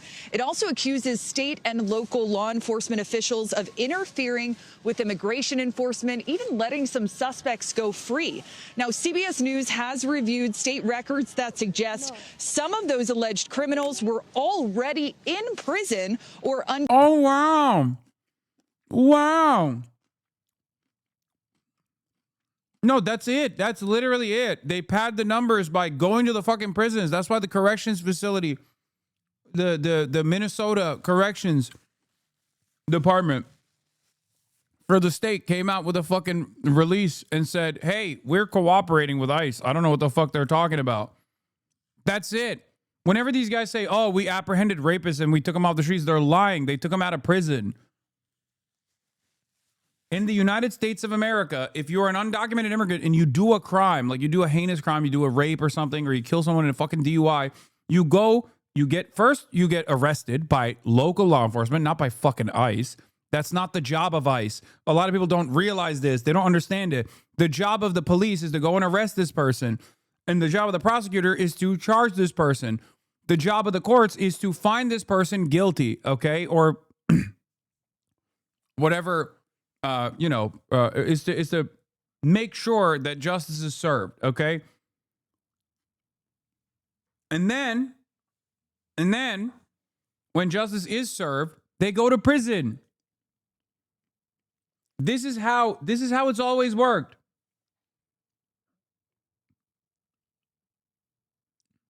This is just how it works. And these guys basically decided, oh, we can arrest whoever the fuck we want. And when people demand the numbers of the people that have actual crimes, have actual criminal records, we can give them a number by going to the fucking prisons.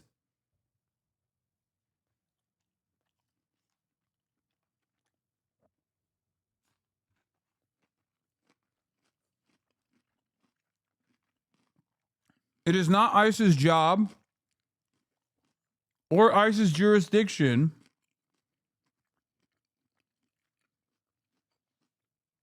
it is not ICE's job, or is it within its purview, or is ICE's jurisdiction to apprehend criminals. ICE's job is to deal with paperwork-related civil offenses. Okay? That's what ICE is supposed to do. That's what it was designed for. That's what it used to be. That's what it's supposed to be. Okay? They are supposed to go to people that have bad paperwork and say, your paperwork is bad. Go to the court to fix it.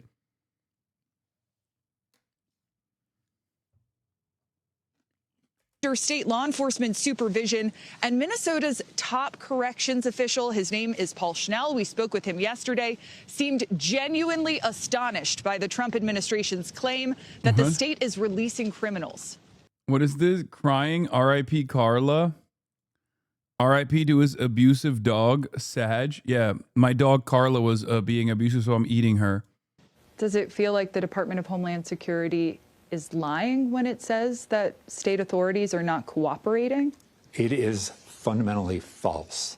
We cooperate with ICE and ICE detainers. We have, as a matter of policy, done that for a long, long time. As ICE raids have unfolded across the Twin Cities, the Trump administration has accused state leaders of protecting the worst of the worst. The best solution is to turn them over to us in a safe, controlled setting like a jail or prison. But Minnesota Corrections Commissioner Paul Schnell says that's already common practice. Yeah! As they approach their release date several weeks before, our staff coordinates directly with the local ICE office. Staff do this on a routine basis. They make arrangements for the transfer of custody of that individual. For months, the Department of Homeland Security has released lists of mugshots. Alleged criminals, it says, were seemingly tracked down and arrested by ICE. But Schnell told us that's not completely true. These are people that they're in our system or have been in our system. But they're literally going after people who are in prison to pad the stats, and even then, 70% of the apprehensions have no prior criminal convictions whatsoever. Isn't that fucking nuts? They'll be like, oh, we apprehended 3,000 people. Okay. And it's like, it's even higher than that. I'm saying like no record whatsoever for 70%, and it's like no convictions for, I think, like 90%. 10% actually has criminal charges or criminal convictions. That 10% comes from the prisons. So they go to the prisons and they bring, they demand that the Department of Corrections like release to ICE custody like a bunch of fucking rapists and shit like that are already in jail, just so they can turn around and go see how fucking violent all these like rapist immigrants are. It's insane. It is like, it's transparent propaganda. It is so belligerent. I cannot believe that people fall for it too. Go on your docu on Sundance. What? Yes, I am in a documentary. Oh, congrats on your documentary on Sundance. Yes, I'm in a documentary that is being shown at Sundance tomorrow. I was invited to go to Sundance to go and watch it, but I am going to be in Minneapolis, in Murderapolis, at minus fucking 50 degrees instead.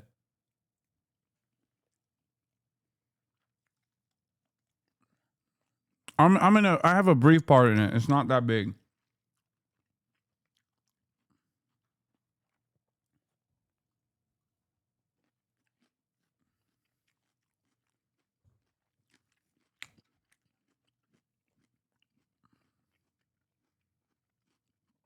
You hate being cold, huh? Yeah, I do, but you know, we gotta suck it up.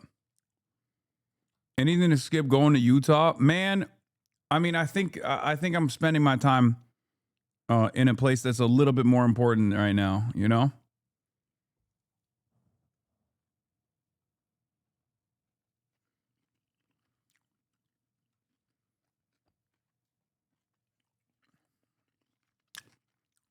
But yeah.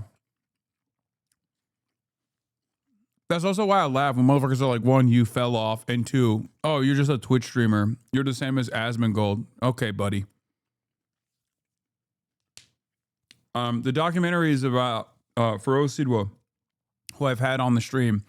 And a part of the documentary that features me is when he came on the stream, when he came back from Gaza.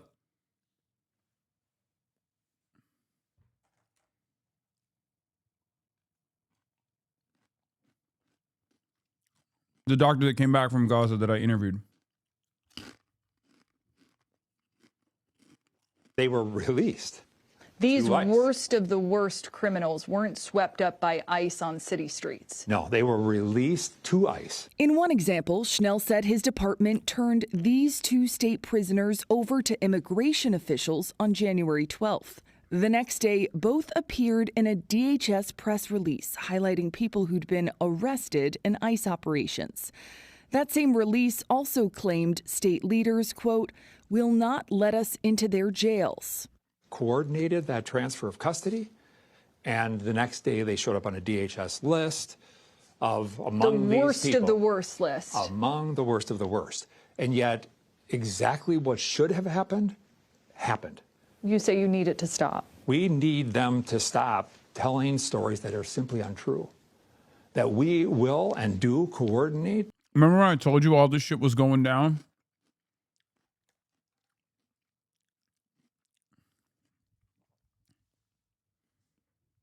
This is what I mean. New Trump audio drop less than a minute ago. On what? We have a lot of ships on their way to Iran. We have an aircraft carrier heading there too. We'll see what happens. We have a big force on its way over there. I don't want anything to happen, but we'll have to see what happens. Okay, this is the same shit. On the transfer of custody of people. What do you want Tim Walz to do that one? Won't be talking to MAGA's break wall admin. Two, won't cause a potential violent escalation. Brother, violent escalation? You mean everyday existence for fucking Minnesotans right now?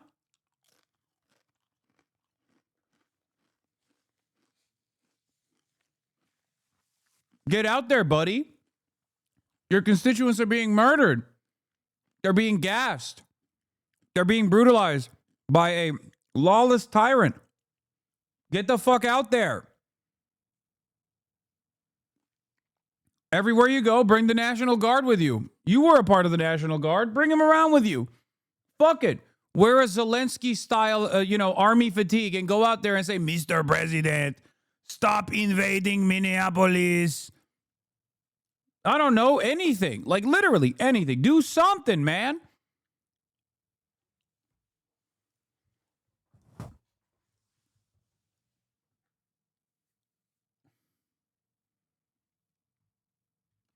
It's crazy to me that you're the fucking governor. You're literally a veteran. You were in Congress. This kind of shit's happening. One of your constituents was slaughtered by a fucking rogue ICE agent. Not even a rogue ICE agent. An ICE agent following the orders of the rest of, following the orders of a tyrant president. And you got nothing going on, really? You're not on TV every day? You're not doing rallies every day?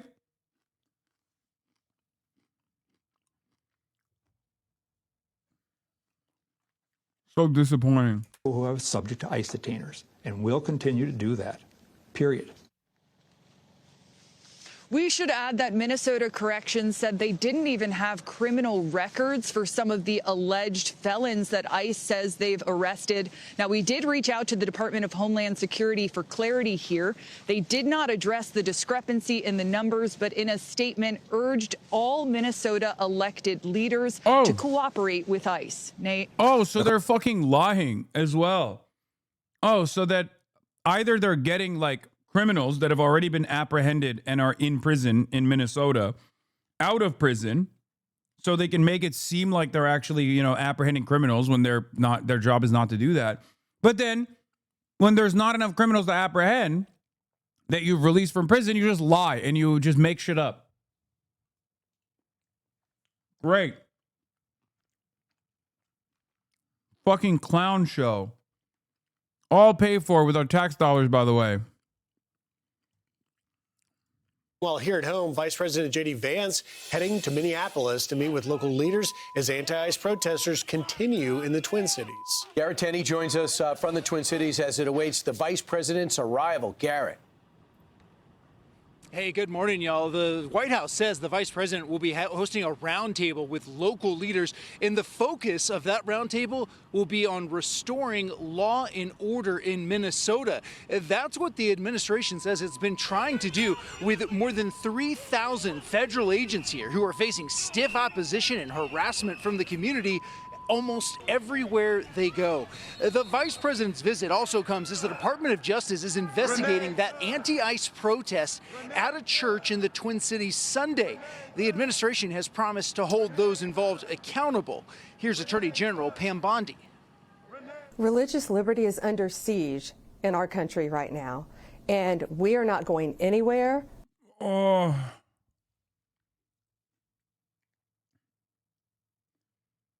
They're such babies, bro. They have to literally always find a way to make themselves seem like they're the victims, permanently a victim. This crybaby shit is so uncouth. Until those people who did those acts are held accountable. Minnesota is important because it is sending a message to the entire country that Donald Trump is going to protect every city in this country. We're going to protect every house of worship. You know what? This is Israel, by the way. Like 1-to-1.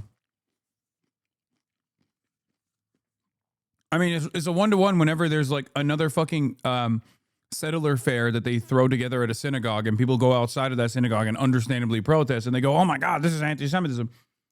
Federal government's doing Israel shit. Okay? We are the real victims because you hate us because of what we've done to you.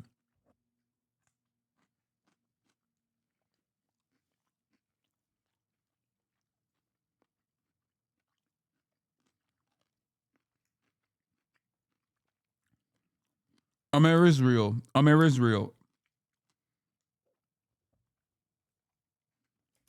One of the organizers of that protest, though, says she's not hiding and completely stands by the protest that shut down that worship service. Personally, I will not be gaslit by the Trump administration. They are trying to turn a peaceful, nonviolent demonstration into a crime. The vice president's visit also comes a day before activists are calling for a statewide shutdown to protest ICE with a rally outdoors when temperatures will be as low as the -40s. Back to y'all. All right. Thanks, Wow. Garrett. So, you know, it's going to be interesting to see, by the way, if protesters turn out to be outside of Vice President Vance's visit. But That person wasn't saying it's that to me. Don't be a tattletale. important for context to understand the reason why ICE is in Minneapolis is Yeah, because bro, y'all thought I was joking when I said -45 with the wind chill? No, I wasn't. I looked it up. We had to fucking buy gear, specific gear. I don't have clothes for -40 degrees.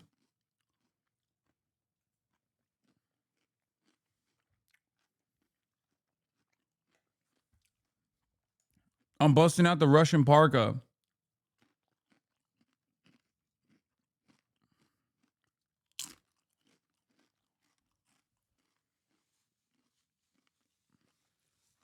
I don't even know what it's gonna do if trees start exploding.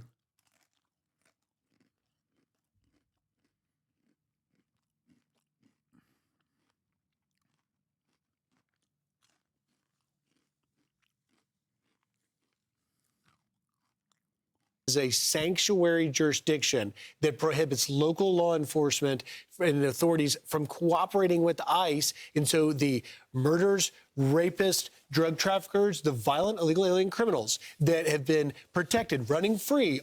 Every part of this conversation is a lie. Every part of this conversation is a lie. I hate it. Not only does the Department of Corrections actually cooperate with ICE, but ICE has no function in... ICE has no law enforcement function, no legal function in detaining people that are doing regular crimes. That's not what ICE's job is. That's not what ICE does. They're not even fucking trained for that. Okay? Everything that they're saying is a lie.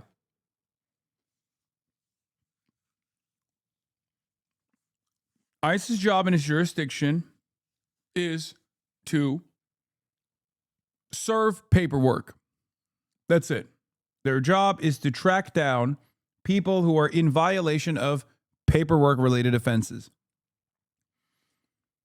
The idea that these people are, following rapists and doing investigative work and like tracking down rapists and like catching them and right after they did the crime or whatever, like that's all bullshit.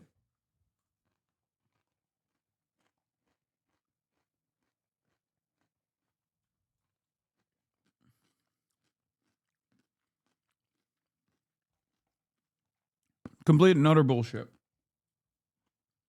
On the streets of cities like Minneapolis, ICE is going in to try and get them and deport them. That was President Trump's promise to the nation to close the border, which he's done. 8 straight months of zero releases, and to remove these individuals. I just love these idiot lawmakers, from the mayor to the governor, who say, I'm really proud of how peaceful and how much love is out there. Does this look like love to you?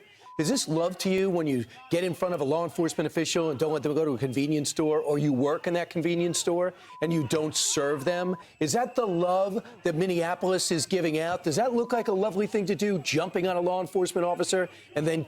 Yes. It does. Because it's solidarity.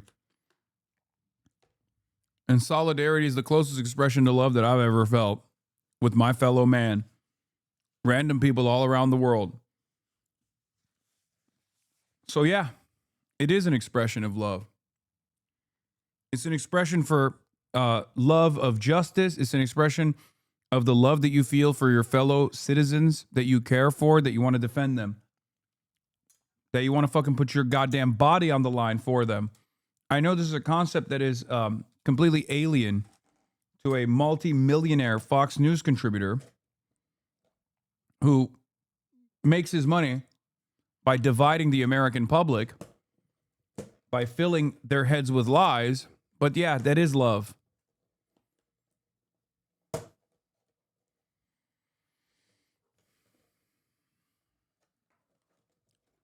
This is a nation of immigrants, man. What the fuck are we doing? This is a nation comprised entirely of immigrants. Some multiple generations removed,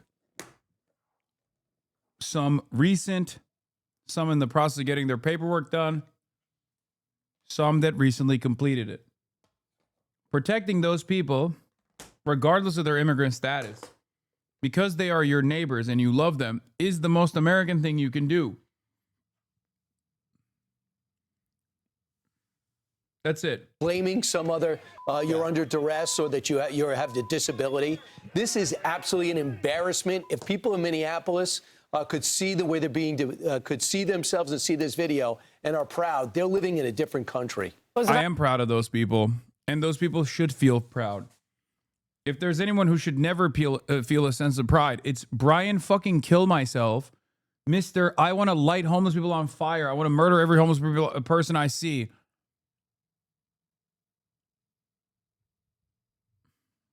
You're a disgusting little creature, Brian. About a week ago, you interviewed Mayor Fry, and this is a portion of that interview. It was on January 14th. Listen to Griff talking to the mayor.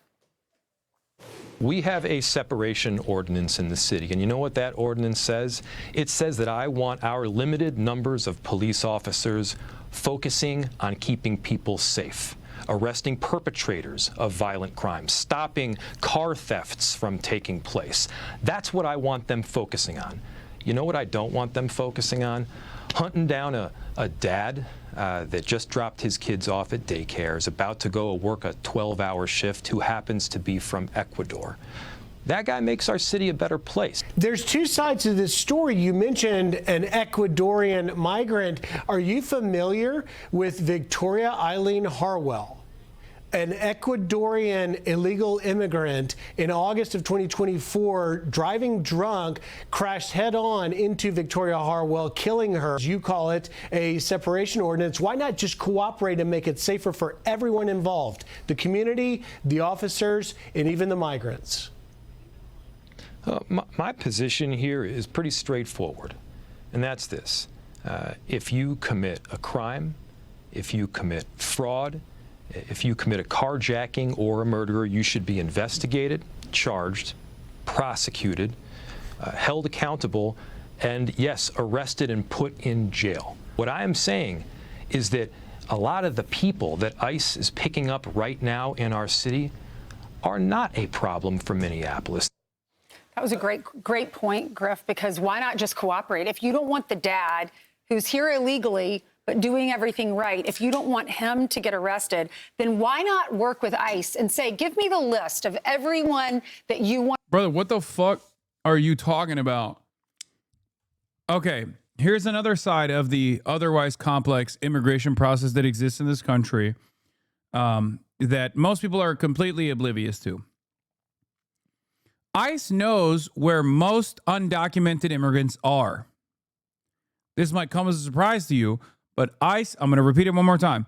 ICE knows exactly where most of the undocumented immigrants are on U.S. soil. And not because of surveillance, mind you. They know the precise location of every single undocumented immigrant, virtually every single undocumented immigrant on U.S. soil. And it's not because they have mass surveillance.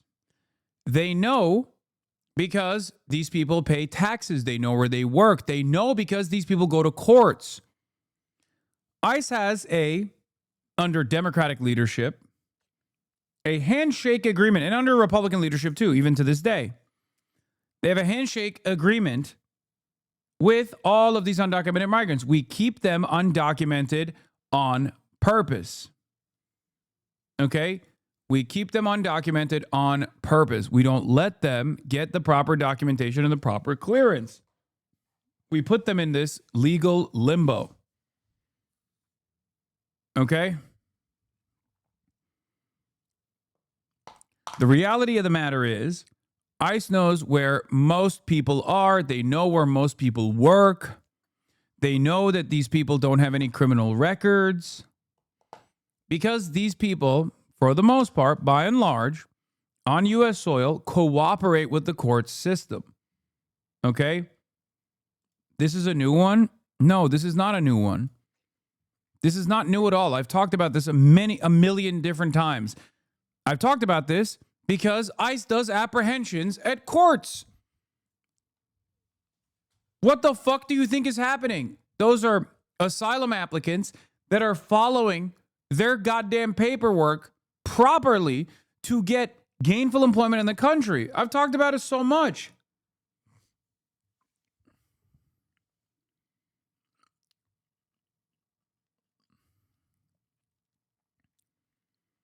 Why would those guys go to their court dates? You usually just say asylum seeker. Yeah, that's what an undocumented immigrant is. Thought they didn't get benefits? Wait, what? No, they don't. They pay taxes. They don't receive benefits from said taxes. Yes, undocumented migrants pay into taxes. Their information is stored with the IRS. They do not get benefits from said taxes.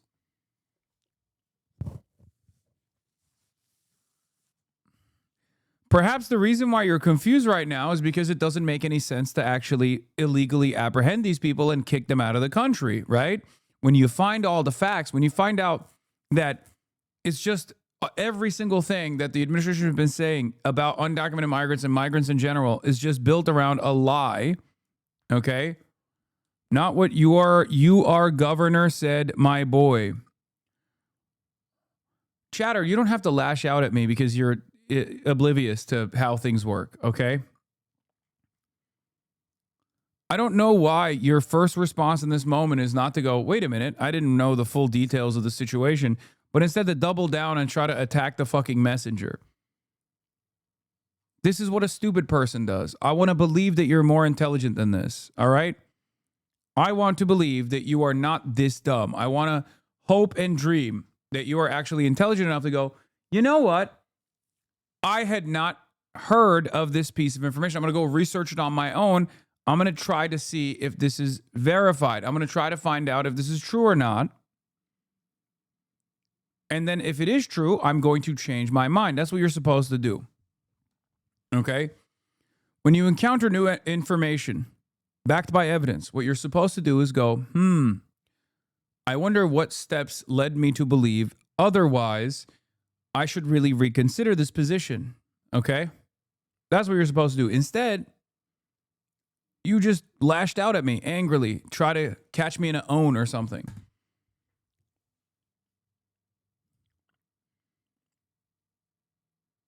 It's funny how they assume you like Newsom. Yeah, I don't even know if he knows which governor he's talking about.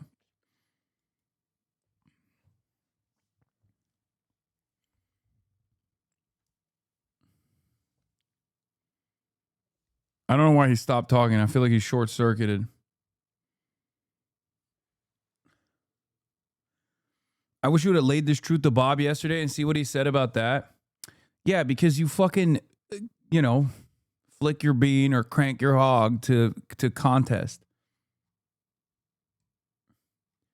That's all you care about. If all you care about is fucking blood sport and getting dunks, then yeah, that's your takeaway from that conversation. I think that conversation was very productive.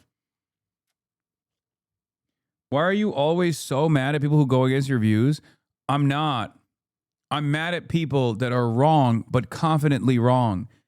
Who on the planet would be not mad at someone who is objectively incorrect and also on top of that, confidently incorrect and acting as though they are the actual authority on the subject matter when I'm explaining something to them that they didn't know about beforehand? That's understandably a frustrating situation, don't you think? But you go against their character. Chatter, what is your job? Are you gainfully employed? Do you have a job? Let's test this out.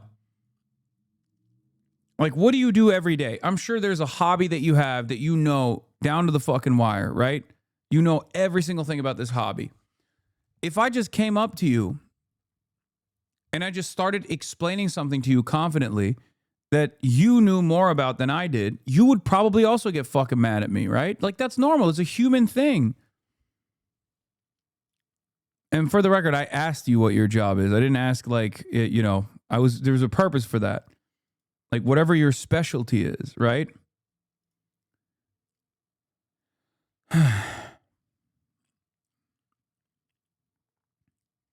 Sorry, game developer. Great. Brilliant. Beautiful. Imagine if I just started fucking telling you that you were, like, confidently telling you that you were wrong about your actual fucking job. Okay? I was just yelling at you like, you're fucking stupid, dude. You don't understand. That's not how video games are developed, you fucking dumbass. Huh. That's not what the Blizzard developers said. Just like bring up random shit. Yeah, you would fucking get pissed off, right? As a matter of fact, I'm sure you do receive that on a daily fucking basis. Half the time from, Asmongold's fans. I mean, that does happen, but going against someone's character is uncalled for. Oh.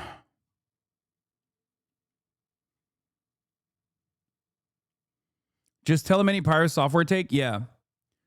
If I catch you having a take on Pyro software that you fucking that goes against his character, I'm gonna ruthlessly ban you, just so you know. Because once again, you're more mad at the form than the function. Why is it that so many people get mad at the form rather than the function? The function here is someone coming in without additional knowledge on an issue that I'm talking about and confidently being incorrect and derailing. Okay? Stop focusing on the form. Start focusing on the function. Okay? This is a unfortunate byproduct of liberalism, I think. A lot of people will go, hey, you can be a dog shit person. You're like J.D. Vance. Okay? J.D. Vance is a horrible monster. And yet, J.D. Vance, I want your Kong in my mouth. I love you, Asman. You are sexy as fuck.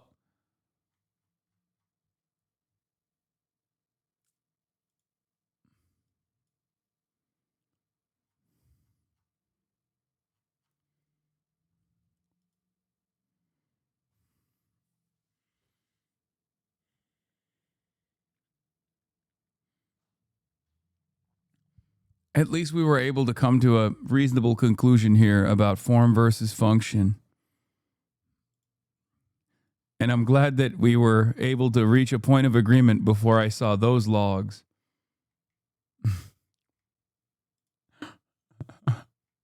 There's got to be a mix-up. I'm sure you were memeing. I hope.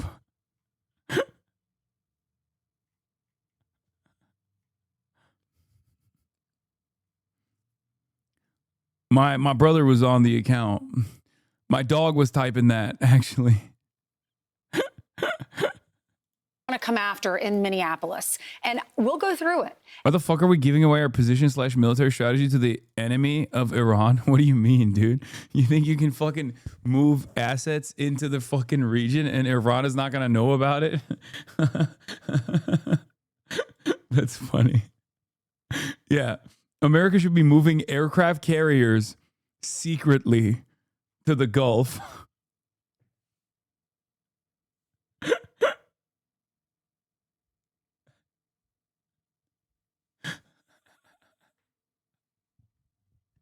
Submerge them. Yeah. Put them under the water. The ocean is so big. Why can't they just move? Why can't they move this this city, this floating city quietly? Real G's move in silence like lasagna. Surely they won't notice. And if they're a pedophile, if they're a rapist, if they're abusing their spouse, we're going to go and get those guys. Let's cooperate. And then if there is dad on the list that's here illegally, maybe there's an argument for put him at the bottom of the list if we have time, or let's investigate him. Let's see if he's committed a crime. But they won't cooperate. Instead, they're causing this anarchy. People are angry. They're standing up to the police officers. Bro, I swear, it's like everything is Israel. Amer Israel. Amer Israel. It's Amer Israel time. It's always like the action that the government is doing, no matter how violent, no matter how illegal, no matter how ruthless it is nothing in comparison to the feelings of the law enforcement officers getting hurt. Okay? Israel can do a live streamed Holocaust of, majority children and women every single day for 2 days straight. And the only conversation that must take place on U.S. soil is how that makes Israel dick riders feel. I don't know. I don't know how vapid one can be to not realize, that's not the problem. Like, your fucking personal feelings are not the issue here, okay? Your personal feelings are not even in the top 10 considerations in this moment. As a matter of fact, I would like it if your feelings were hurt even further. I hope that you feel the pain, even a fraction of the pain that you are defending, that you've brought about others. It's so crazy. It's always so strange. These guys are like, look at how these ICE agents, their hands hurt after punching the fuck out of like another wine mom in a Minnesota suburb. Like, I don't care. I don't care about your fucking feelings. I don't care about your physical safety. Just don't do it then. The fuck do you mean? Then they're mad when police officers have to use the pepper spray or whatever spray they're using. But the reason is they're outnumbered. They have these groups that are massive, hundreds of people that come up to a few of these ICE agents. What is this? Hey, Hasan, yesterday I asked about how people can be so evil. You mentioned that Gaza was a testing ground and how we saw people suffer and no one cared. I don't think Gazans should die, but I also know Americans only care about America, so shouldn't they do something since it's happening on their homeland? P.S. Not trying to rage bait, genuinely asking. Got into politics last year. Welcome to politics, chatter. They are doing something. This is something. This is the thing that they're doing. And it will only continue. Some's got to give. Either the government continues its escalations and it turns into, I guess, complete chaos and civil war, or they back away.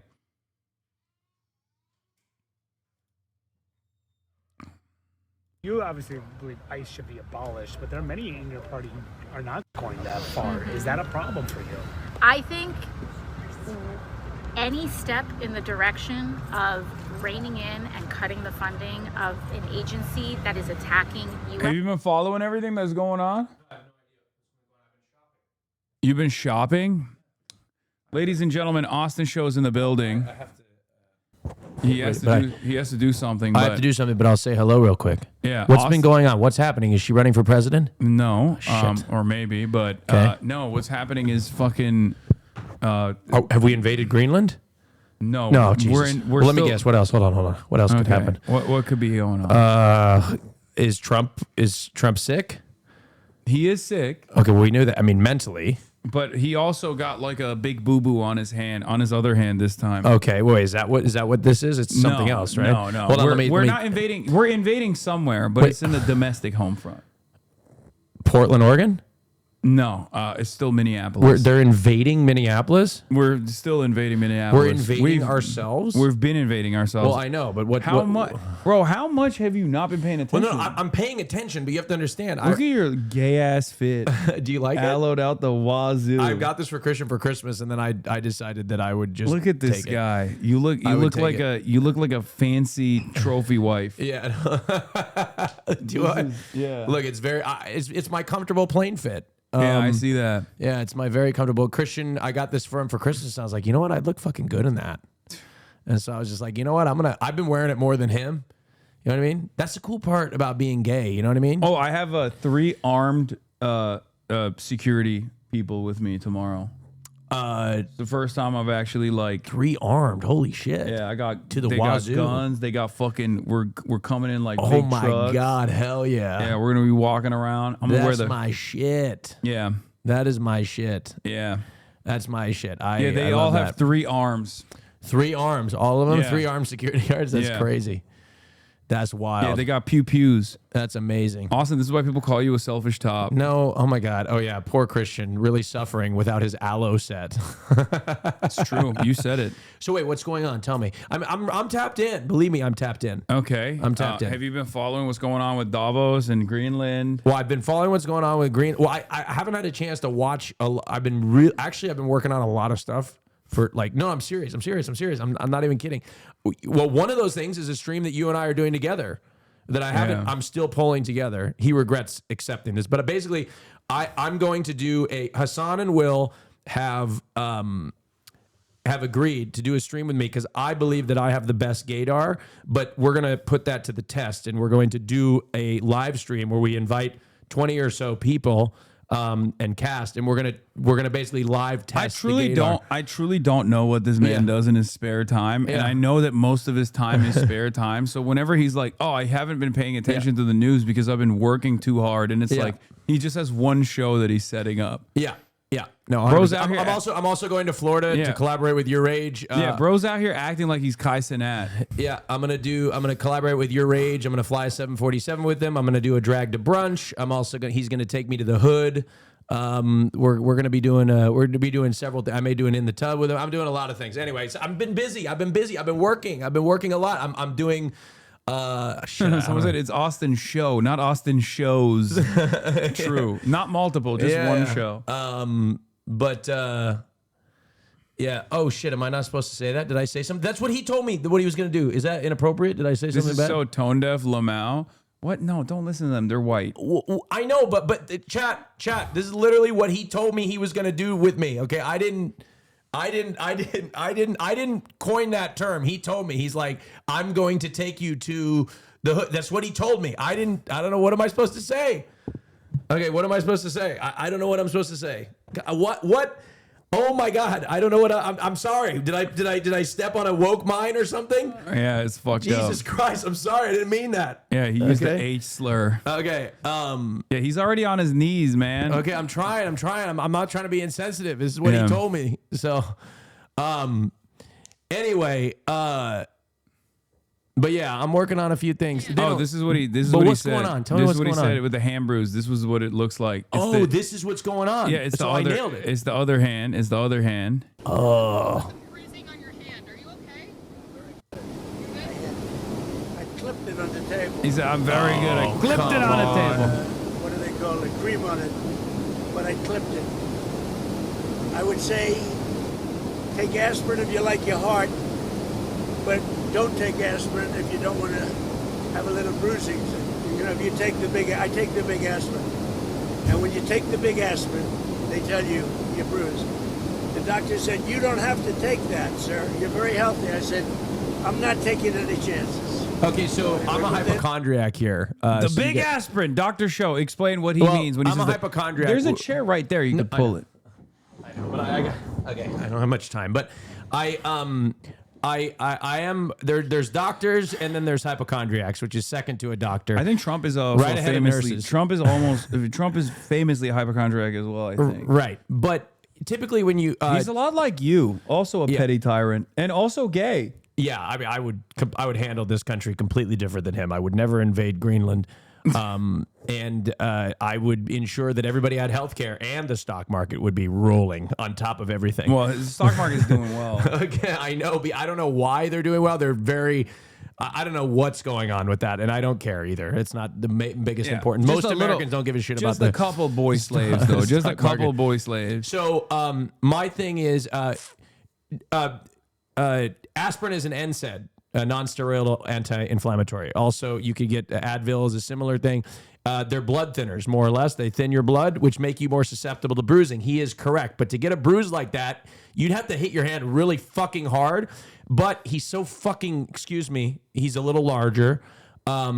And you know, why did you say "excuse me" to me? Well, no, I didn't mean it. What were you trying to say? No. You're fine. No, but like I said, excuse me. Like you represent. You're the woker on behalf of woke. I'm representing fat people. Is that what you're saying? No. You don't represent. You're not. No. There's nothing wrong with being fat. With being fat, absolutely in the way not. that I am. Unless you're a fascist, and then it's wrong, and then I can make fun of it. There's nothing wrong with how fat I am. You're not fat. Okay, you're it not doesn't fat. feel like that's what you're you were not fat saying at all. Anyway, regardless, he's a little overweight. Trump, not you. I'm not pointing at you. I'm grabbing your shoulder as if we're communicating with one another. But anyway, it's hard to find veins on him. And so the most accessible veins are in the hand. So I imagine he's getting an IV of something in the hand, which is causing bruising. I've bruised from an IV too. It happens. I bruised on my arm. It happens. But you don't got enough iron in your blood. Enough iron in the blood? I've never Googled that before. I thought you were a doctor. I'm a hypochondriac, and I've never been concerned about iron, so I've never Googled it before. Now you should probably start being concerned about iron. Right. But I mean, he could be anemic. I don't know. I haven't Googled that yet, but I will go Google it and report back to you. They're calling you a fake hypochondriac. I'm so sorry. I didn't mean to. I thought earlier I think I said something inappropriate, and I didn't. No, even you mean didn't. To say. You just say you're going to the hood, and they got the hypersensitive about it. You know? I didn't. People are assuming that I coined that. 1 in 4 Americans have iron deficiency, so Austin has that stat. Yeah. So okay. Hasan is lying. Don't worry, I'm not lying. Yeah. So, okay. I will get out of your hair since nobody wants to listen to me talk. That's not true. We're enjoying it. We're enjoying the show. Yeah, everybody. The Austin show. Yeah. So, but I have to save all this content for the podcast because you know how Trump believes that the human life is a battery. Yeah, it's a believes battery. as in he knows the truth. Yeah, right. He believes that the human life is a battery. I believe that I can only be funny for so long before I run out of content.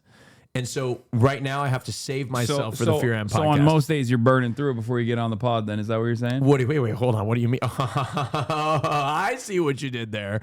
That was good. Yeah, that was good. Hey, I can make an announcement here, can I? What? I'm hosting. Can I? I don't know. I'm just telling you what I'm doing because nobody thinks I'm doing anything, and I haven't had a chance what are you to doing? stream. Well, I'm interviewing people at the Grammys with GLAAD, which is the charity that Will and I hosted on the. Wait, what's GLAAD stand for?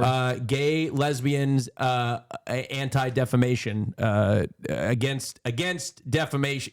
I have dyslexia, so it's really difficult for me to remember. But gays and lesbians against defamation. The GLAAD is there to elevate LGBTQ people in media. That's what we're supposed to do, and fight against discrimination against LGBTQ people in media. They got your phony I'm not fake. I literally nailed it. Go Google it.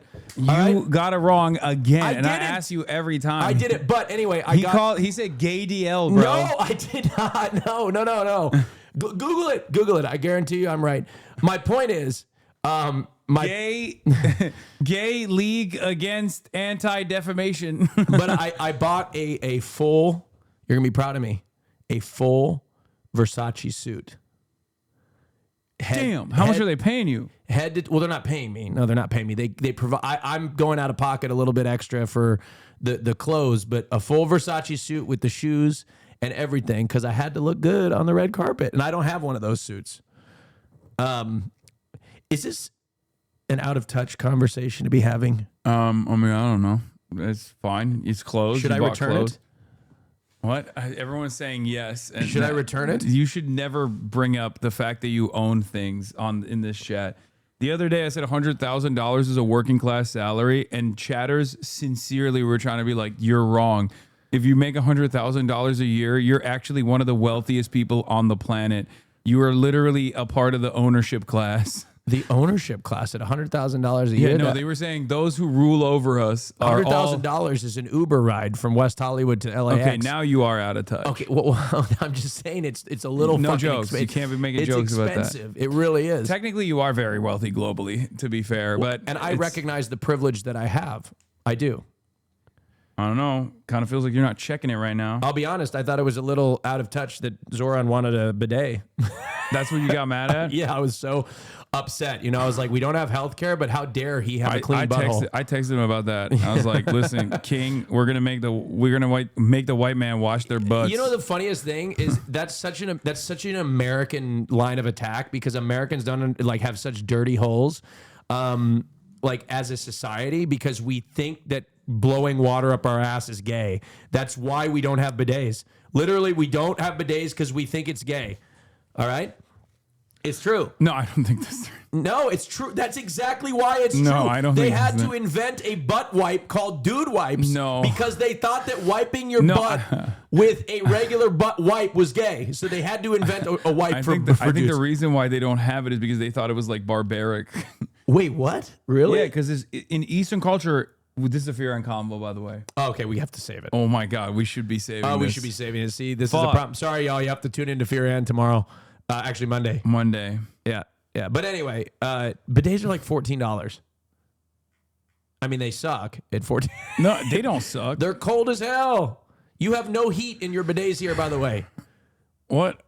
So what? Yeah, I have normal ass. Okay. My asshole is frozen over. Your butt pussy. Your butt pussy is that fucking high class that you're mad that you're. I don't have a fucking. My butt pussy. Just call it a bussy. Yeah. Butt pussy. You gotta add some heterophobic connotation to a butt pussy. What do you think a bussy is? Yeah, but I just extracted. We don't call it you don't call a woman's vagina a pussy. You call it a butt pussy. You don't is call a it pussy. a vagina pussy. That's what a pussy is. A pussy is a butt pussy. You don't pussy. call it a vagina pussy. I think Do it's you? No, you just Just call it a call it a pussy. pussy. You just call it a pussy. You're being insensitive. Some call it a Venus. Yeah, a Venus, a bussy. A Venus. All right. Anyway, a woman's penis is a Venus. But you need to put some heat on your bidets because I'd be blasting my asshole and it's frozen by the end of it. I can't even feel my asshole. Bro. I blast my asshole numb here. I can't feel it. I can't even tell. Yeah, I call that booty boot camp. Yeah. I cannot believe that you are such a fucking bougie bitch that you're like, why is your bidets not like, why don't you have higher class bidets in your house? I mean, I'm gonna say, I do think that you could. I mean, look, Chad. Am I wrong to add a little heat to the bidet?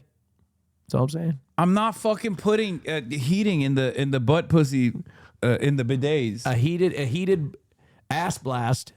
It's fine. It wakes you up when you get hit. That's true. Sometimes I mess it up and I hit the fucking. I blast. Oh my God! David texted me and said Austin didn't have bidets in his house. You don't even have a fucking bidet in your house? I haven't gotten around to it. You don't even have a bidet in your house? I haven't gotten around to it, Hasan. That's crazy. I haven't gotten around to it. What the fuck are you complaining about? Can I be honest? So I've got... so your asshole is seeing modernity the only time you're inside of my fucking house and you're still complaining? Well, right now... You uncivilized barbarian. Well, I've been trying to get to... But the problem is every toilet seat in my house is cracked. I don't know what the fuck it is. I've got defective toilet seats. And Christian cracked my toilet seat entirely in half. And it's not his fault because it has nothing to do with... like him at all, but he on accident sat on it and cracked it like it just like completely like it's completely. I feel like this is a deflection. Fucking just getting a bidet is not going to change that. Yeah, yeah. You're just deflecting. I don't know. I have to get new toilet seats, and I'm going to call the manufacturer. I'm going to call the manufacturer. I'm going to say, look, manufacturer, this is ridiculous. Are you going to stand by your product or what? You know what I cannot believe that you don't even have any fucking bidets and you're complaining of the bidets that are in my house because your butthole is too cold. Can I tell you something? Can I glaze Zoran real quick? Yeah, sure. One of the things that I really got excited about what he was doing in New York City. What? Zoran banned the straight people, the hidden fees of hotels.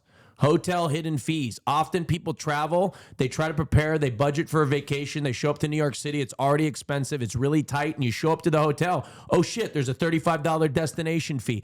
Oh shit, you didn't include the taxes in the price of the hotel room. Oh shit, there's actually a $15 whatever fee, right? It's really important, and this is the white hat Karenism that I've been fighting for this for a long time. You did this actually. Yeah, I did. It wasn't Lena Khan. It wasn't Lena Khan who basically did this when she was in the Biden administration and now doing it in New York as well. Mm-hmm.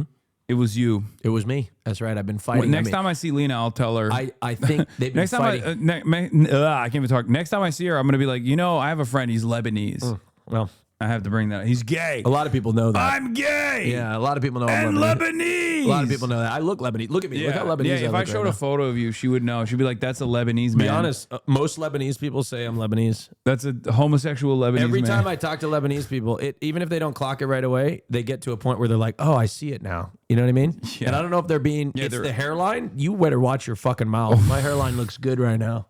Okay? You'd be lucky to have hair on your head at 32. I wouldn't count your lucky stars. You're sitting there. Oh yeah, I'm talking to you. You're sitting there. You're 23. It's coming. It's coming. That hairline's gonna start slowly every single year. You look in the mirror. Tick, tick, tick, tick, tick, tick, tick. There it goes. You know who else is Lebanese? What? Erica Kirk. You know what? Okay, you know who else is Lebanese? I see it. Okay, who else? Judge Janine Perot. Oh my God. Yeah. Really? Yeah. That's crazy. They're everywhere, bro. They're fucking everywhere. Lebanese occupied government. Very Blog. successful conservatives.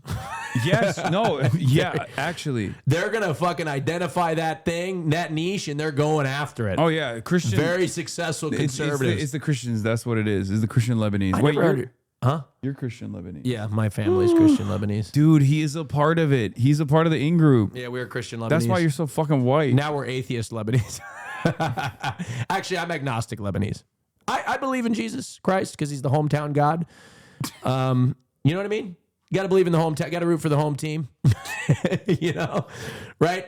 And Valkyrie says, Austin, can you check phone, please? Oh, of course. Of course. I can do that. I got it. I got you. Anyway, somebody in the chat who's never met me before said this guy's crazy. Anyway, regard, I'm obviously joking. That was a joke, chat. But just in case he's, you know what I mean? You know what I mean? Do you ever think he gets insecure? Who? Jesus. What? Jesus? You know what I mean? Do you think he gets insecure about the fact that he can't live up to the expectations of these fucking like conservatives? What do you mean? He's you know what Jesus. I mean? Like they put him on Isn't earth. he God? Do you think he's got body dysmorphia? Because they fucking, you know, they make him look all shredded. He and is shredded. And then they show up like No, he's like, he man, is I don't shredded. look like that. Bro, Jesus ain't coming back because he's worried they beat his ass with hammers.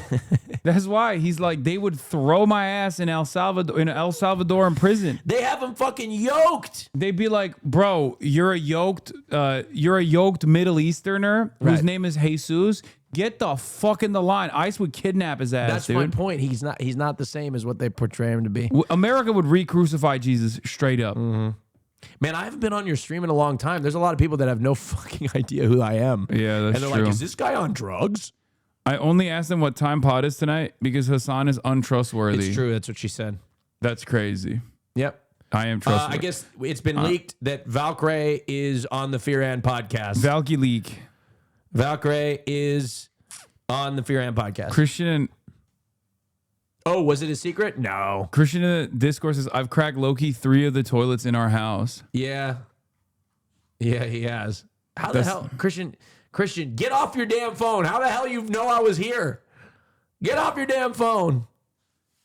All right. All right. I got work to do. All right, go do your thing. Is there any bathrooms available that I can use?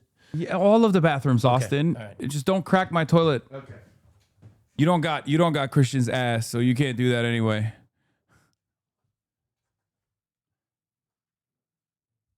That boy got an ass on him. This man needs to try decaf. Oh my God, he went upstairs. Austin, why are you going upstairs to shit? You keep your fucking ass down here. Those are guest bathrooms.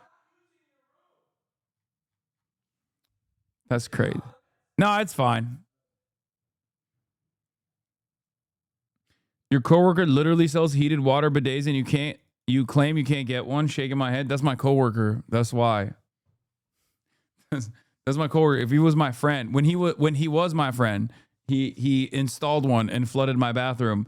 Now that he's my coworker, he's not going to give it to me for free. He's probably going to make me pay extra. Why is Raj so much funnier than you, but he never streams? His name is not Raj. Who's Raj?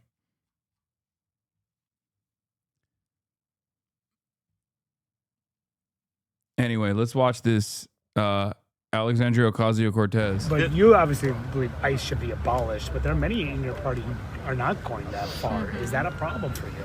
I think Our Kansas chatter here, all of us are going to freeze to death this weekend. Pray for us. Our Kansas chatter, I'm literally going to Murderapolis tomorrow. I'm going to be freezing to death alongside you.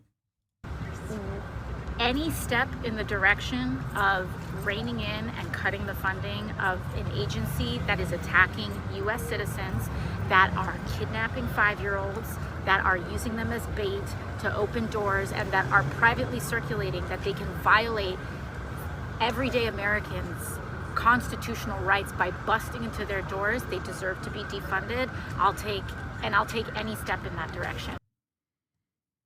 Ted Cruz on vacay again. Texas is cooked. Oh, I saw that, bro.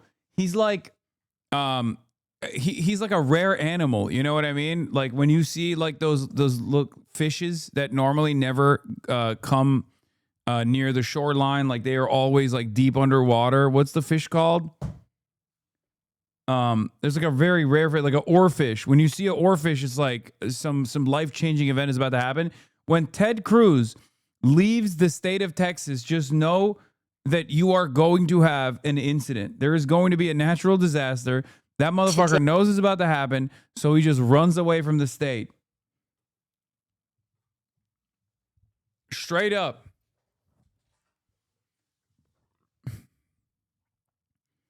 He booked it. So you know it's going to be fucked. Can you just tell me a little bit about who you are, what brings you out here in 8 degrees right now? What's your name? My name is Lindsay. Lindsay, what do you do? I actually work in real estate. In real estate. How about you? What's your name? What do you do? My name is Jessica. I work at a packaging firm in... Wow. Look at these radical left-wing Antifa terrorists, chat. Y'all see this? Y'all seeing this shit? The real Antifa. I'm seeing it. The white women vanguard. White women, save me. Save me, white women. And so, how often are you doing this? Coming out onto the streets to protest what you're seeing happening in Minneapolis? As often as we can. We obviously need to take breaks for ourselves and our humanity and our brains, but we are out here as much as we can be. What does it feel like to have these armed masked federal troops, to know now that there are subpoenas issued to the mayor of this city, to the governor of this state by the federal government, Donald Trump? They have long said they consider invoking the Insurrection Act. We know that there are literal troops, army troops that are on standby to come here. How's it feel to be citizens of Minnesota right now, today? It's absolutely terrifying. I am obviously not the target that they're going after, but anytime I drive by an ICE agent, my whole body just freezes up. It's just terrifying to know what they're doing and, you know, having to explain this to your children, you know, who are worried about their friends. I think that's important to emphasize, is that it's not unusual to see these agents out on the streets here. Have you seen them out and about? Oh, yeah. I drove past one the other day. They haven't come to my specific neighborhood or my work yet, but I'm terrified that they would. And yet you're out here anyway, even though they're not coming to your neighborhood. Absolutely.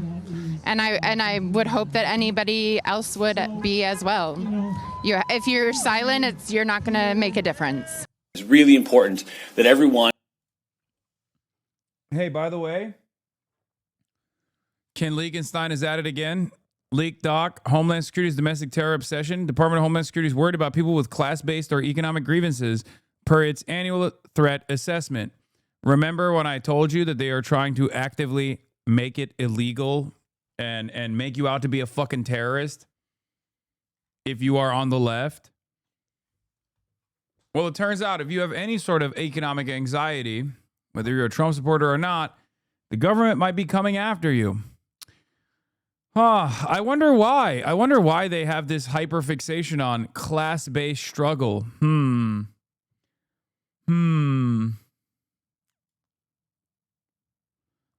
What is this? I don't want war. All I want is peace. Peace. Peace. A little piece of Poland, a little piece of France, a little piece of Portugal and Austria perchance. A little slice of Turkey and all that entails. And then a piece of England, Scotland, Ireland and Wales. A little nip of Norway, a little spot of Greece, a little hunk of Hungary. Oh, what a lovely feast. A little bite of Belgium, and now for some dessert. Armenia, Albania, and Russia wouldn't hurt. Hey! A little piece of Poland, a little piece of France. Theater kid ass video, Mel Brooks, bro. Really? Producers? Like, that's crazy. What do you mean theater kid ass video? Piece of India and Pakistan perchance. This is a fucking certified classic. Chat is literally too young for this, bro. This is like fucking making fun of Beethoven, dude. Like, bro, Beethoven don't even slap, brother. Like, this is art, you fucking Philistine. Oh my God, read a book. Holy shit. That's crazy. I can't believe it. I don't. That's what Elon was trying to joke about. I doubt that he's cultured enough to have been making a reference. I think he accidentally arrived at the same conclusion of a fictionalized version of Hitler in a theater play, in a failed theater play.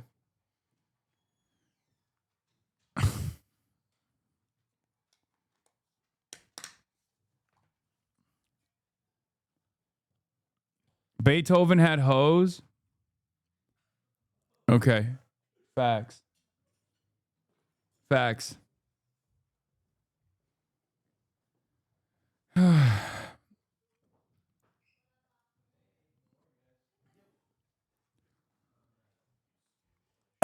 Let's keep going. Stand up together on this Friday and make sure that we are sending a strong, clear message that President Trump, Vice President Vance, Minnesota. Bro's coming in here to lock me into my own fucking studio in my own damn house, bro. You see this shit?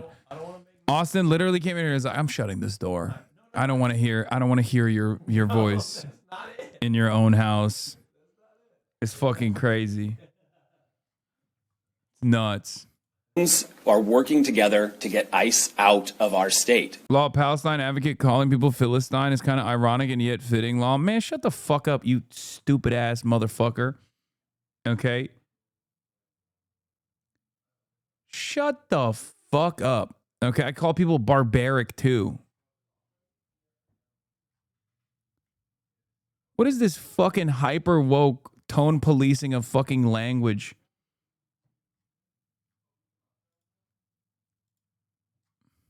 It is not making us safer. It is not making our neighborhoods any better by the actions that are happening in our communities, and it must end. People are dying. People, they are causing car accidents. They are hurting people. It is happening constantly. It is not who we are, and I hope that this can end, and Friday will show that Minnesotans are together on this work. No, this is not bad. This is not more begging from the libs. This is the Minnesota Democrat Farmer Labor Party actually fucking doing something, okay?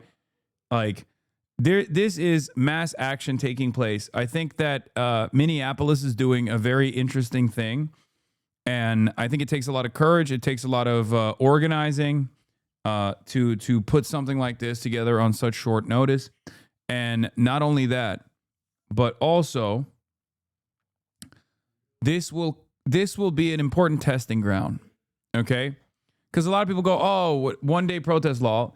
Bitch, you do 0 day protests. You just chirp on fucking Twitter.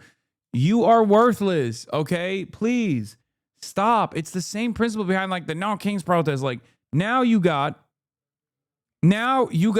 actual labor unions trying to pull off a single day general strike. Do you know how fucking hard that shit is to coordinate?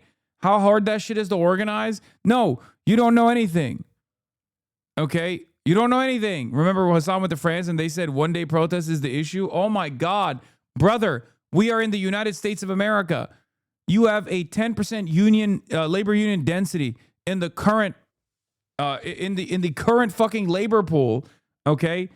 Unions are completely dead in the fucking water. They do zero political activism as opposed to how they used to operate. They used to be militant, okay?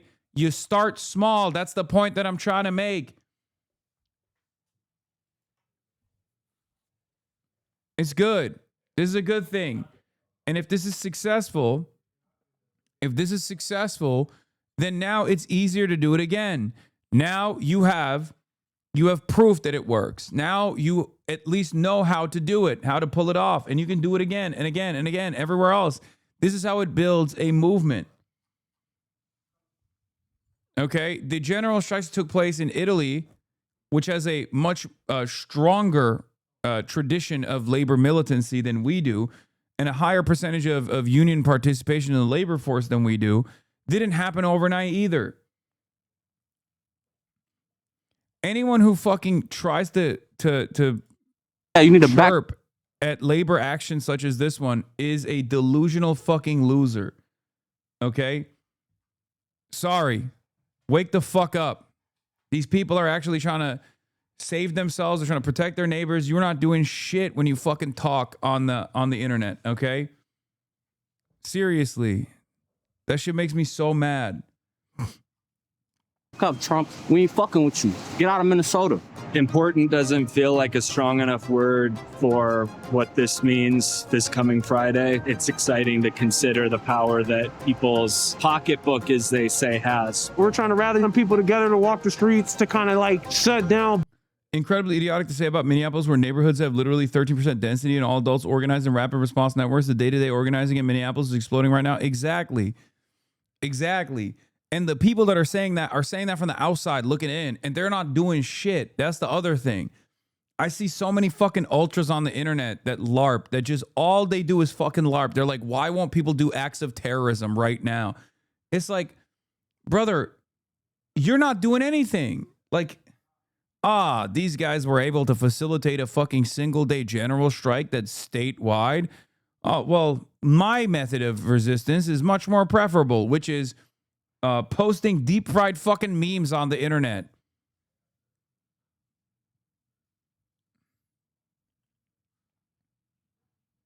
Businesses shut down everything pretty much because we want to get ICE out of here. It's a protest that allows us to remember how big our community can be, as strong as it can be when we come together. You have to stand up. This is not normal. We should not normalize this type of behavior. The people have power in this country. That's what it's going to take, is all of us coming together, having each other's backs. Hopefully the rest of the country can see that this walkout, this strike has an impact, whether big or small. We built this shit. You know what I'm saying? We made this from the ground up. We can take this shit down and take it back. We're human beings, bro. You gotta have heart here, bro. You feel me? You gotta have a heart, bro. You can't just put all of us in one circle and try to make us paint us as criminals, bro. It's real hard working Somalis, Mexicans, white people, all that, bro. Get ICE out of Minnesota.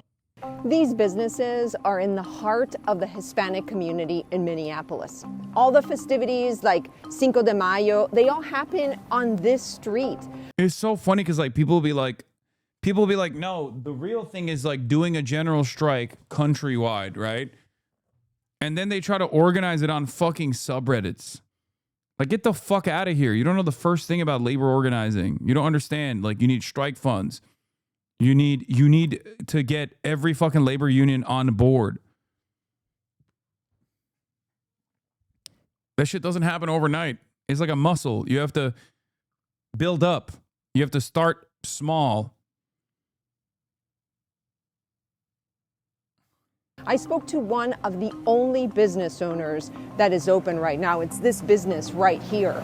And he says that normally there's this diverse clientele, this hustle and bustle in this community. But now he describes it as dead. About 10 businesses are closed, including this one right here. People are saying, what's next steps? If they keep it up, you keep building the fucking strike. You keep building into the general strike. Okay? It's like a muscle, and it also basically builds confidence. This is how you create momentum around labor organizing. This is how you create momentum around solidarity. It's a show of force. And I would say this is a far more powerful show of force than even the No Kings protests. Like, people talk about 5501. I am agnostic about their existence.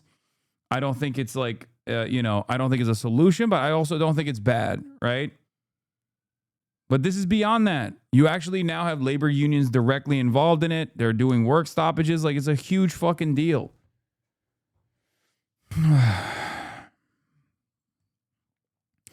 And when people say, oh my God, No Kings was toothless, it's like, again, you're not doing anything. It's time for more agitators. Yes. Sure. Sure, dude. It's time for direct action now. Direct action now, comrade. I have some tenorite at this location. Please go and take it. You can blow up the train tracks. The business owners Ridiculous. Are his friends. And he says that they've either been taken by ICE or that their employees are too afraid to go to work. A lot of people every day wake up and say, I don't know where is the last day when I return my family. He says ICE has been in his parking lot, this area back here behind the restaurant. Now he has an employee locking the door behind every customer coming in and going out. He wants to stay open, but he says that his willingness to do so has a limit. What if the president invokes the Insurrection Act and sends troops here? Pues ya sería la gota que derramó el vaso, porque pues ya todos, en ese caso ya no saldríamos nadie. He says that would be the straw that would break the camel's back. He says that he's seen how even American citizens, protesters that are speaking out, have been treated badly by immigration officials or by police. His message to everyone watching, if you can use your vote and your voice right now. Came to Minneapolis to report on what's going on. One of the main questions I showed up with is just what is the scale of resistance? After all, we're all used to the news calling Portland a war zone or whatever when it's just some protests in one part of town. I got in late last night. First thing this morning, I saw cars following an ICE vehicle down the street honking at it. Later, we didn't drive more than 3 blocks before we found people defending a child care facility. The idea that people have to defend a child facility, let that sink in. Half the street corners around here have people from every walk of life, including Republicans, standing guard to watch for suspicious vehicles, which are reported to a robust and entirely decentralized network that tracks ICE vehicles and mobilizes responders. I've been actively involved in protest movements for 24 years. I've never seen anything approaching this scale. Minneapolis is not accepting what's happening here. ICE fucking murdered a woman for participating in this, and all that did is bring out more people from more walks of life. This is what I meant. This is what I was talking about with respect to Iran as well, for the record. Okay? When you behave like this, when you behave in a violent way to try to suppress people's lawful right to protest, people's lawful rights to defend their neighbors, when you come in and try to do a domestic occupation, people are only going to get more mad. You're only going to bring more people to the fucking streets, okay? Well, maybe not the people in this chat that are fucking chirping from the outside, but you're radicalizing normies, okay? You're radicalizing normies into taking action.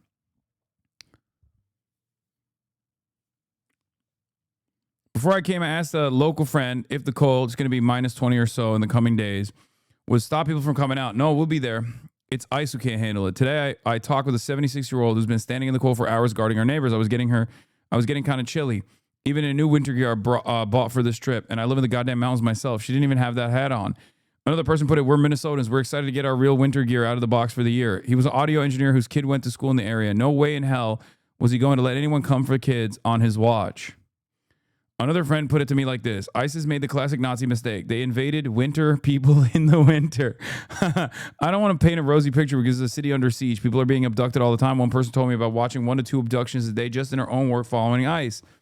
But when I asked an organizer what they wanted to see out of press coverage, they told me they wanted people to see the beautiful things they are building here and not just the worst stories and the worst of ISIS crimes. What people are doing here is beautiful. It's a tragic beauty, but a real one. Never seen you open a Blue Sky link? I mean, this was worthy. This was worthwhile. Now do so, because today it's the immigrant community in Minnesota that is being targeted. Tomorrow, it could be another community in another state. We're following breaking news this morning. For the record, this is also part of the reason why you have to take action and mobilize like this, because it's a real economic threat. Okay? Zach Rahr told me you can squash all kinds of dissent. What do you say to that? He kinda got you there. Okay, chatter. You don't have to LARP like you're a fucking Asmongold watcher in here, please. Please, I get enough of the fucking real roaches in here saying that dumb shit all on their own. You don't have to like assume the role of a dumb roach. Promise you don't need to do that. All right.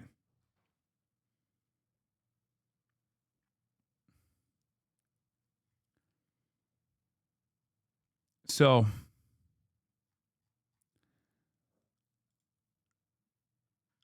yeah, we're going to talk about Mahmoud Khalil, set to be deported to Algeria. Mahmoud Khalil, a former Columbia University graduate student arrested by ICE agents after taking part in pro-Palestinian protests, is set to be deported to Algeria. We've been following this story since the beginning. This is all according to a top official with the Department of Homeland Security. The move comes after a federal appeals court reversed the lower court's decision that freed the Syrian-born activist from immigration jail. The Trump administration maintains Khalil lied on documents as he applied for permanent U.S. residency and has argued he supports Hamas. Khalil denies he does and says he does not support violence.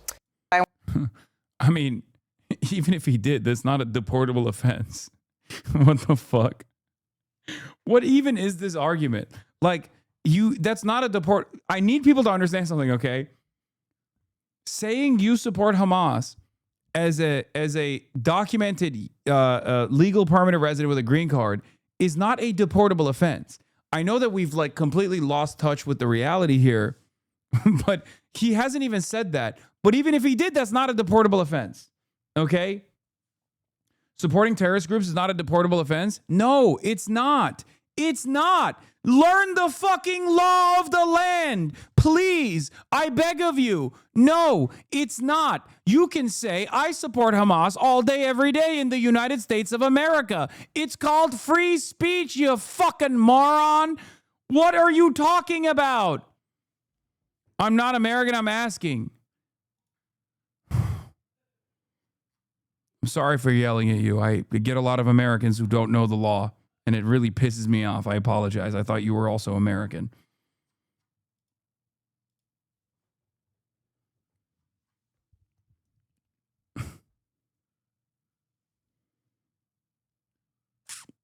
Anyway.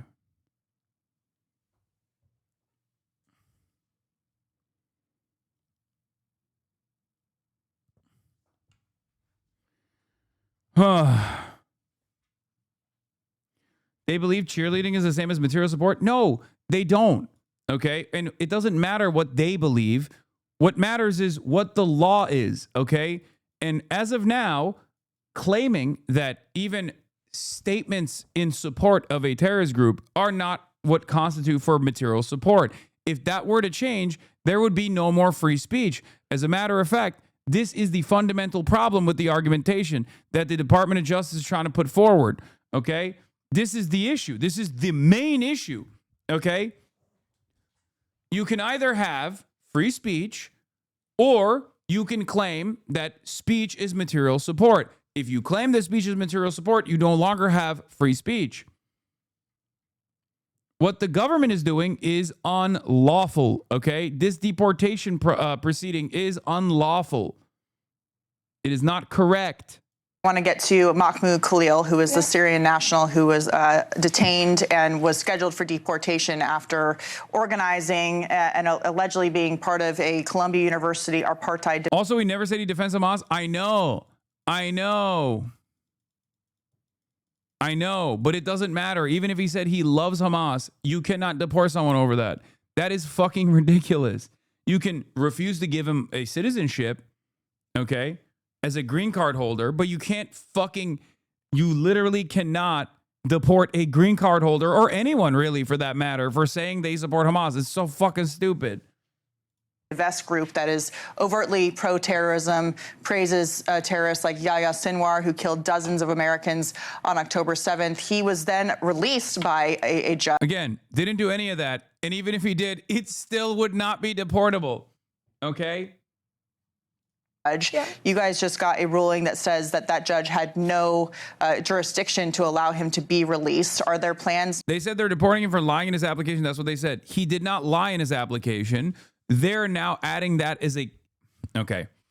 The reason why they want to make an example out of him is because they don't want freedom of protest, okay? They don't want you to fucking have freedom of assembly. They do not want you to have free speech. That's the real reason. Why are you so upset about a fanatic? Because I'm a fucking fanatic for the First Amendment, British bastard. Why don't you go get ass fucked by Keir Starmer, okay? Why don't you stick to your own side of the fucking goddamn pond, okay? How about you worry about fucking holding up a placard that says, I support Palestine action before they lock your stupid ass in fucking prison? How about you worry about your own problems, okay? Don't make me come over there and fucking annex your dumb fuck island, okay? You're talking to an American, bitch. Keep sucking terrorist cock, you clown. Keep talking. Keep fucking talking before Keir Starmer gives away the fucking UK to America. Yeah, it's gonna be the 52nd state, lad. You're a vassal. Know your fucking place. You're talking to an American citizen here about American issues, okay?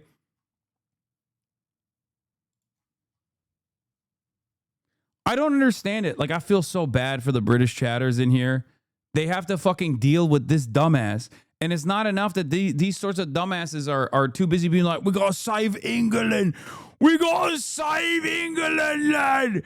Fucking idiot. Literally led by a Mossad agent, by the way, an agent of both Israel and the UAE. Okay? And they're like, yeah, we gotta save England. We must be more servile to Israel, my lord. And then And then he turns around and it's not enough that he fucked up his own fucking country. He has to come in here and be like, yes, America, you should eat eel, jellied eels.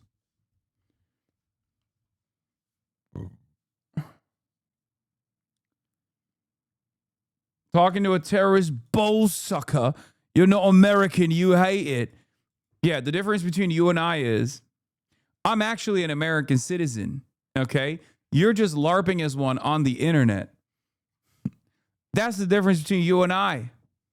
British bastard. Fucking idiot. This is it. I have no respect. I already fucking despise right-wing reactionaries in my own country, but there is nothing more servile to me than being a reactionary in another country and demanding American domination over your own country. You have no investment in territorial sovereignty, okay? You are nothing. You are nothing to me. You are nothing to your loved ones. You don't have any loved ones. You're just a cuck. You're a cuck looking from the outside. You're not even, you're a professional cuck. You're a LARPer, mate. You LARP as an American, but your loyalty's with Hamas. That's why you're crying about this terrorist, yeah? Yeah, I'm an American. Suck my fucking dick, mate. Maybe you don't know what it's like, but we have freedom of fucking speech here, and it's something that I'm willing to fight for. Okay? You're loyal to Hamas. Please tread on me, Mr. Trump. Please, Daddy. Daddy, I'm a bellend. I'm a bellend. Daddy, please tread on me. Please. Why won't you tread on me, sire? I would like you to come in and take over England. These woke bastards have run it into the fucking ground, yeah? It's better to have no sovereignty. It's better to have no dignity, no sovereignty at all.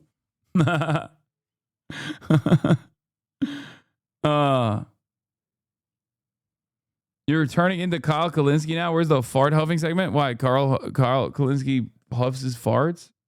Or huffs farts?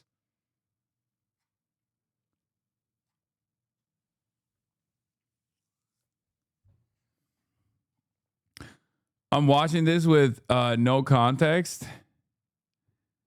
I don't even know what this is. You're a LARPer. You're the LARPer, mate. You LARP as an American, but your loyalty lies with Hamas. That's why you're crying about this terrorist. Brother, here, I'll give you a taste of what you already have in your country, which is, no free speech if you say something that the government doesn't like, okay? There you go. It's just like Keir Starmer, okay? It's just like Keir Starmer, mate. Go suck Israel's dick a little bit harder, okay? Go suck America's dick a little bit harder. Slave. You are cattle, straight up. You have no dignity. You have no investment in sovereignty. You are just fucking cattle. Right-wing Europeans disgust me, okay? American right-wingers already disgust me, but I have a special hatred for right-wing Euro MAGA because it's like you at least are over there. You're supposed to have a little bit of dignity. You have so much history. Like, you have the power. You're like a fucking major part of the global economy. United, you have some power to push back. And there are right-wing cucks in here going, no, I want Trump to tread on me. You are cattle. Worthless. Fucking worthless.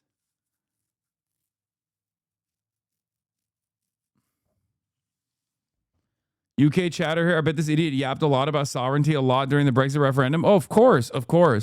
All those Brexiteers are now like, yes, my lordship, please come over and annex our territory. Annex our territory, my lord. Keir Stalin is killing us. The right-wing UK fascists literally level many of their countries and they still lick the boot. It's pathetic. I know.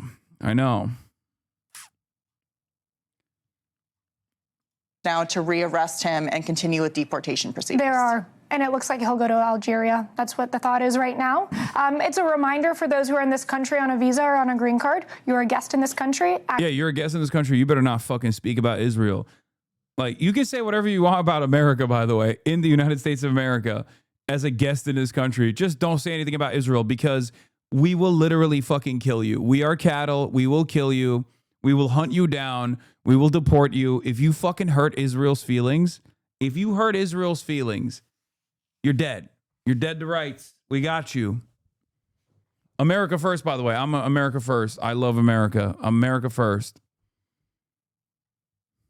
Like it is a privilege, not a right. Yeah, legal permanent resident is by definition not a guest, by the way. You know, his wife is American. His child is American.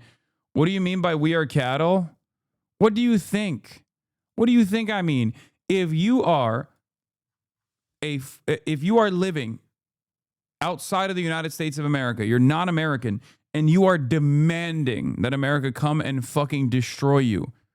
If you're demanding that America actually fucking lord over you, you are cattle, okay? You are not a human being. You are brainless. You are sheep. To be in this country to live or to study. And if you are pushing propaganda that relishes the killings of Americans or promotes terrorists, doors that way. Morning. And welcome to Woodhall Hospital. Mahmoud Khalil has a deportation order to Algeria. I'm wondering, are you doing any back channeling with the president on his case to get that changed? Mahmoud Khalil is a New Yorker. He should remain in New York City.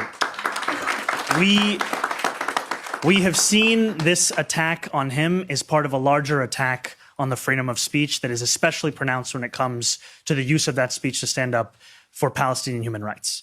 And I will make that clear to everyone, and I have said it time and again, that he deserves to stay in this city. He deserves to be in the city just like any other New Yorker. So that is actually really problematic because in some cultures, cows are seen as very important. Okay, well, not in mine, okay? I'm from the burger culture, and we eat the cows here, so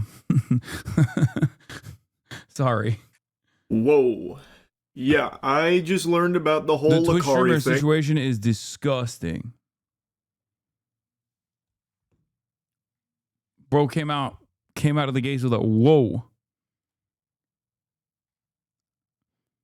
I'm sorry for the off-topic question, but what was the name of the book on Mao you're reading? I'd love to read it. Also, it's the book on Mao is from Philip Short, Mao, the Man Who Made China, by Philip Short. Philip Short. Okay. God damn. Why do you have so much smoke for Keir Starmer, Hasan? Aren't they Democrats, but UK version? UK communist seems a lot better than the Republicans. Dude, I love libtarded people. I swear to God. This is my favorite. This guy is Neek Skit, by the way. Just remember. Okay. Neek Skit's back. Okay. I love that. He came in and he's defending Democratic Party ineptitude in a whole other country. This is basically like the liberal cuckening of what I was referencing earlier with that other guy who was like, yeah, fucking come over it. I'm cattle. Come over and lord over me, Mr. Trump. Let's go. Like, this is the liberal version of that, okay?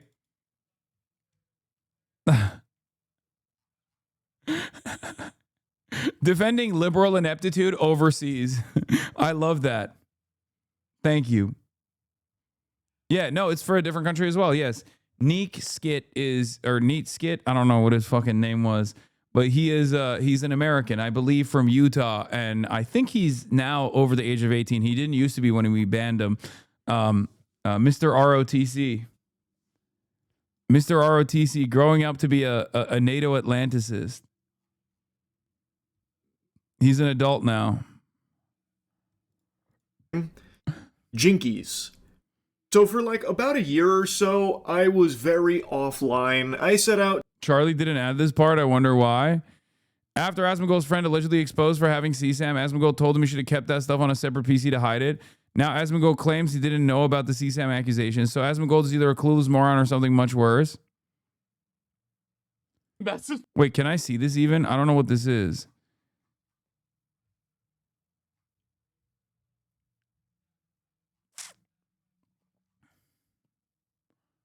This is just Lakari leaking the He said, DM. bro, you need a separate PC for that stuff.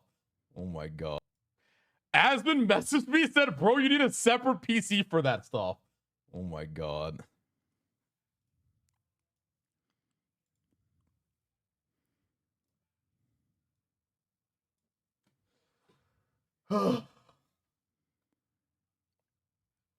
Yeah, but that would require you to like actually put an effort to set up a second PC.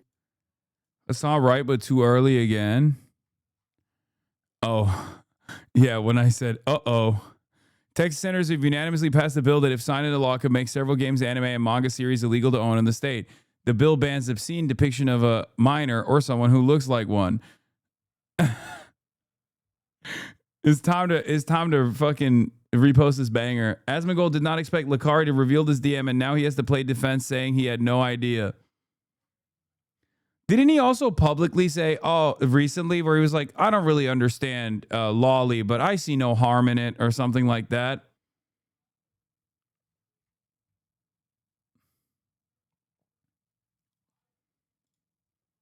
Context. What is this? Bro. Well, so this was what was shown? Is that what it is? This is what it was? Let me see. You can't really... Girls and... no.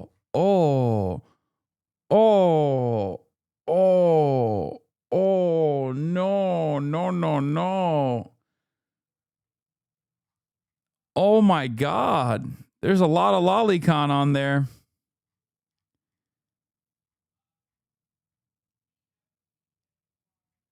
And animals. Yeah. Asmongold explains why he told Lakari to look at his alleged illegal materials off stream. Thinks all craft is canceled. Known Lakari for 8 years. This shit really stresses me out. I thought it was some random porn. Then I woke up this morning. Whoa, fuck. Always didn't do research. You gotta farm it like a crop? Well, I'm not gonna really farm this one a lot. I mean, I've known Lakari 8 years, right? And it's just like, I'm gonna be real, like the shit just really stresses me out, man. It sucks. It does. It really sucks. Heads up, I know you will laugh, but this is a warning. He said yesterday he's gonna sue people over this. Who? Sue people over what? Who's gonna sue? What? I can't fucking say it's gross. That dude has like the crazy fucking files on his computer. First of all, it's not defamation to suggest that this statement right here is most likely not true. Like, it's not. You know what I mean? Like, he can put it out there, but it's my opinion. It's my opinion. Okay, that this is just him running defense after he initially was outed as coming to Lakari's defense. Okay, that's not like a defamatory statement at all. I think a lot of people don't understand how this shit works. Nah, fam, there's just that legal mindset dude defending Asmongold. Brother. Not only does Asmongold say defamatory shit about me all the time, and going to court over something so stupid like that would be irrelevant. It would be just a waste of money, waste of funds, and a waste of everybody's time. But also on top of that, just because someone wants to sue you for defamation doesn't mean that they can actually successfully sue you for defamation. Okay? Defamation only works if you know for a fact. If you say you know for a fact that like this is a real claim and you're still refusing to recognize it or something, okay? Like you are maliciously defaming this person in order to cause them like some kind of financial or emotional harm, okay?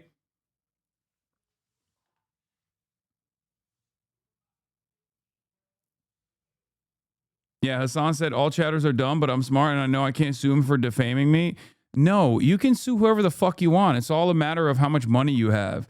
Most of the stuff is going to actually just, be paperwork and a court case that goes on and on and on. It's just not worth it. It's not worthwhile at all. Okay?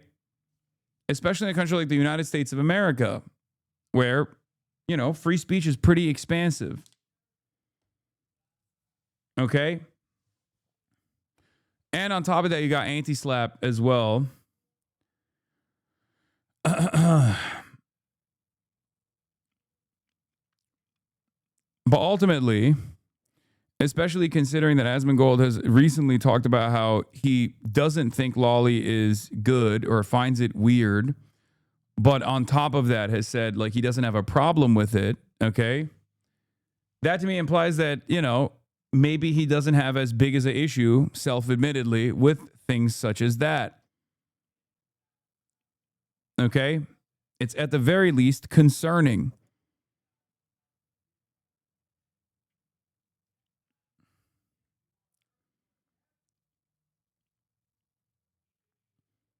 This tweet is insane. He said he saw censored file names, but the file names were not censored on Lakari's computer. If Lakari ever showed him, Asman would have actually seen the file names. In any case, in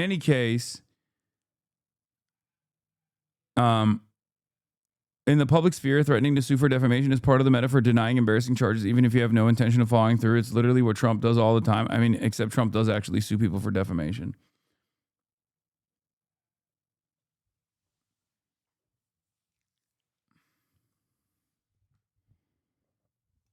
He saw a huge Reddit thread alleging something suspicious and privately messaged him about how he needs a second PC for that. Why would normal porn be something suspicious? Yeah. In any case, I don't know whether or not Asmongold is a lolly enjoyer. Okay? Having said that, however, it is odd. It is odd that he has, I saw it somewhere. Where the fuck was it? I'm pretty sure I saw him like defend people looking at Lolly a while back.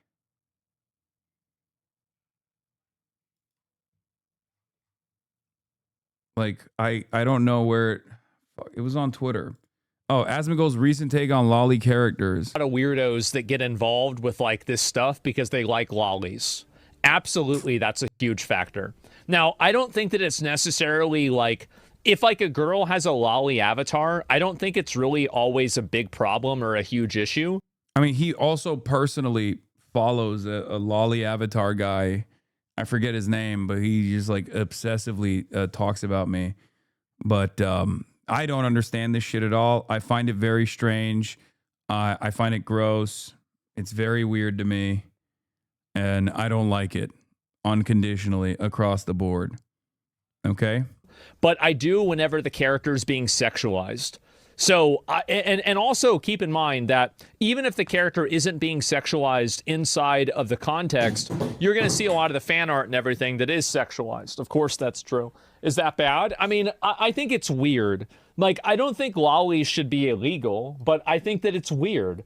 And I think that's a very, very fair analysis and like a fair like position to have, that if you want to get involved and you want to get attached and like attracted to like fucking, you know, some like weird 2D lolly character, like I don't necessarily think you should go to jail, but like I don't want you babysitting my kids either. Let's be honest. Like if you knew somebody was in and attracted to characters. So I think the reason why he's saying that, I think the reason why he's saying this is because under normal circumstances, the based common sense, you know, conservative tradcath position obviously would be, this is gross, get the fuck out of here. I don't care what people do with this, you know. This is an indication that you're into like, you know, most likely criminal behavior, right? This statement also doesn't really correspond to what he's saying. Like the defense that he has presented here after his initial statements against Lakari, because if like the initial statements against Lakari was like, oh, check, you know, put it on your second PC, it's not criminal, right? Like it's not criminal. So you should just say, oh, that's weird. I just said, you know, it's not criminal at all. Why isn't he defending? Yeah, why wouldn't he just defend Lakari and say, I just think it's weird. I didn't know he was into weird shit. And you know, it's not a crime, so who cares? Fuck. You know, like I don't know what else to say. He thought it was regular porn initially. No, you don't understand. You don't understand. Now that he knows it's not regular porn, now that he knows it's like lolly, which for those of you who don't know what lolicon and stuff like that is, it's like child, like drawn, fictionalized drawn children doing sexual acts. It's basically drawn CSAM, right?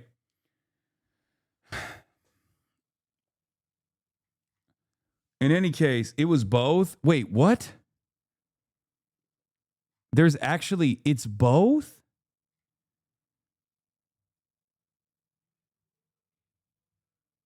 I feel like calling this lolly doesn't really describe the depth of depravity. There are apparently file names there that imply there's photographs as well. Oh, God. I mean, regardless, it's across the board. But the point is, it was teenagers, real people, not drawn. He was looking for real nudism families, like actual naked children. What the fuck? Oh, brother. Oh, that's. I mean, lolly already, I think, is supposed to be illegal in the state of Texas, but that's beyond that. That's just straight up hyper illegal. They banned him on Kick, bro. That's how you know those links are fucked. This is the alleged list. Don't open that screen. I don't even want to click on that shit. I'm gonna be honest. I just saw the animal thing and I was like, that's crazy. I'm done. I'm good with that.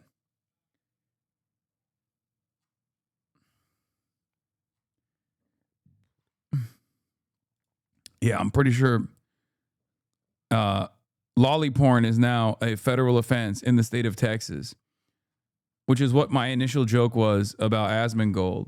Like where I was making a fucking joke because he posted about how he's in trouble or something. Which ironically enough, I think extends beyond lolly anyway. All right, let's just watch the Moist Critical video. To leave these four walls of the old loony bin more often, to go breathe in the fresh air and really appreciate the Lord's land out there in the real world. So I was missing a lot of like the happenings in the internet space and all the drama for the most part. But over the last month or so, I've fallen off the wagon. I put the needle back in my arm to a certain degree because I wanted to see all the craziness going on in the world to stay up to date with everything that was happening. And as such, I've been much more online now and seeing a lot more of these kind of things. And today was a doozy with everything that just happened with a streamer named Lakari.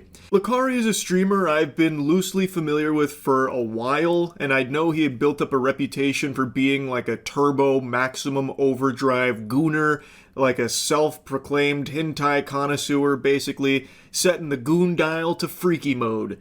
And today on stream, he accidentally leaked his notepad that was filled with despicable and disgusting shit. K feeds. Let me at least add way to the list of champions that I like. Wait, oh, it's not showing. It's fucking. It's censored. Fuck. The links are censored there, but apparently a lot of people have taken the plunge into looking up a lot of what was revealed here through the Lakari leaks, and what they have found is beyond heinous. Like, this is some evil shit we're talking about here. Things like family nudism, apparently. Like, that's some real pedophile shit right there. Also, like, teens and animals. In that notepad there, you might have saw one of the tabs that said JBT. It was like 500 JBT. Apparently that stands for jailbait teens. Like, it's bad. Like, really, really bad. And after this happened, his stream was calling him out on it. And most people expected him to, in the stream, to like hide the evidence, nuke it, basically banish it to the Shadow Realm and hope that people didn't have enough time to dig into it. Lakari, on the other hand, cooked up a different kind of scheme. Oh no. He streamed for multiple hours after this happened, and just fucking face tanked everybody that was digging into it and all the people that were rightfully calling him out for how deplorable the shit they found in there was. So he kept streaming through this, and people were obviously researching what the fuck had just been revealed through this notepad and everything on there. And then he was trying to defend himself by saying like, oh, this was sent to me, or oh, it was actually a virus, or this and that. And then the stream, they weren't really buying that load of barnacles, so then they asked him to do something like show his notepad recents, to show what else had been on his notepad recently. And apparently he took quite a long time not doing that when requested by his chat. According to members that were asking this of him, he was looking at like his other monitor, potentially doing something there, and then eventually he showed his notepad. And the keen observers might notice a little something in front of their peepers that's a bit fishy. Fap for Fun? Fap for Fun is a hentai site.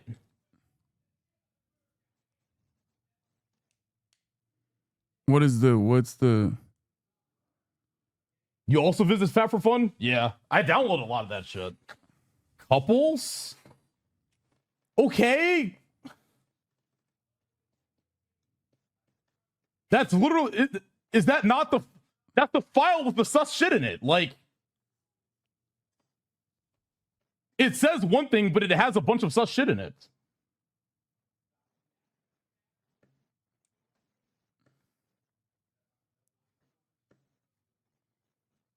So I don't understand.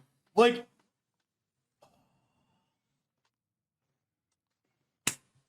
when he showed the recents on Notepad, there are 3 new text documents. And it doesn't take a super sleuth. You don't need Inspector Gadget to come in with some high-level tools in order to crack this case. The most likely reason is because when he looked at his recents in Notepad, there were probably some really awful things there that he knew people would pick up on. So then he opened some new text documents in Notepad to push those down out of the recents so people couldn't see them. That's the theory. That's just the game theory, but I imagine that's probably pretty accurate.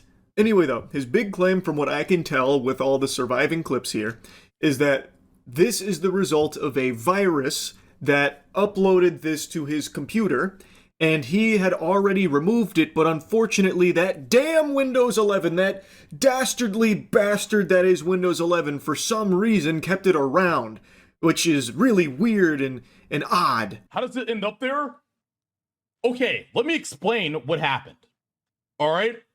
I was surfing a site. Okay? The shit got downloaded. Like, what is age isn't the issue, it's just is... I didn't trigger a fucking download. It just got downloaded. I opened up the fucking text document. I saw what was in it. I deleted the text document. I deleted it. But the problem with Windows 11 is that even if you delete the text document, it apparently still stays there. So it was still there. What is this thing flying around on the screen? Age isn't the issue. It's just... What is that? What is happening here? I'm so confused. He and his community literally always make pedo jokes. It's a command to show that that's an emote. This is actually an emote. His mods are fucking with him most unmodded after, though.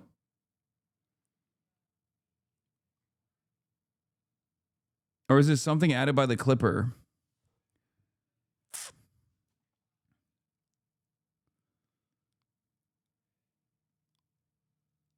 What? Old Lakari clips resurfaces? What is it?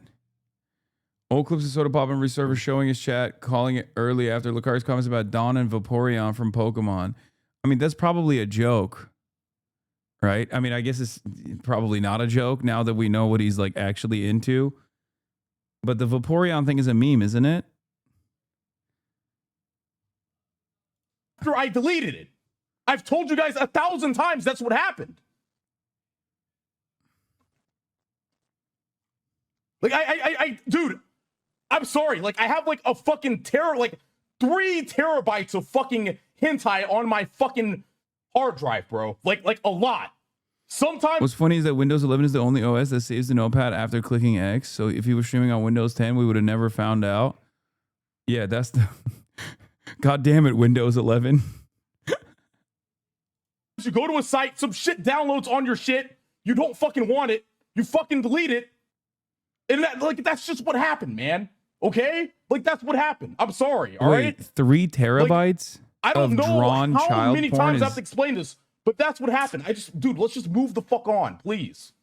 A very interesting, innovative defense. Bro, I swear to God, dudes that have shit like this, they don't just do it like I don't know what it is, but it's kind of like the guy who made Rurouni Kenshin, right? Like, I've never heard of a guy who has CSAM in their computer and it's like 1 or 2 files. They just go all the way in. Not that it's like, you know, not that would make it redeemable, but it's never like, oh yeah, I have 1 gig worth of CSAM. It's always like 3 terabytes. What the fuck? How did you, like, it's like getting, imagine if every single person that was caught with cocaine would be caught with like piles every single time. You know what I mean? There is no like moderate amount of CSAM that these guys consume. They just go all the fucking way. How is that even possible? We do like the amount of time necessary to aggregate that kind of illegal content is crazy. Okay? What the fuck? I mean, there are some people, they're called drug smugglers. No, that's what I'm trying to fucking say. That, like, my point is, you can bust someone for like a little bit of cocaine, okay? You hear about it all the time. You can bust someone for, you know, a little bit of weed. Happens to black people all the time. Or definitely, we used to have it to black people with way higher frequency back in the day. With CSAM, it's never like, oh, I just had like 1 or 2 illegal photos. It's always like, I have a terabyte. How is that possible? How is that? Like, it's every time. I feel like there's never been a pedophile that has been arrested for CSAM, for having CSAM on their hard drive, and they didn't get hit with the fucking intent to distribute charge on top of it. Like, you can't even browse through that many things. How is that fucking possible?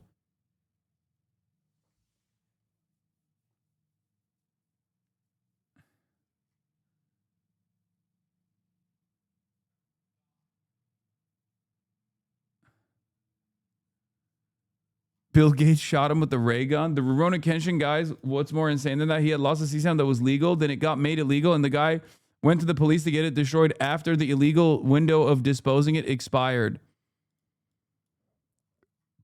It was so much though. Like, that's the one I'm thinking of is like, that was, I remember that was like so much. It was so much of it.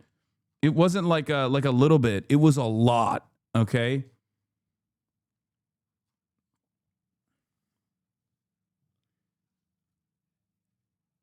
I'm not defending it though.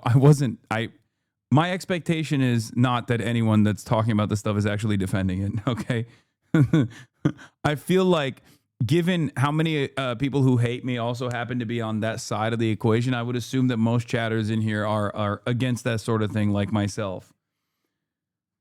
Anyway, let's continue. Strategy that could make a lawyer throw. What, CSAM used to be illegal? Japan. We're talking about Japan. Himself down a set of stairs. So he's saying that he's got 3 terabytes of hentai, which, just take a moment and process that, really let that marinate. That is an absurd amount of anything to have. This guy is basically compiling the fucking Library of Alexandria for hentai on his devices. That's fucking crazy. I shouldn't laugh, but come on, dude. I mean, Jesus Christ. But he's saying that, you know, like Thanos, it was inevitable that this kind of content would somehow end up on his computer when downloading all this hentai. It happens, you know? Just, it is what it is. And then when he deleted it, Windows 11 went rogue. The ghost in the machine. It wouldn't let the notepad die. Like a necromancer, it revived it. Regarding 3 terabytes, I believe these pedos acquired. They traded for more CSAM, like trading it on the dark web is a major source, or so I've heard. I guess I would assume that that's like the maximum amount though, right? Like, how much more CSAM or even like lolly drawn bestiality porn is out there beyond 3 fucking terabytes. What are you, the FBI? Like that's like, I feel like that's got to be the upper limit of all available CSAM, right? Like I can't believe that there is more than 3 terabytes worth. That's an unimaginable amount of, like, that's an insane amount of material. The dark web and Telegram CSAM distribution networks are truly horrifying. Why is it all on a notepad to begin with? So I was a little bit confused by that as well. I think those are like hyperlinks or something to a mega upload, to a mega upload file that you can download. And you have to have, I think you have to have an account to be able to even download it. It's like a secret. It's like a secret folder.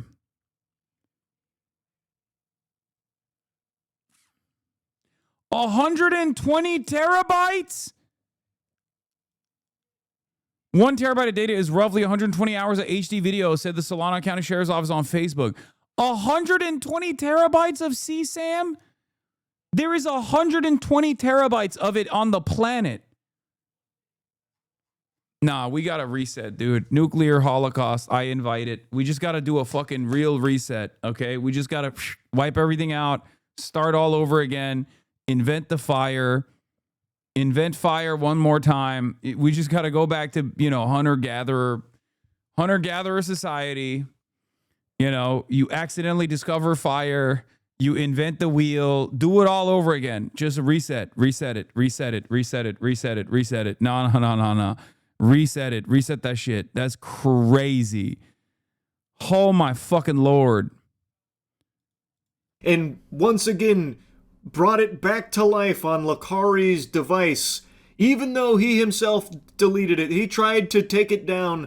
Windows 11 said no.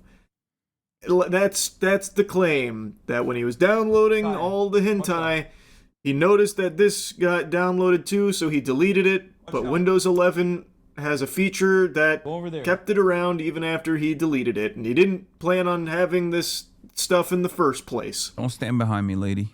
I'm going to tell you, it doesn't really pass the smell test. It is very hard to believe. I don't think Lakari's saying 3 terabytes of CSAM, just 3 terabytes of hentai. Are they the same thing? Hentai always grosses me out. Yeah, it's not the same thing. I mean, it's still gross, but, you know, one is illegal in the state of... Actually, who knows? Maybe in the state of Texas, all of it might be considered illegal now, because I don't think a judge is going to understand the distinction between a fucking 3,000-year-old dragon that looks like a little girl versus, like, other drawn pornographic material, Japanese style. So who knows? Japan's been producing this shit for literal decades. There are games, movies, shows, etc. all catered to lolly shit. Mainstream shows on shit like Crunchyroll play into it. Shit's way more than 3 terabytes. Yeah, I mean, I just, it's so outside of my realm of comprehension that I don't understand how someone is like motivated. I don't know what percentage of people have this like genuine sickness, but it's got to be like a real sickness, right? Like there's no, I don't know. Like there's kink and then there is this, right? Like this is beyond kink. It's... Now, what is true about Windows 11 and Notepad in particular is if you are working in Notepad and you don't save your work, like if you exit out of it or your computer crashes and you don't save it, Windows 11 can restore it. It will actually restore that even if you didn't explicitly save it. So let me Most pedophiles maintain access to CSAM dark web groups by having to provide an illegal image every day. They make all parties culpable to illegal acts. It's your mutually assured pedophile destruction IRL. They save it to share to maintain membership access. I am a survivor advocate. Yeah. I mean, I guess that's kind of like how the Epstein stuff works too, right? Where it's like you are, that's the whole reason why, you know, Trump is protecting all these other people, but then also like they can't really shit on Bill Clinton too much because like I said, it's MAP, mutually assured pedophilia destruction. Show you what that looks like. I'll open Notepad, brand new, the quick, wow. brown fox jumped over the lazy log. I have clearly not saved. I have not done anything here. I have just typed into this, and you can see that the title matches the text in the document. Now, if I was to close out of it, I haven't saved or anything like that, but if I open Notepad again, it's still there, even though this is not a document or anything that I have saved, because it will save sessions. In Lakari's case, the text didn't match the title, which means he most likely had a separate title for those sections. And also, he said that he deleted it. If I was to, delete this, if I told this, don't save, delete it, Notepad would not restore it. At least I don't think there's any way for it to, but maybe Lakari's working with a prototype Notepad that refuses to let anything die. It saves all work no matter what you Not sure if you know this, but the feds literally use CSAM to catch child predators. They place bug links known to CSAM downloads websites, and when someone downloads a link and sends feds to your IP address, they literally also use new CSAM that was produced by people caught producing to attract more freaks with a new video. No, I know that. That's why I said, what are you, the FBI? You have 3 terabytes of fucking CSAM?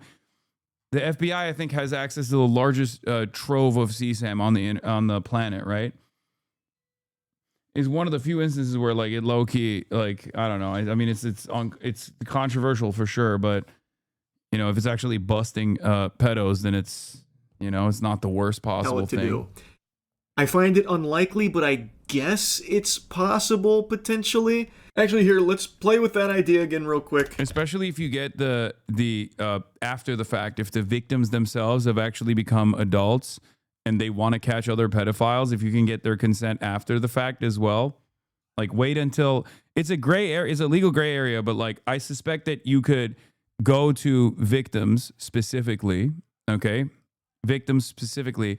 and get consent after the age of 18 when they become adults to see if it's if they're fine with using it as bait. I don't even know if they do that though. I don't even think they do that. I don't know. There's got to be a better way to fucking do it. I think it should still be. I think they should still not use it. I doubt they do that. I assume they probably do that. That's probably how they do it, right? I feel like that is. It's still unethical, and I think they shouldn't use it. That's my opinion on it. I think it's fucking ridiculous. Burn it with fire. What am I even talking about? What the fuck is going on? Ay, ay, ay. Also, if you want to know how fucked everything is, Grok was literally making CSAM for weeks on end. And people were calling out Elon Musk on the fucking website being like, hey, that's crazy. Your AI is making CSAM. And they didn't even stop it for the longest fucking time. So I feel like there is even more than just a couple terabytes of it flying around out there. Now there's just an unlimited amount. Let's say Lakari went, I'll just go the quick brown fox jumped over the lazy log again. Yeah. Also now they have, a DOD contract, a Department of War contract. I haven't saved it or anything, but let's just go ahead and pretend that I came here and I said, don't save. But once again, to show the whole process, I'm not going to do that. I'm just going to close out of this. I'm going to reopen it, and it's still there because it does save sessions like that. But if I came over here and I explicitly said, don't save, and now I exit out of this, it will no longer open that. So I find his claim very hard to believe.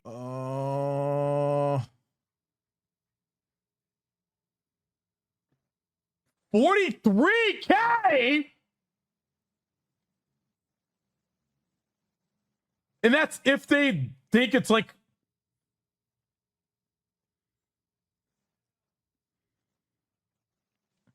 is he doing? Oh my fucking God. Stop hiding his face. I'm not. I just fucking make my camera larger. His camera's too small. This is him on stream now looking at the legality of lolly in his state, Texas. He doesn't fully understand what he's looking at, but he can recognize that it's not good. And then he eventually says that he's just going to delete his hard drive. It's not worth it. Now, call me crazy. Maybe I'm on the crack pipe, but that just doesn't exactly sound like a statement from an innocent man. If you've done nothing wrong and there's nothing suspicious, illegal, or pedophilic or anything like that, why would you then be saying that you're going to delete your hard drive? It's not worth it. That's That's very fishy, I'll tell you. And again, from that leak, from that notepad, the things that have been allegedly turned up from all of it are fucking unforgivable. Like, really disgusting, terrible shit. And him then saying, like, just delete the hard drive, it's not worth it.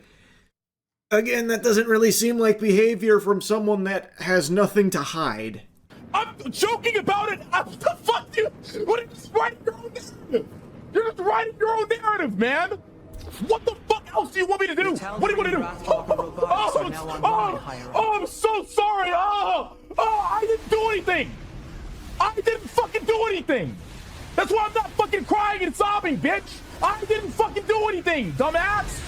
You just want me to be guilty so fucking bad. Shut the fuck up, retard. Jesus fucking Christ, I'm so sick of this. You want me to be guilty so fucking... Yeah, like I said, he continued streaming for hours, so obviously people were talking about it for a long time. He snaps eventually and kind of goes ballistic about it, saying like he didn't do anything. Again, I find that kind of hard to believe given everything that happened on the stream, at least from the surviving clips that are out there from it. It does not look good. This looks fucking awful. And Lakari got a ban on Twitch for all of this. Apparently he even got banned on Kick. I don't know if he like actively streams on Kick or if that was like a preemptive thing from Kick because they thought he'd go over there after he got banned on Twitch. I don't know, but if you try and go to Lakari's Twitch account, it has been removed as of right now in light of everything that... Oh, banned on Kick is over, dude. It's so over. I mean, Kick literally had content creators like mass distributing CSAM. If Kick bans you, oh my God. I didn't even know Kick banned you. I mean, Clavicular almost killed someone by running them over on camera. And I don't think he got banned. Like, it's one of those things where, like, even if there's no criminal liability, like, you would probably still get banned. And he's not the first person that's, like, murdered someone on camera on Kick. Happened during this stream. Again, I find it unlikely that this unfolded the way Lakari is claiming that it did, but I guess we'll see. I'm assuming there will probably be, an actual kind of investigation here, judging by what was allegedly found in some of that leaked from Lakari. Anyway, I had to yap about this a bit. Fucking crazy, man. That's really about it. See ya. So Asmongold. Lakari says in his Discord that he believes the FBI is watching him after clip surface of sus files on his PC that correlate with hentai and CP. K-feeds. Okay, at least like all the fucking links are censored.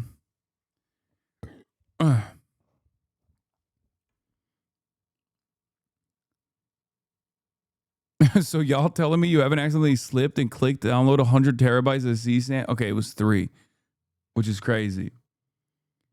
Yeah, that's another day on Twitch. I mean, what do I say? The fuck?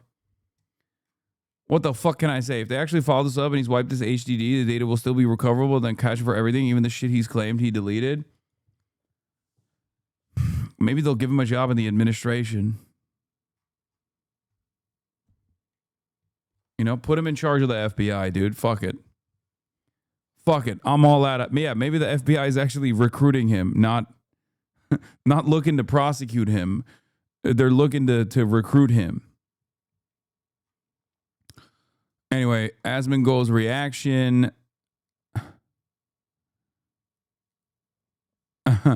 This is funny. Lakari, the Twitch streamer? Nah, I think I know if he did something. Okay, there's an easy way to clear this up. Let me call my friend Tectone and he'll tell the truth. Yeah, that's yeah, doesn't Tectone do this shit too? And Nooks Taku as well. A bunch of my fucking ops are all over this shit.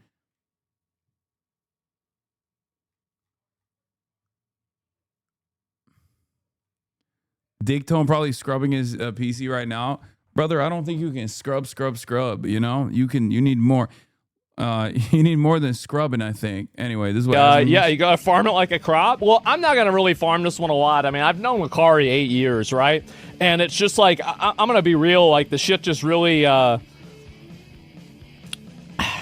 stresses me out, man. I don't think, for the record, I don't think Lucari hates me. So I would have never suspected him of being into that sort of stuff, even though I know he was into like gotcha and shit, right? I think. I don't fucking know. I don't live in Austin.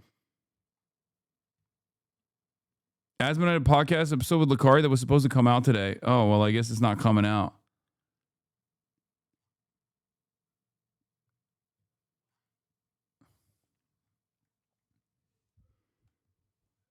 That's what he means with all craft.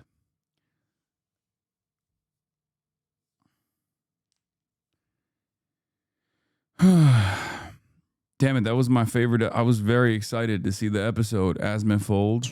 It sucks. It does. It really sucks. Fuck. You know, like, I don't know what else to say. Right? I mean, like, honestly, it does. Like, I don't really, fuck. It's heavy. Yeah, it's heavy. Like, and I don't want to get involved in it. I don't want to make, and I'm going to be real, guys. I've already got one defamation lawsuit in the chamber. I don't need to be double barreling this shit, okay? I don't need to be dual wielding these. So I don't want to talk about whether something is, whether. I think the defamation lawsuit that he has locked in the chamber is about like people falsely accusing him of dating a 17-year-old. The girl that he was, the OnlyFans girl that he was with. Or not, it's Miz. Oh, okay. Like there is I don't know what it. I think it's about Miz. Wait, what happened with Miskiv? Actually, I don't even want to fucking know. Honestly, why the fuck do I know any of this shit? Jesus Christ, the country is fucking falling apart. Why am I filling my brain with this information? Jesus, Lord mercy. Ugh. Okay. I thought he said he was gonna sue people. Because they were saying that this girl that was like not 17, they were claiming that she was 17 when they were hanging out or something. Legit how I feel when watching anything other than the news. Yes, sir. No, it's the first idea you had. That was what I was referencing with the legal mindset message you had read. Okay, well, legal mindset is fucking irrelevant. He's not a real... Okay, legal mindset is not a real person. What happened, what didn't happen, what's involved, what's not involved. I'm gonna be real, like, I don't want to have anything to do with this shit. And so, bro, we obliged to be more careful when hating Asman's statements. Yeah, that I fucking despise, by the way. I think that's major pussy shit, especially when it's like king defamation over here. I don't like this new meta of fucking big YouTubers with a shit ton of money and big Twitch streamers with a shit ton of money constantly going around being like, I'm gonna fucking start suing people for defamation. We already know how that fucking works, okay? And back in the day, people used to get real mad about that kind of stuff, okay? Unless it's like a valid case. I'm not saying it's always invalid, but I fucking hate when rich people do this shit, when they run around, especially as someone who has been endlessly fucking defamed on the internet, literally nonstop on a daily fucking basis. Like, that stuff used to be taboo for a good reason. There was a social stigma associated with that, okay? Entire YouTube community was against that sort of thing. And now the very same people that used to criticize that sort of thing are totally in defense of that. yeah, anyway, all I'm saying is, you know, I don't want to have anything to do with this shit at all. And I hate to say it, guys, but I think Allcraft this week might be canceled. Sorry. Yeah, I know, guys. And so, yeah, who the fuck knows? But that's it. Is this the Notepad drama? Yeah, sure. How was Arc Nights yesterday? It was good, man. It was good. And get the legal shit and be a trial. Yeah, it's felony now in Texas. I don't know if it is. I saw some anime thing that was like that, but I don't know if it actually is or not and how that works. I mean, I'm going to be real. Like, I don't know anything about that. So, you know, I try to stay away from it and not have anything to do with it, and that's really about it. Your message really bad timing. It was. I didn't even know what it was. Right? I see like, okay, I thought it was like some random porn, and it's like, then I wake up this morning and I'm like, oh fuck, right? But yeah, that's how it is, right? And as always, didn't do the research. Well, I guess in this case, maybe I shouldn't have. But anyway, yeah, that's just a really weird situation, and I don't know what else to say besides that. Yeah, I don't know if he actually didn't see it at all. I think he's just it kind of feels like he might be ass covering here. Info had just come out, and the clip I saw had the names and everything censored. Obviously, I wouldn't have said this if I knew what the context was. But you know, I guess chalk it up to Asmongold not doing his research again. But yeah. I mean, this is consistent with his like previous lolly position as well, where he says it's weird, but it shouldn't be illegal. And I think the only reason why he's saying that, even though he tries to present himself as like a somewhat conservative figure, is because he knows that there's a lot of fucking lolly enjoyers in his audience, and it's not dissimilar. It's not dissimilar to his initial take on Greenland versus his take after his audience yelled at him. Lot of lolly enjoyers in his community, a lot of lolly enjoyers in his friend group, lot of lolly enjoyers up and down the whole pipeline there. I mean, he watches a LollyCon content creator that I've called him out for before, if you guys remember, and then he was like, yeah, I just, you know, I don't know. Rev Dezu, is that his name? Yeah, there are a lot of people that are into animated, drawn, fictionalized child sexual abuse material in Asmongold's community. So he has to take this like wishy-washy, middle of the ground approach here because he knows he must not disrupt the delicate balance. A lot of weirdos that get involved with like this stuff because they like lollies. Rev Absolutely, says that's a huge factor. Now, I don't think that it's necessarily like. If like a girl, you called it a crime, he called it weird. One of you was correct. Food for thought. Yeah, I think it should has be. a lolly avatar, I don't think it's really always a big problem or a huge issue, but I do whenever the character is being sexualized. So, and also keep in mind that even if the character isn't being sexualized inside of the context, you're going to see a lot of the fan art and everything that is sexualized. Of course, that's true. Is that bad? I mean, I think it's weird. Like, I don't think lollies should be illegal, but I think that it's weird. And I think that's a very, very fair analysis and like a fair like position to have. I don't know how you would enforce it. That's the thing.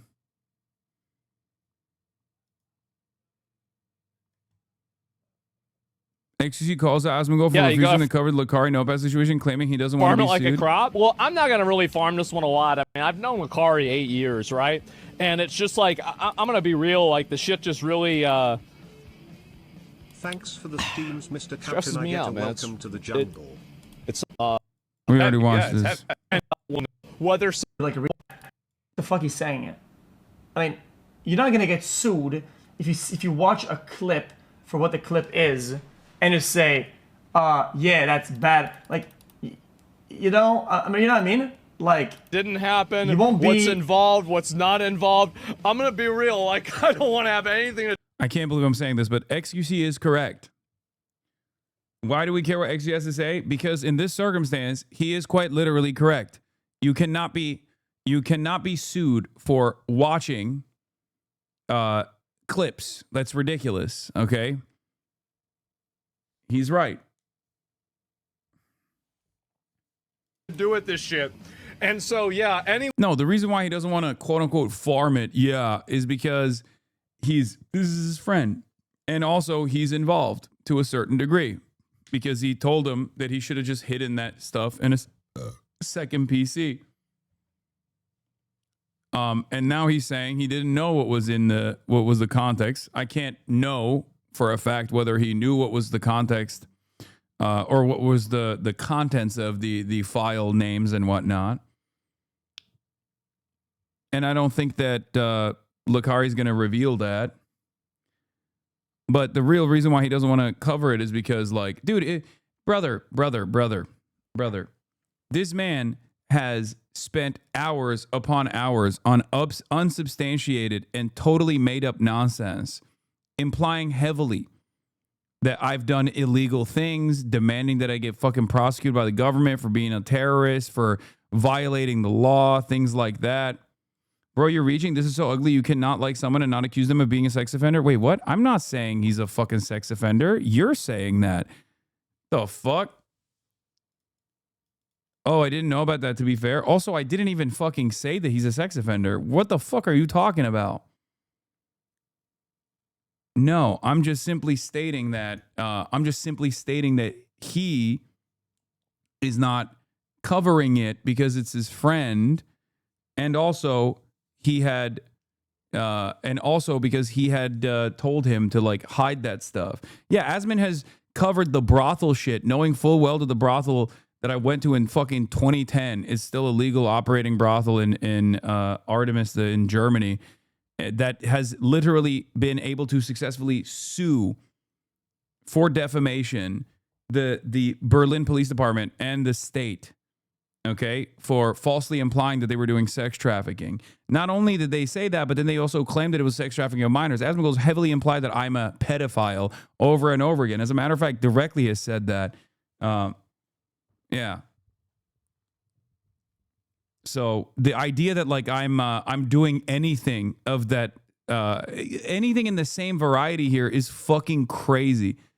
Yeah, I went to a brothel in 2010. The brothel got raided for tax evasion in 2016. The police immediately claimed that it was for sex trafficking, and then there was no sex trafficking that was taking place. So then the fucking brothel actually sued the police department and the Berlin state and won 2 specific defamation trials. Not only that, but also it doesn't even fucking matter, because what the fuck do I have to do about that? It's ridiculous. Yeah, they got a fucking public apology from the Berlin Police Department for defamation.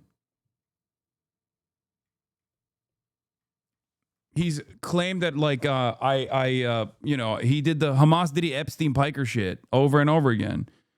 Anyway, all I'm saying is, I don't want to have anything to do with this shit at all. And Hasan owned a brothel. Come on, chatter. Come on. But I care, bro. What the fuck? Yeah, I hate this, like, these people, when people make the defense like, oh, dude, this is his close friend. This is his government, whatever. Yo, can I be honest with you? I'm not receptive to that at all. You can still hold somebody accountable without like dogpiling like a bitch ass. He's gonna say you're lying and that he never said that about you, but you get the rule. But to get the full reel, he has leaned into it. Yeah, no, that's what I'm saying. He fucking leans into anything, no matter how minor it is, that is disparaging of me on a daily fucking basis. Let's be real. That's all he does. XC does it to a certain degree too. Let's be real about that as well. I don't know if he's ever done the Berlin brothel shit. Probably not.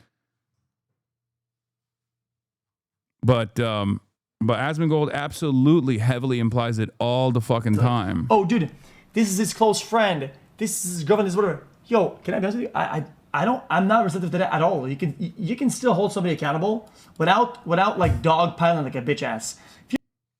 XQC is saying someone's here. Let me translate. He's saying just because he's your friend doesn't mean you can't call him out. I don't believe in that. I think you can call out people that you were friends with if they're doing some fuck shit without dogpiling on them like a bitch ass. You're a bitch ass, and you're uncharitable, and you assume the worst out of everybody, out of somebody, and that's your friend. Yeah, it's weird. It's weird. But if something, I saw Shroud call wires Hasan items and arc raiders. People have lost their minds. Yeah, dude, I fucking kill my dog. I electrocute my dog. Who gives a shit? Fuck them. Whatever.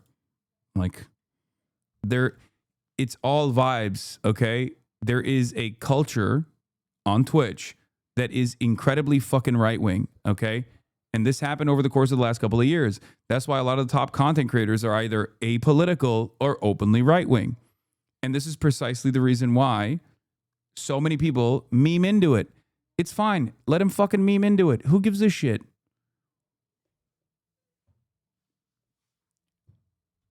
It doesn't matter.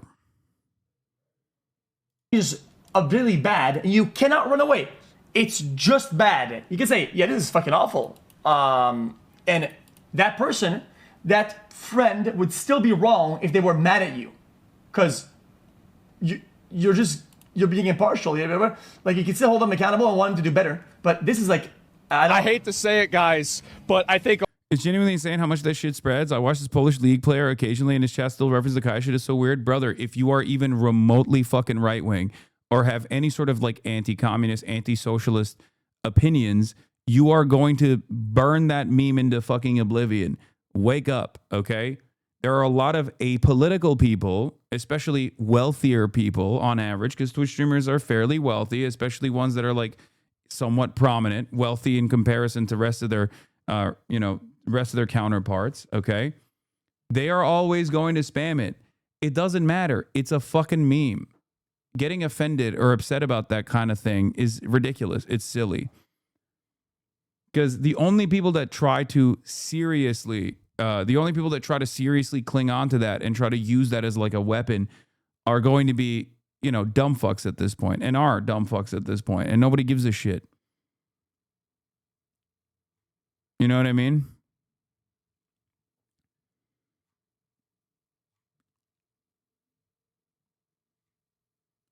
I think a lot of chatters don't realize that because their content creators that they're watching are avoiding talking about politics, that they are utterly devoid of political opinions. Okay? He directly accused you of it here, leaning into it. Somebody who's underage. That's very interesting. Old enough to count.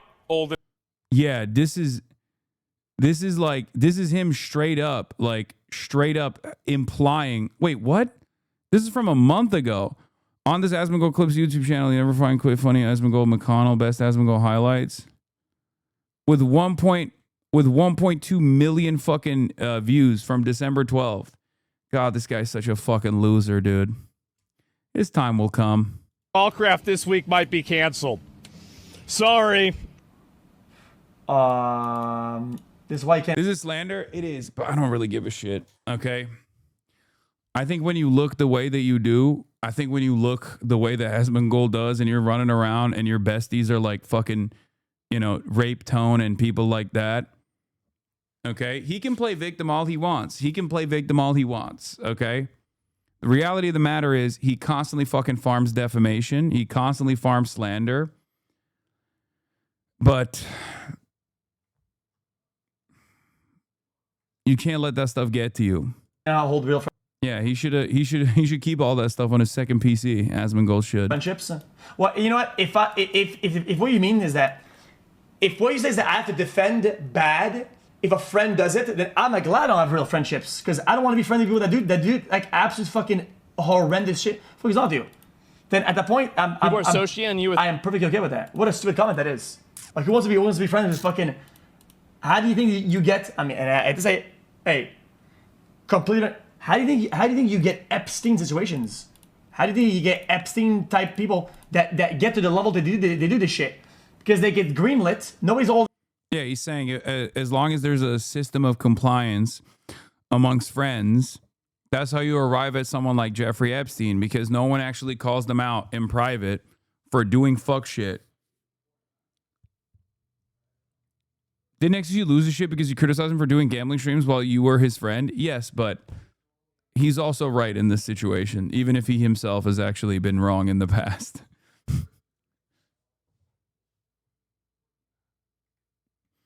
Why do they think grabbing your 10 plus year old is from fucking 2013? Shit's so old, it's outside of the fucking terabyte range, okay? Almost. 13-year-old video from a fucking satirical test show that I made, and they still fucking keep posting it. I mean, I don't really give a shit. I've talked about it in the past.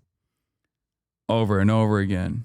Accountable. Nobody says shit. Nobody gives them any pushback, and they get greenlit all the way through, all the way. Why, wait, is LSF acting like D isn't the same as Lakari Lamau? LSF will always avoid talking about Destiny in a negative manner because it was controlled by Destiny's main guy, and is still controlled by, Destiny's guys. The moderation team, I'm pretty sure, is still very firmly on Destiny's side. To the entire road. That's how you get. That's how they mass downvoted the Asmon DM2. Yeah, LSF is always gonna run with whatever fucking narratives they're gonna run with. Can you imagine if I fucking literally Can you imagine if I did that? If I fucking DM'd Lakari or something and I was like, bro, you got to hide that. Oh my God. How big of a story would that be? You know, Charlie would have covered it. You know, Moist Critical would have covered it. XQ would have it at fucking field day. Asmongold would make like, it would get 80,000 upvotes. Asmongold would make like 80,000 videos on it. He would burn his friend. It would be Reddit front page. It would probably make it to Israel Times. My parents would have called me about it. I know. It's just there's a double standard on the internet. JD Vance would be talking about it. Deal. I cannot believe you're giving pushback on that take. Come on, bro. Anyway, the drama of the day or the crime of the day, actually, crime review is allegedly, of course.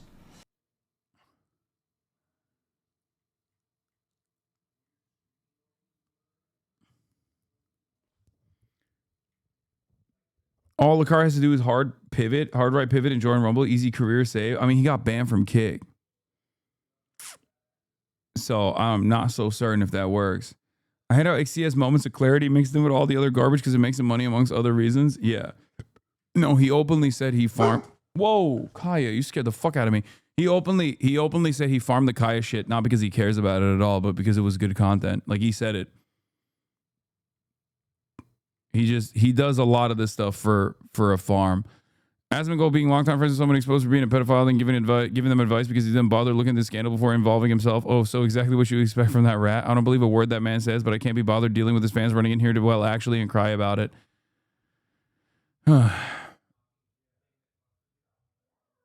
right-wing pivot didn't work because he didn't, yeah. You said before that he said he used to farm you because he knows you can tank it. Yeah, even though I told him that there were certain things that he was doing that was really fucked up many, many, many years ago when he first started farming me, XQC did, where I told him, like, don't, please stop talking about him. Yes, dude, the largest right-wing political content creator on the fucking platform is telling someone to hide their, potentially illegal, illicit material. And honestly, we shouldn't talk about that at all. You're right. 73-month subscriber. I swear to God, some of my long-term community members are some of the dumbest people in here. They just have no understanding of how this stuff works. They just always are confused as to why. They're always in here confused as to why people are always fucking shitting on me. Not realizing that this kind of stuff is the reason, okay? I just described what would have taken place if there was attacking your own fans. I attack my own fans all the time. What do you mean? If you're going to say something stupid, if you're a long-term community member, I'm going to fucking call you out for it. You know?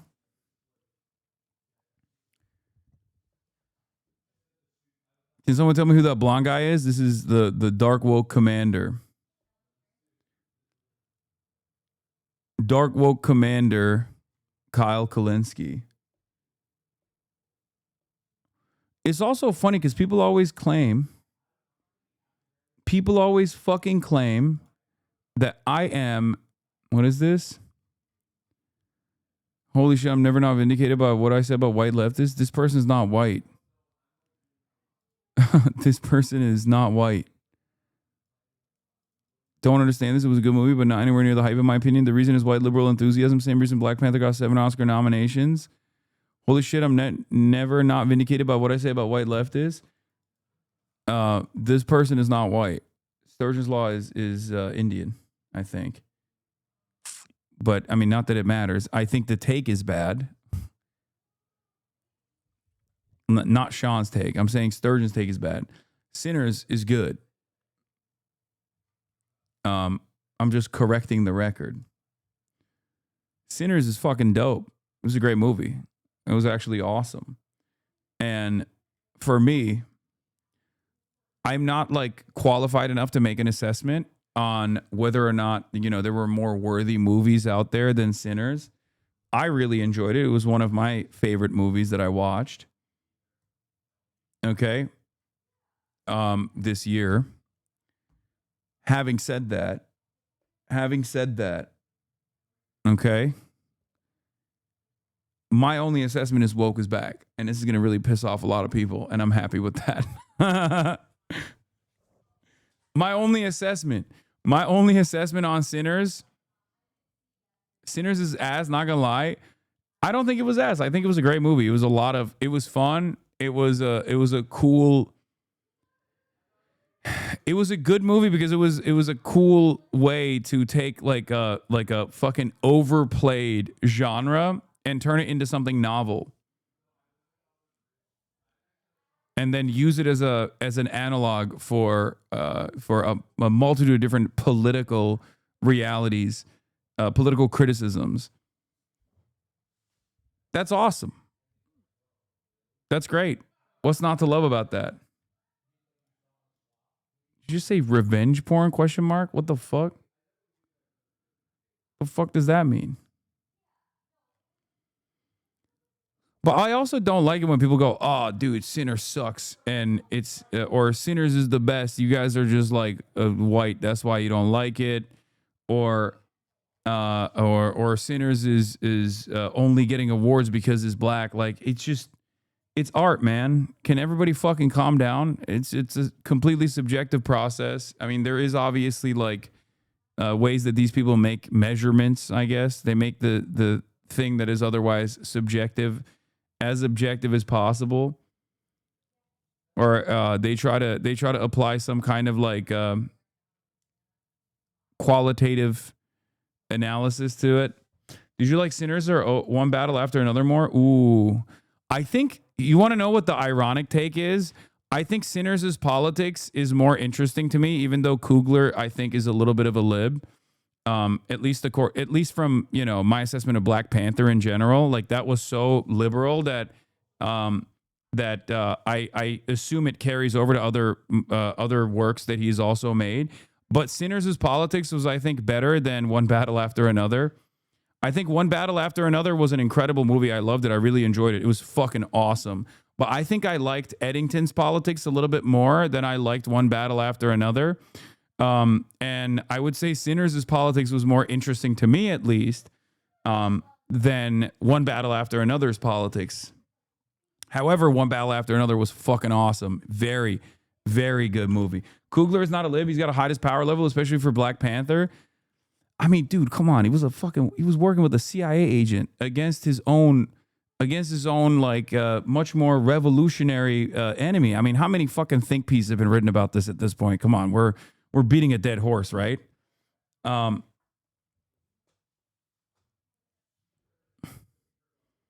like, yeah, Black Panther was a little libbed up. It was a great movie. It was enjoyable. It was very good. It was blame Disney, not Coogler. Fair, I guess. Yeah, you can't really make a fucking Marvel production and then have like revolutionary politics in it. But Black Panther discourse in 2026, this chat is white as hell. True. Again, all of these movies are awesome.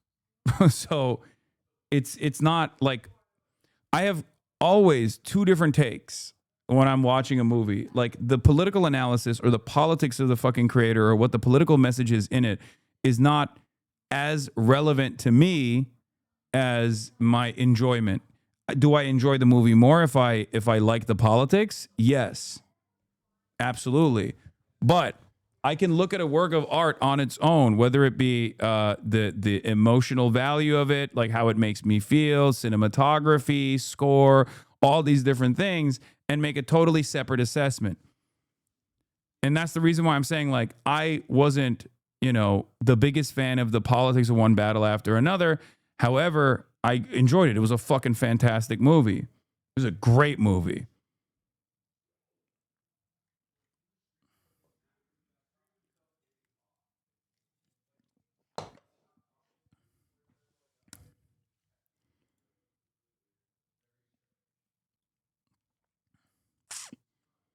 One Battle After Another was about the betrayal of the Obama and the death of hope. Yeah, my One Battle After Another One Battle After Another had good politics in it too, honestly. It also had good politics in it. It's just not, I don't know why, but I liked Eddington a little bit more. Maybe it's maybe it's making me more, you know, I don't know, like a parapolitics guy at this point.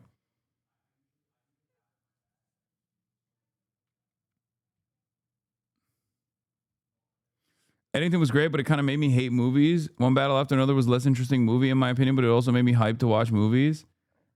I mean, One Battle After Another is objectively a good movie. It's objectively a great movie. But Eddington definitely was a little bit closer to my understanding of the world and my politics. Given that Ari Aster is a Chapo head. Ari Aster literally said he tried to make a centrist movie, but he accidentally made a leftist movie. Every interview he's done, he consistently has terrible takes on his own movie. Well, that's the beauty of art, isn't it? Sometimes you make something and you had a totally separate intention, and then people's takeaway is very different. Superman is a great example of this. James, the gun don't jam gun, has literally been begging up and down to anyone who will listen that no, Superman was not about Israel. I don't think there is a single person on the planet who believes him. I don't believe him. I think he's full of shit. Okay, he's like, no, the timeline doesn't match up. We didn't know about Israel when Superman was being written and being shot. October 7 happened after the movie was already being edited. Please stop saying it's Israel. And everyone's like, shut the fuck up. It was so obviously Israel, big dog. The fuck are you talking about? He's been saying Superman is not about Israel, literally like he's contractually obligated to say it. Okay, he's been running around being like it's not about Israel. Look, I don't know how you guys got to this conclusion. I live in Oakland and I met Ryan multiple times. Very tapped in. He's also using his wealth and power to uplift others. No, I love Ryan Coogler. You misunderstood me. I was just saying that, you know, I liked the politics of Sinners more than I like the politics of One Battle After Another. And I'm still saying that my position was I like the politics a lot more than I like the politics of Black Panther, for example. None of which is relevant to my analysis of whether or not I enjoy a movie, though, because I'm a movie guy, okay? I'm a movie guy. I go watch movies. I'm not a cinema guy, okay? I am not a film guy. I like movies. Do I like artistic movies as well? Sure, I do. I enjoy it, right? But I also like movies.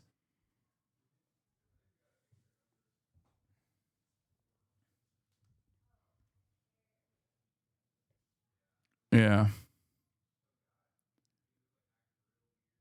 Superman isn't about Israel is as believable as the Bajorans are not modeled on the Palestinians. They are. This has been acknowledged at conventions. Okay, but that doesn't count as acknowledged at conventions.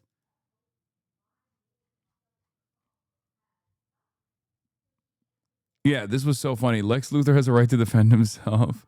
It's very funny to me as a Jewish person when they take to the streets like this to fling the hot air and digested bits from their mouths as if it's not poisonous hate rhetoric from a comic book villain in the flesh. It's a great move on Gunn's part because it forces Israel supporters to justify the actions of fictional supervillains. It's like one big stupid joke, and predictably the dumbest people just don't get it. Yeah.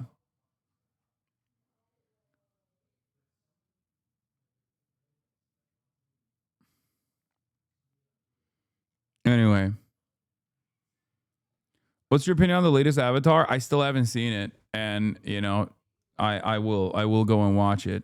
There's a bunch of movies that I haven't watched yet. Also, I think we can all agree that F1 being nominated for anything is ridiculous, right? Like that's kind of crazy. Is that normal? I mean, I didn't even watch it, so I can't speak, but there was a reason why I avoided watching it, where I was like, I'm sure it's good, but it's not like fucking Oscars good. Maybe it is. I don't know. Now I'll watch it.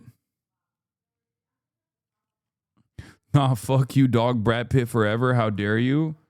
Okay, first of all, Brad Pitt is definitely not a good guy. Okay? Like, I'm sorry. Definitely not a good person. And I say this as someone who thought Brad Pitt is like the peak of male hotness when I was growing up. I was like, oh, I wish I could look like Brad Pitt. Snatch is probably one of my favorite movies of all time. Brad Pitt was actually spectacular in it. It's one of the few movies where he actually has a decent fucking accent and is doing a good job with his accent. Like it's totally, it's, you know, but let's be real, definitely not a good person, okay? Will Miniker, I thought Formula One was great. Okay, well, I respect his takes. I respect his Mr. Movie mindset. So, Bullet Train is super fun too. Oh yeah, Bullet Train is awesome. Brad Pitt beat the shit out of his entire family on a PJ. Okay, I don't know if this is real, but that's such a funny image. It's probably, if it's real, that's really fucked up. But like I'm just picturing him. What do you mean? He was like beating kids? Like, what the fuck? That's insane. Only allegedly? I mean, I've heard that he's abusive. I didn't know to what extent. What the fuck? He was beating the kids? Like fisticuffs? What? Brad Pitt's son posted you're a piece of shit on Father's Day? Okay, first of all, Angelina Jolie is the queen. Okay, let me just say that. Angelina Jolie is incredible. And imagine all things considered.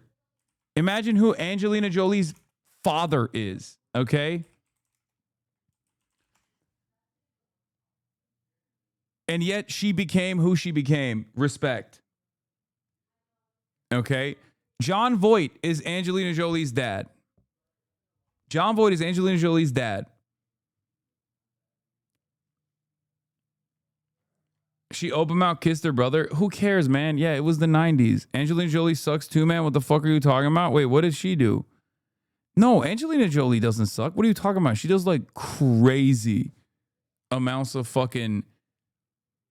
Brother, it's quite difficult for me to look at a superstar Hollywood celebrity like Angelina Jolie, who literally fucking puts her money where her mouth is and like goes out to the fucking Rafah border, okay? I'm not going to sit here and be like, yeah, that's a bad person. She is literally Miss Queen Philanthropy. What the fuck are you guys talking about? And it's not just like, it's not just stuff that's like State Department aligned, okay? Going to Palestine, going to the Rafah border crossing is very different than, I don't know, talking about like freeing Tibet or something, okay?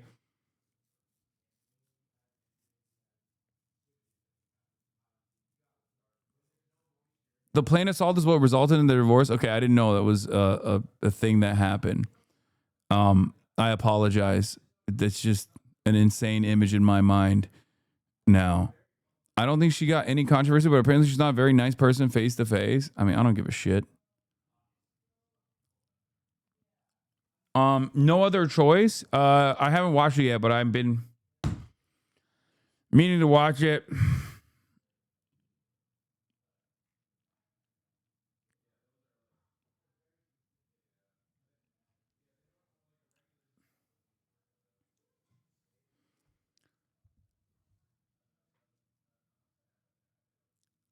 Formula One has some cool car scenes and some great sound effects, but the story was horrendously bad.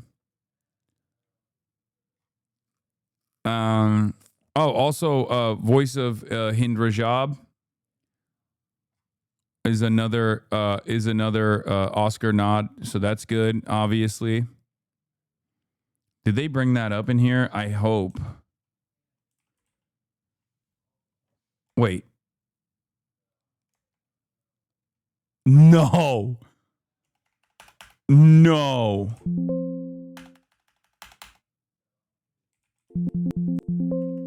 Palestine 36, Hind Rajab, nothing? Nothing on the New York Times? Nothing. On the New York Times summary of Oscar nominations. No, that's crazy. That's fucking wow, dude. These guys are fucking devils, bro. I swear to God. Oh my God. Oh my God. Oh my God. The New York Times is such a ridiculous newspaper, bro. Holy fuck. I'm sure they fucking covered it. They didn't put it in the highlights, but you know, do they have a blurb here? International feature, voice of Hind Rajab. They got a review for it separately. So there's that.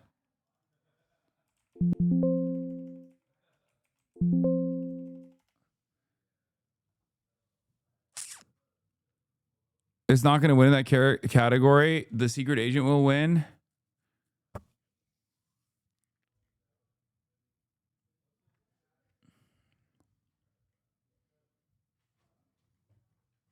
Anyway, I got to go. We're about to start the podcast. So, love you guys. And, all right. And I have to go and talk about this all over again. But everybody, I will see you tomorrow from Murderapolis. I'm going to Murderapolis, Minneapolis, ladies and gentlemen, boys, girls, and MBs. I'll be there tomorrow for the general strike. So get excited. I will be checking in with Abdul. I'll be checking in with Omar Fateh as well. When I hit up Murderapolis, I'll be checking in with all the ops. Okay. Wear warm clothes. Guys, I know it's going to be fucking minus 40 degrees. I know. I'm actually kind of terrified of the weather. Hopefully the cameras are going to be fine and we're going to be fine, even though it's literally the coldest it's ever fucking been. I'm going to have gloves as well. Hopefully I'll be on the lookout for exploding trees and shit too. But I'll be there. I'll be in Murderapolis for 2 days and then I'm back. But yeah, I'm there for the general strike. Hopefully no frostbite. I'm going to keep everything warm, get the thermals on. Love you guys, and I'll see you tomorrow. All right, peace.